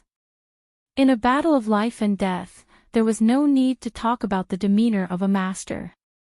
Zhu Lu turned her head and spat a mouthful of blood on the ground. "Try it if you can." She looked at her father and reminded, "Father, if you don't attack today, I will die in front of you. No matter what, take down Chen Pingan first." After taking him down, if her father did not want to kill him, she would do it. Zhu Lu had already held her breath and was ready to deal with Chen Pingan, using her to threaten her father. Her father once said unintentionally that once she faced this lowly person from the mud bottle alley, she would have a chance to win in a battle of martial arts. But in a battle of life and death, she would definitely die. At first, she did not believe it at all. But when she confronted the white python in Kaitenshan Shiping, Zhu Lu was so scared that she lost her fighting spirit and could only wait for death. On the other hand, Chen Pingan was above her in terms of courage and boldness, as well as his grasp of timing. This actually made her almost lose all hope in practicing martial arts. Once the state of mind collapsed, the road of martial arts would be considered to have come to an end. Therefore, even when they were at the border of Chituan Mountain before entering Red Candle Town, the Lord of the Land and Wei Pai gave each of them a parting gift. Under Zhu He's strong request, she got the so-called Immortal Secret Book of Purple Qi. It was a martial arts treasure that countless martial artists at the foot of the mountain dreamed of, but the girl did not have much heart. The matter of heart was easy to fall and difficult to mention since ancient times. How could the rough man Zhu He, a pure martial artist who was obsessed with martial arts, know all of this? However, the arrival of the letter was like a personal instruction from her young master. It was like charcoal in snowy weather, giving the girl who had comprehended the mystery of the letter a new hope. She told herself that she must practice martial arts. At the very least, she must become a martial arts grandmaster like her father. She must make great contributions on the battlefield so that it was only right for her to become a titled madam. This was especially true for the father and daughter duo. Now that they had the true Martial Mountains hero's courage and the Purple Qi book written by the immortals on the mountain, it was just as Zhu He had said. Now, he even dared to think about the glory of the seventh realm. Then why didn't she, Zhu Lu, dare to think about the glorious days that she did not dare to think about before? It was just that all the bright future and all the bright roads were built on a small premise. Chen Pingan must die. Therefore, the girl, who knew that she was no match for the young man in a head-on fight, needed a secret attack. Just like how the young man exposed the truth, she needed a dagger. Unfortunately, the weapon shop was closed and she could not buy one. Coincidentally, her father, Zhu He, talked about apologizing to Chen Pingan, and Chen Pingan and Miss Li Baoping mentioned that they wanted to buy candied haws. A dagger could kill, and the bamboo skewers of candied haws could also be used in the hands of a martial artist at the peak of the second realm. Worried that the bamboo skewers would break easily, the girl used the excuse of bringing 2 skewers to Chen Pingan and Li Baoping. She did not believe that she could not pierce through the young man's heart with the 3 skewers held together. They were interlocked. The vermilion deer's quick-wittedness was evident. The second young master of the Li family, who had never shown his face, was also evident in his ability to judge people and use people accurately. Because Zhu Lu's true strength lay in the fact that she found a way out for herself and a path of no return for Zhu He, who was at the 5th realm of martial arts, and for her father. She would die, or Chen Pingan would die. Zhu He looked at the poor young man with his hair tied up with a jade hairpin and said 3 words that should have been said by his daughter sincerely, "I'm sorry." Chen Pingan smiled and said, "It's okay. You chose your own path." The straw-sandaled youth's unnatural smile gave off a chilling feeling. This absurd feeling was especially clear to the girl not far away. Back then, in the territory of Qidun Mountain, after sparring with Zhu He, the young man realized that the 3 Qi dwellings in his body actually made the rampaging fire dragon of Qi only dare to pass through the door and not enter. It was only then that Chen Pingan realized that there were 3 extremely small wisps of sword Qi hidden in those 3 places.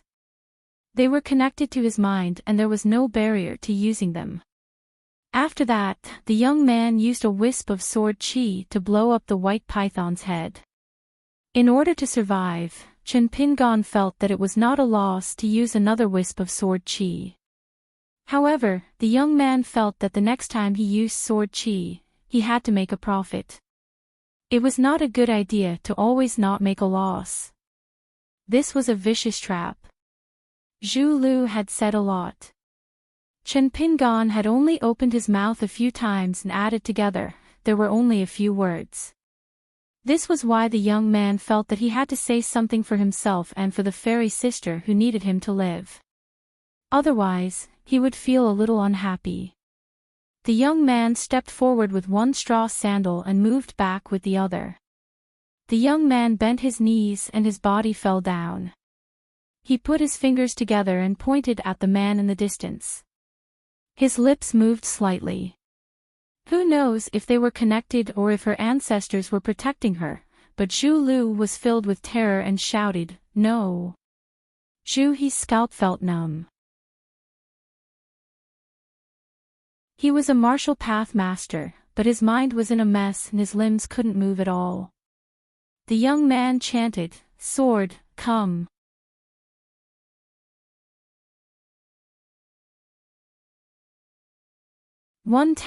Chen Pingan's shoulder sank, and his aura stagnated.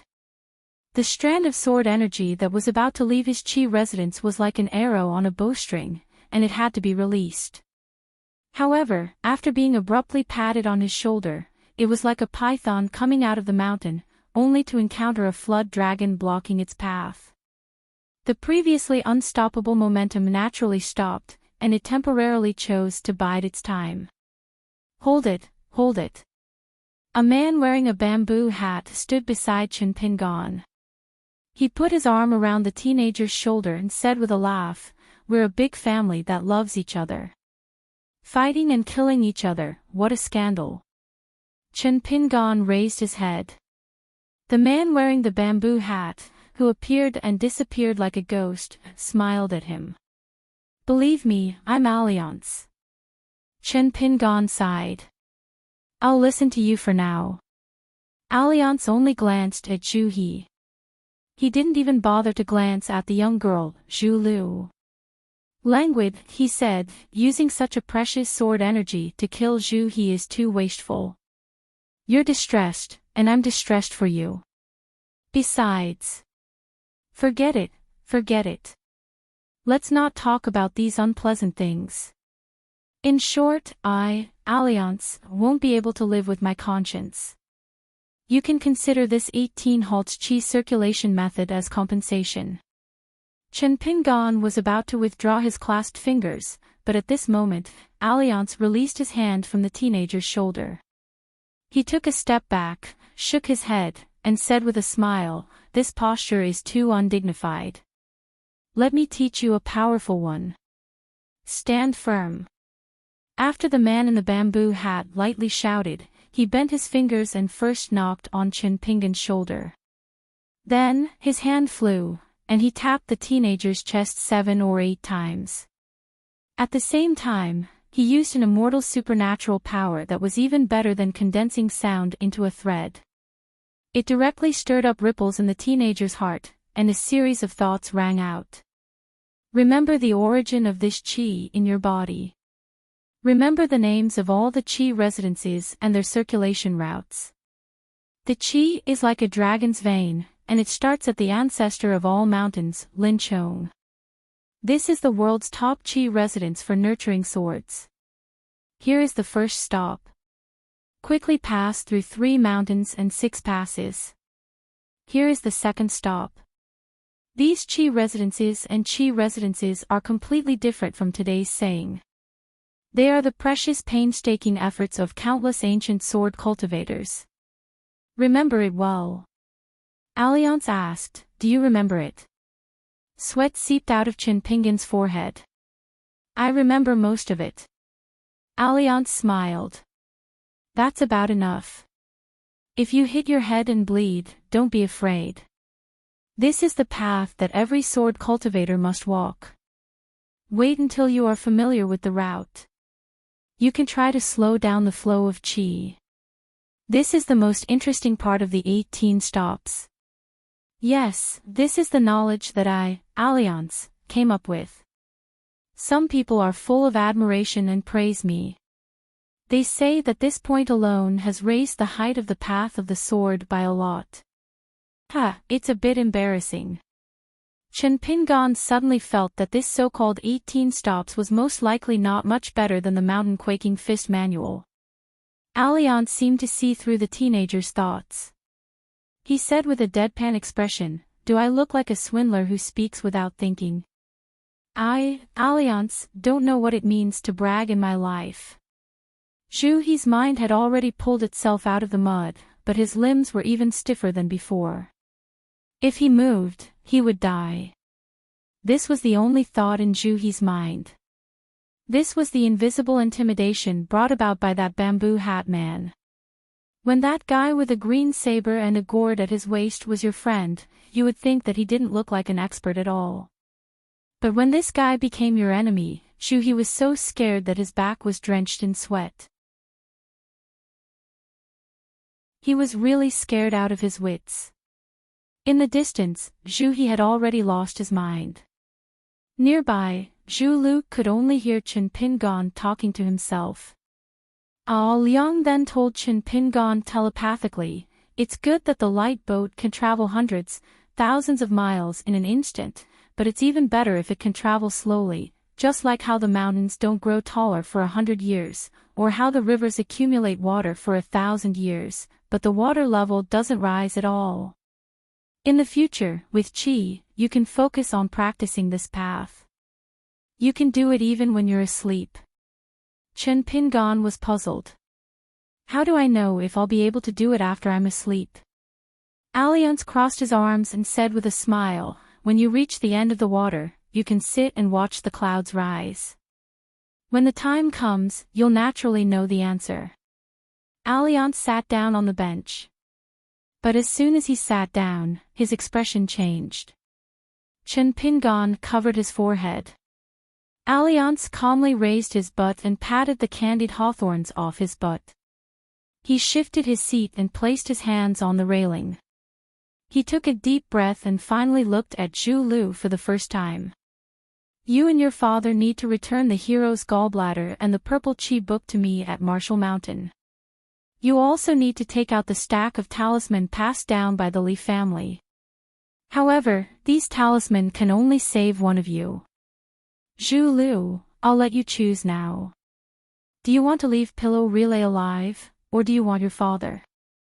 Without waiting for Zhu Lu to speak, Zhu He said in a deep voice, Senior Alliance, please let Zhu Lu leave. I'm willing. This chapter is not finished. Please turn the page.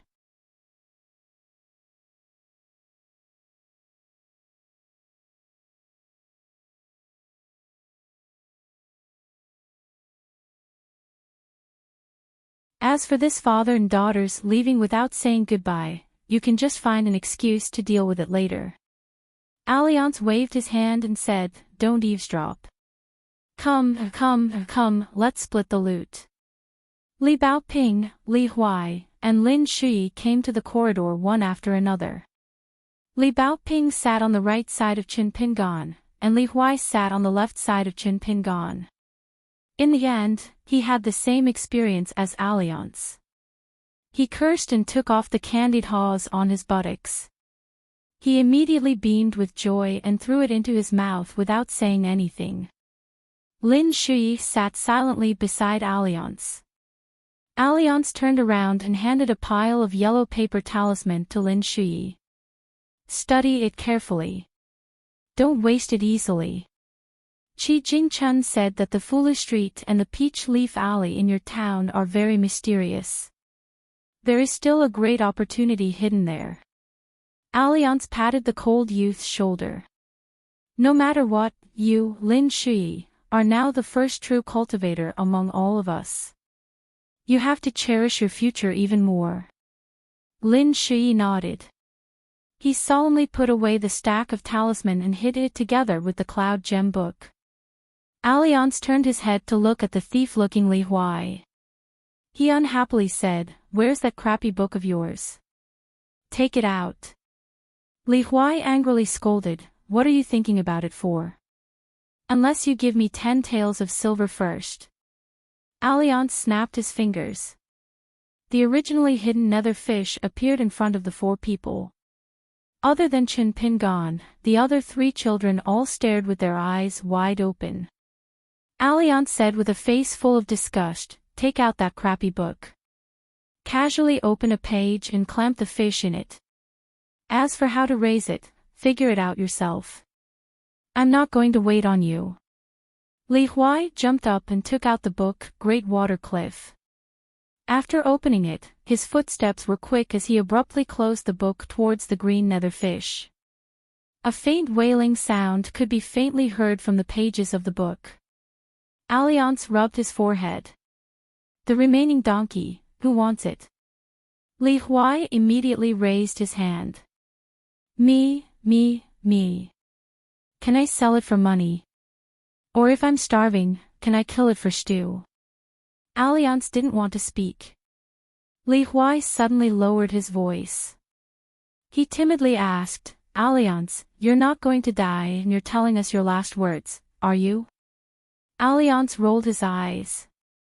F***ck off.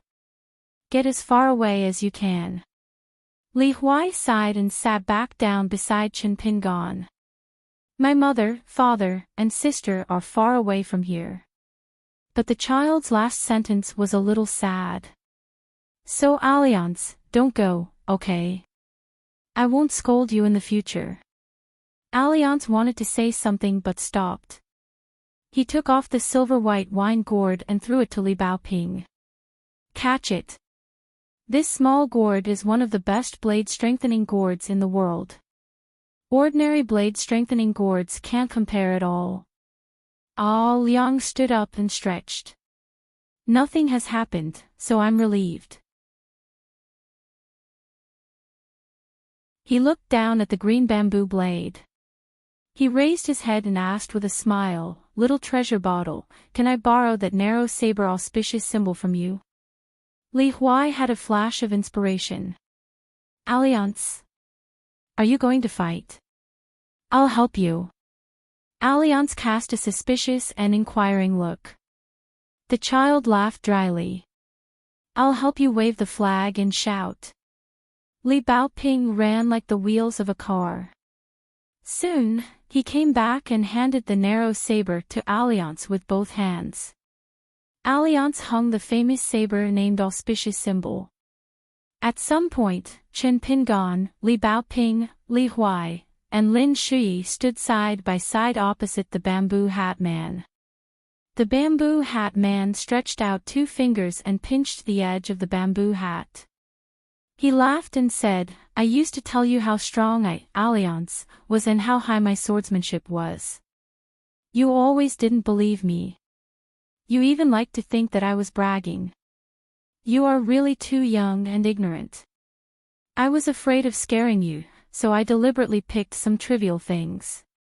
For example, I told you that my sword was so fast that water couldn't get through." Alliance finally asked with a smile, "You don't believe me, right?" Alliance looked into the darkness and ordered, "Protect them." Someone nodded. Then, the man who was wearing a bamboo hat for the first time finally took off his bamboo hat for the first time and threw it away. However, before the bamboo hat fell to the ground, it turned into powder and disappeared. At the same time, with the man with the 2 sabers as the center. Within 1,000 miles, the earth cow turned over and shook. Alliance subconsciously went to support his bamboo hat. Only then did he realize that there was no bamboo hat left. He scratched his head, coughed, and said with a smile, "My name is Alliance, kind."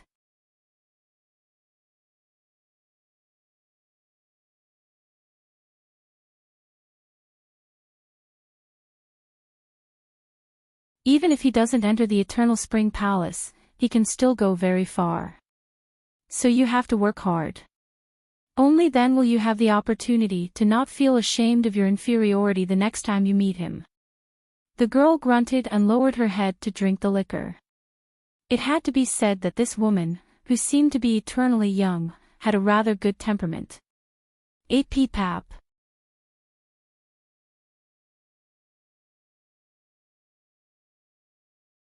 (113) When Emperor Dolly stepped onto the highest step and stepped onto the platform, his figure immediately disappeared. From where Song Jianqiang and the two directorates of ceremony stood, the stone platform was originally the size of a farmer's sun-drying field. Looking up from afar, it should have been empty. However, the man in the ceremonial robe saw a towering building that was more than 10 feet high. It was not a wooden building that could be seen everywhere in Dolly's capital, but it was carved out of countless white jade. On the ground floor hung a plaque with the words Beko Kaikyung Building written in gold. The door of the building slowly opened on its own. Emperor Dolly walked in and saw a snow-white sword suspended in the air. The whole floor was filled with strands of wandering electric light. The emperor ignored the electric light that was pregnant with fierce sword intent and strode forward to the stairs. The electric light was like the court officials meeting the first assistant of the emperor. They all retreated to make way for him. It was a similar scene on the second floor, with only a flying sword hovering in the center. However, it was different from the first floor, where the body of the flying sword was wide. The body of the flying sword here was sparkling and translucent, with a body as slender as a willow leaf in early spring. Inside the building, there was a stream of green water flowing slowly, rippling slightly. Emperor Dolly continued to climb the stairs. At first glance, compared to the stunning scenery of the first two floors, the third floor was no different. There was no amazing flying sword suspended in the air, nor was there a strange environment to raise the sword. However, the man in the ceremonial robe who did not stop before stopped for a moment on the first floor. He narrowed his eyes and looked around carefully. He whispered with a smile, "Found you." Then he walked to a wall not far away and leaned forward slightly. In his sight, a pocket-sized flying sword that looked like an embroidery needle appeared. However, such a small flying sword was equipped with a gray scabbard inscribed with the words, "Pillar of Strength." This inconspicuous little toy actually had a grand and exaggerated name. On the fourth floor, there was an ancient long sword covered with talisman script. On the fifth floor, there was an unimaginably large sword, as tall as the Dolly man, with the word Jinyu written on it. Emperor Dolly ascended the stairs one by one and finally stopped at the 10th floor. Inside the building stood one old man and two young ones. The old man's face was dark and his skin was wrinkled. He was tall and wore a white robe with a laurel on his head. In his deep eyes, there was a purple aura that was visible to the naked eye. Beside the old man was a young man and a young woman. They were the master and servant of Mud Bottle Alley, Song Jisin, and the maidservant GQ from Liju Grotto Heaven. The young man was already one of the most outstanding young men in Dolly. The only fly in the ointment was the khaki-colored four-legged snake lying on the young man's shoulder. It was a bit of an eyesore. Fortunately, if one looked closely, the snake's forehead bulged, revealing its loftiness. The young girl GQ seemed to have grown more than an inch taller than when she was in Mud Bottle Alley. Her face was even more beautiful. Her whole body radiated radiance, giving people a mysterious feeling of a cold rain after a long drought. At this time, the old man was standing at the window of the 10th floor. He stretched out his hand and pointed somewhere in the capital to teach the young man. Seeing the arrival of Emperor Dolly, the old man just nodded to greet him. Emperor Dali did not care at all. He walked to Song Jisun's side and wanted to touch the young man's head. However, the young man quietly turned sideways and avoided the palm. Emperor Dali's face was as usual. After retracting his hand, he asked with a smile, "Songmu, you have been learning Qi observation technique from Mr. Liu for some time. Have you found the formation eye of Dali's capital city mountain river formation?" The young man's face was cold. There was a sense of alienation in his stiff voice. "I haven't found it yet." The old man Laurel laughed. "How can it be so easy to reach the next level in the journey of geomancy? However, Songmu is already outstanding. He is not inferior to the young talents of other continents. The key is that Songmu has a lot of potential. Because he is proficient in calculation and deduction, he can learn everything with half the effort." The Luan Juzi upstairs still does not hesitate to praise Songmu. He praised him as a coral lotus. Emperor Dali laughed. "He is my son." The maid GQ quietly took a few steps back. She wrinkled her nose and sniffed. Emperor Dali turned his head and scolded with a smile. "You little thief, you are really not polite." The young girl looked blank and innocent.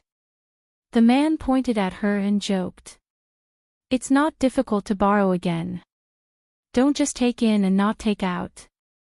Be careful or I will send you back to that dragon lock well. Besides, the Changchun Palace, the immortal sect closest to the capital, has a well. When the time comes, I will let you move there." The man's joke made GQ's face turn pale. She quickly opened her mouth slightly and spat out a trace of golden breath. These faintly discernible breaths, like small golden snakes, quickly attached themselves to the dragon pattern on the man's robe. Like fish in water, they happily swam among the silk threads of the magnificent dragon robe. The dragon robe trembled slightly and emitted bursts of brilliance. The edge of the sea below the dragon robe really caused some splashes. Emperor Dali laughed. "You are so timid. Why did you dare to lose your temper with Mr. Qi again and again?" The young girl's face darkened. She moved to another window. She looked all the way south, away from the tall buildings, away from the palace, away from the capital. She tried to see her distant hometown in the south. She did not like this place. This was the capital of Dali called Rising Dragon City. Emperor Dali stopped smiling and asked the old man, "Is Luan Juzi really confident that he can build the 13th floor of the Beko Keikyung building?" The old man in white with a floating immortal aura said in a deep voice, "If not, why would Luan Changya come to Dali?" The man nodded. He put his hands on the windowsill and looked at the prosperous capital. He said self-deprecatingly, "That's good. Although I'm recognized as a thrifty emperor and have been secretly mocked by so many monarchs and emperors in the eastern vase continent as a thrifty woman, there are some places where I'm willing to spend money."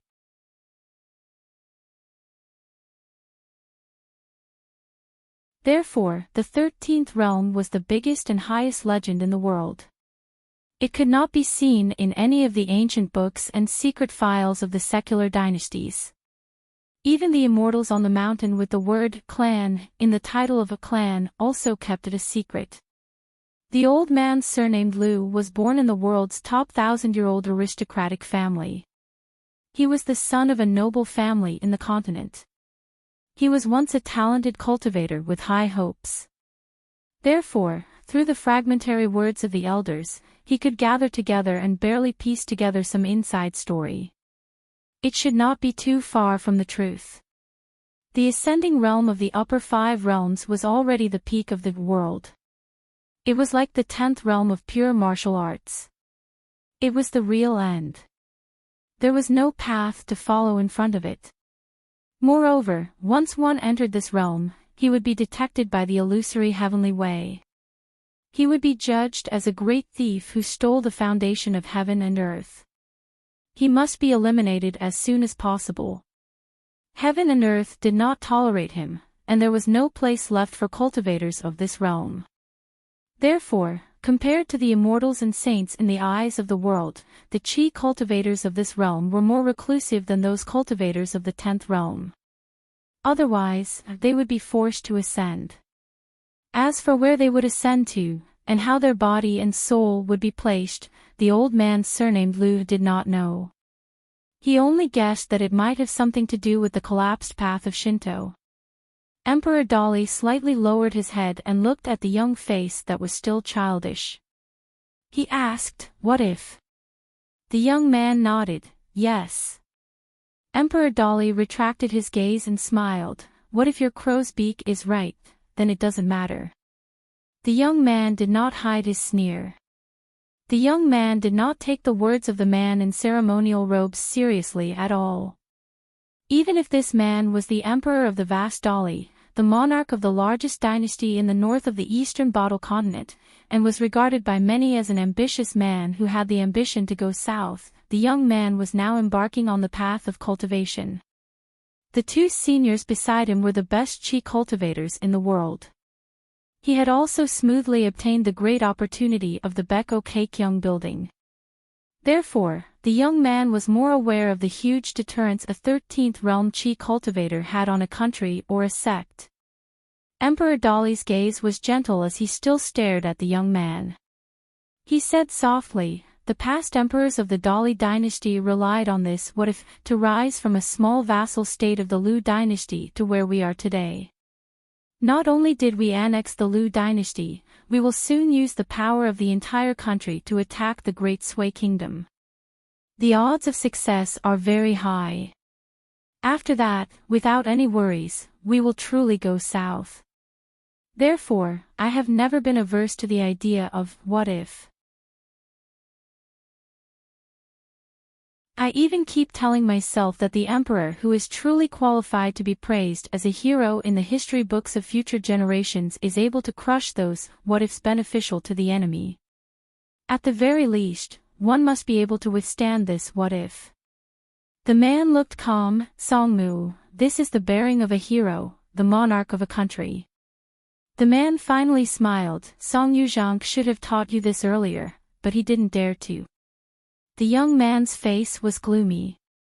The man ignored the young man's little nod and looked up at the sky, the Beko Kekyung building in the sky, with 12 floors and 5 cities. "I really want to know how majestic the real Beko Kekyung building in the sky is." The man bent his finger and gently tapped the young man's head. The young man couldn't avoid it and was a little angry. The man smiled happily, not caring that there were two outsiders present. He said bluntly, "Your mother thinks highly of your brother, but I think highly of you. Even a vicious tiger won't eat its cubs. A woman's heart is really the most vicious." The man was a little sad and said to himself, "Evil purple seizes the vermilion." The man then smiled, "That Mr. Chi, I'm sorry, and Dali is sorry to him. But you are his disciple, so that's good." The young man held back for a long time and finally squeezed out a digression, "As Emperor Dali, why don't you call yourself Emperor Dali?"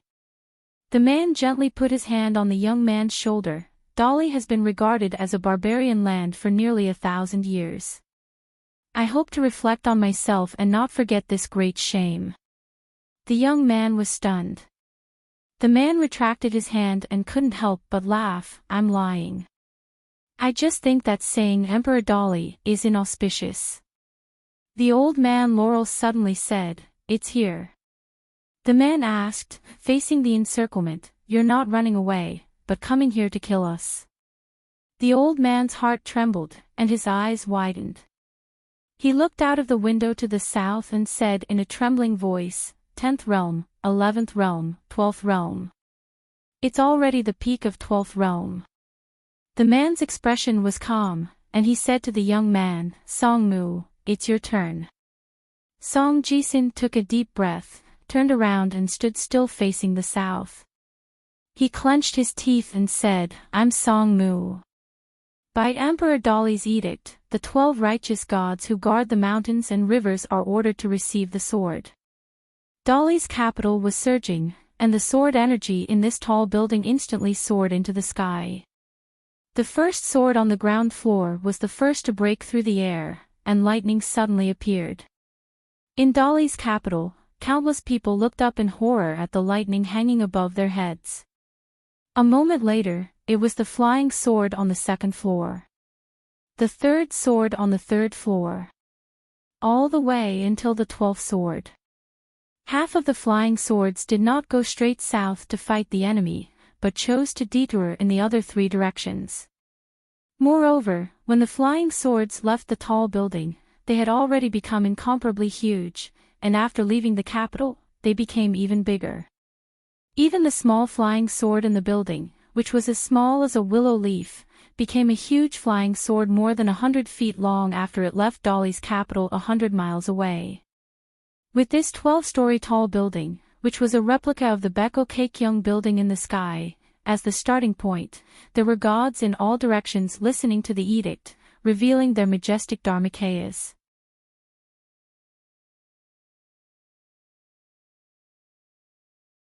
The man who jumped directly from 10 to 1 suddenly slashed down at the high platform and the tall building.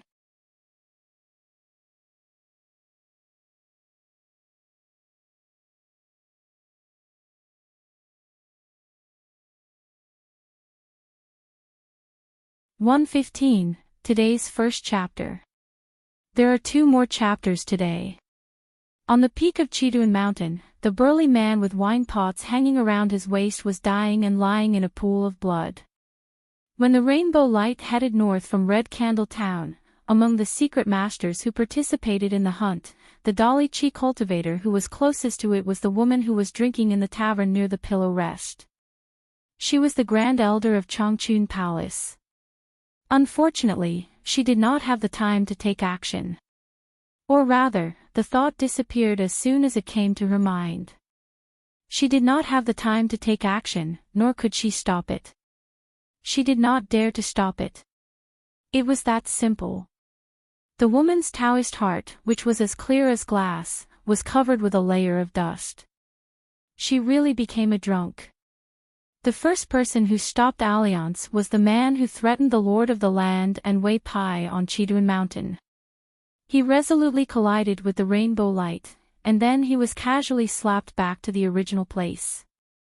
Wei Pai sighed. He squatted down and pressed on the man's chest to protect his heart meridian, so that this poor man who was not afraid of death would not be shocked to death by his chaotic chi. Soon, an ordinary-looking young man appeared beside Wei Pai. He squatted down and fed his colleague and subordinate, who was covered in blood, a vermilion elixir. He grabbed the man's hot wrist and felt his pulse. His pulse finally stabilized. He gently exhaled a mouthful of turbid air, turned to Wei Pai and said, "Wei Pai, you saved old Lu's life. I appreciate this life-saving grace. I can't change how the Dolly Imperial Court will deal with you after this. As for the matter of the deity position, it is even more inappropriate for me to plead for you. Once I do, it may only make Emperor Dolly feel disgusted. No matter what, I personally owe you and Chiduan Mountain a favor." Wei Pai said expressionlessly, "It's just a matter of convenience." Wei Bian slowly stood up. Only then did he realize that although this young man with a restrained aura was a top swordsman who was regarded as the gatekeeper of the capital by the Li dynasty, he did not have a saber at his waist. Instead, he casually hung the long sword that he relied on for life behind his back. Wei Pai hesitated for a moment before asking, "You were in Red Candle Town, so why didn't you stop that machete man Alliance?" The young swordsman carefully carried the injured man on his back. After getting up, he smiled and said, "Swordsman. He is a swordsman, the most dashing swordsman in the world in my eyes. The reason why I chose the path of sword cultivation when I was young was because I admired him." Wei Pai, in fact, looking at the young swordsman who was about to leave with his subordinates, a rare smile of reminiscence suddenly appeared on his face. For no reason, he was in the mood to chat. He stood where he was and looked at the splendid lights in Red Candle Town. He said softly, "Well, compared to the continents I used to stay in, your Aquarius continent is a small place isolated from the rest of the world. It doesn't matter if there are some taboo interesting things to talk about. I might as well tell you something. You should know that there are 3 great academies in Confucianism." Back then, because of the matter of Mr. Qi Jingchen, this person was indignant and broke into 2 academies alone with his sword. It was a chaotic fight. You should know that when Alliance traveled the Jianghu of various continents, he always followed his famous catchphrase, "Is there anyone here who can fight? I, Alliance, only beat the big and the old, not the weak and the small." But on those 2 occasions, Alliance did not show any mercy. Whoever tried to reason with him or block his way, he would break their longevity bridge on the spot without showing any mercy. Do you know that? How many lofty and insufferably arrogant noblemen and sages had been reduced to powerless mortal teachers because of this? It's just that these 2 tragedies were regarded as a taboo scale by the Confucianism, which values etiquette and rules the most, and no one dares to mention them casually. Wei Pai swallowed his saliva and asked in a trembling voice, "Senior Alliance is so domineering. Where is the real sage?" The swordsman looked proud and said with a smile, "That's why one of the 3 statues in the center of the Confucian temple was alerted in the end." That statue quietly descended from the sky and stood in front of Alliance. After that battle, Alliance stopped. No one knows who won or lost. Anyway, that great sage isolated a place, which was said to be a chessboard or a book, as the battlefield for the 2 of them to catch each other. Anyway, no one knows what happened. They only know that after that, Alliance left the academy, crossed 2 continents, and went to the Great Wall of Sword Qi in another world through the Inverted Mountain. The Inverted Mountain is an enclave that was built by the Taoist sage himself. It's also a forbidden place for Confucianism students. Therefore, a lot of shocking news was completely isolated. Wei Pai was in a trance, as if he was listening to a book from heaven. There was a saying in the Jianghu where martial artists ran rampant, "If you're not a cultivator, you don't know what's happening on the mountain." However, on the path of cultivation, there was a saying, "Those who live on the mountain know nothing about the outside world." Although the swordsman wanted to continue and had a lot of stories to tell, he decided to end it here. In the end, he said, "It's not good for me to get involved in your affairs. However, I'll let her and the Changchun Palace cultivate that girl, provided that you don't find it offensive, Wei Pai." Wei Pai smiled and said, "I'm not an idiot who doesn't know what's good for me. Thank you." The swordsman heaved a sigh of relief and looked at this troublesome god who was on the secret list of Dolly's Ministry of Rites. He smiled and said, "Then I'll go back to the town and tell her that when they return to the capital of Dolly, they can choose to walk across the Chidun mountain and then fly north." Wei Pai's expression was complicated. He sighed and lowered his head slightly. He said, "I can't repay you. Then I can only thank you again."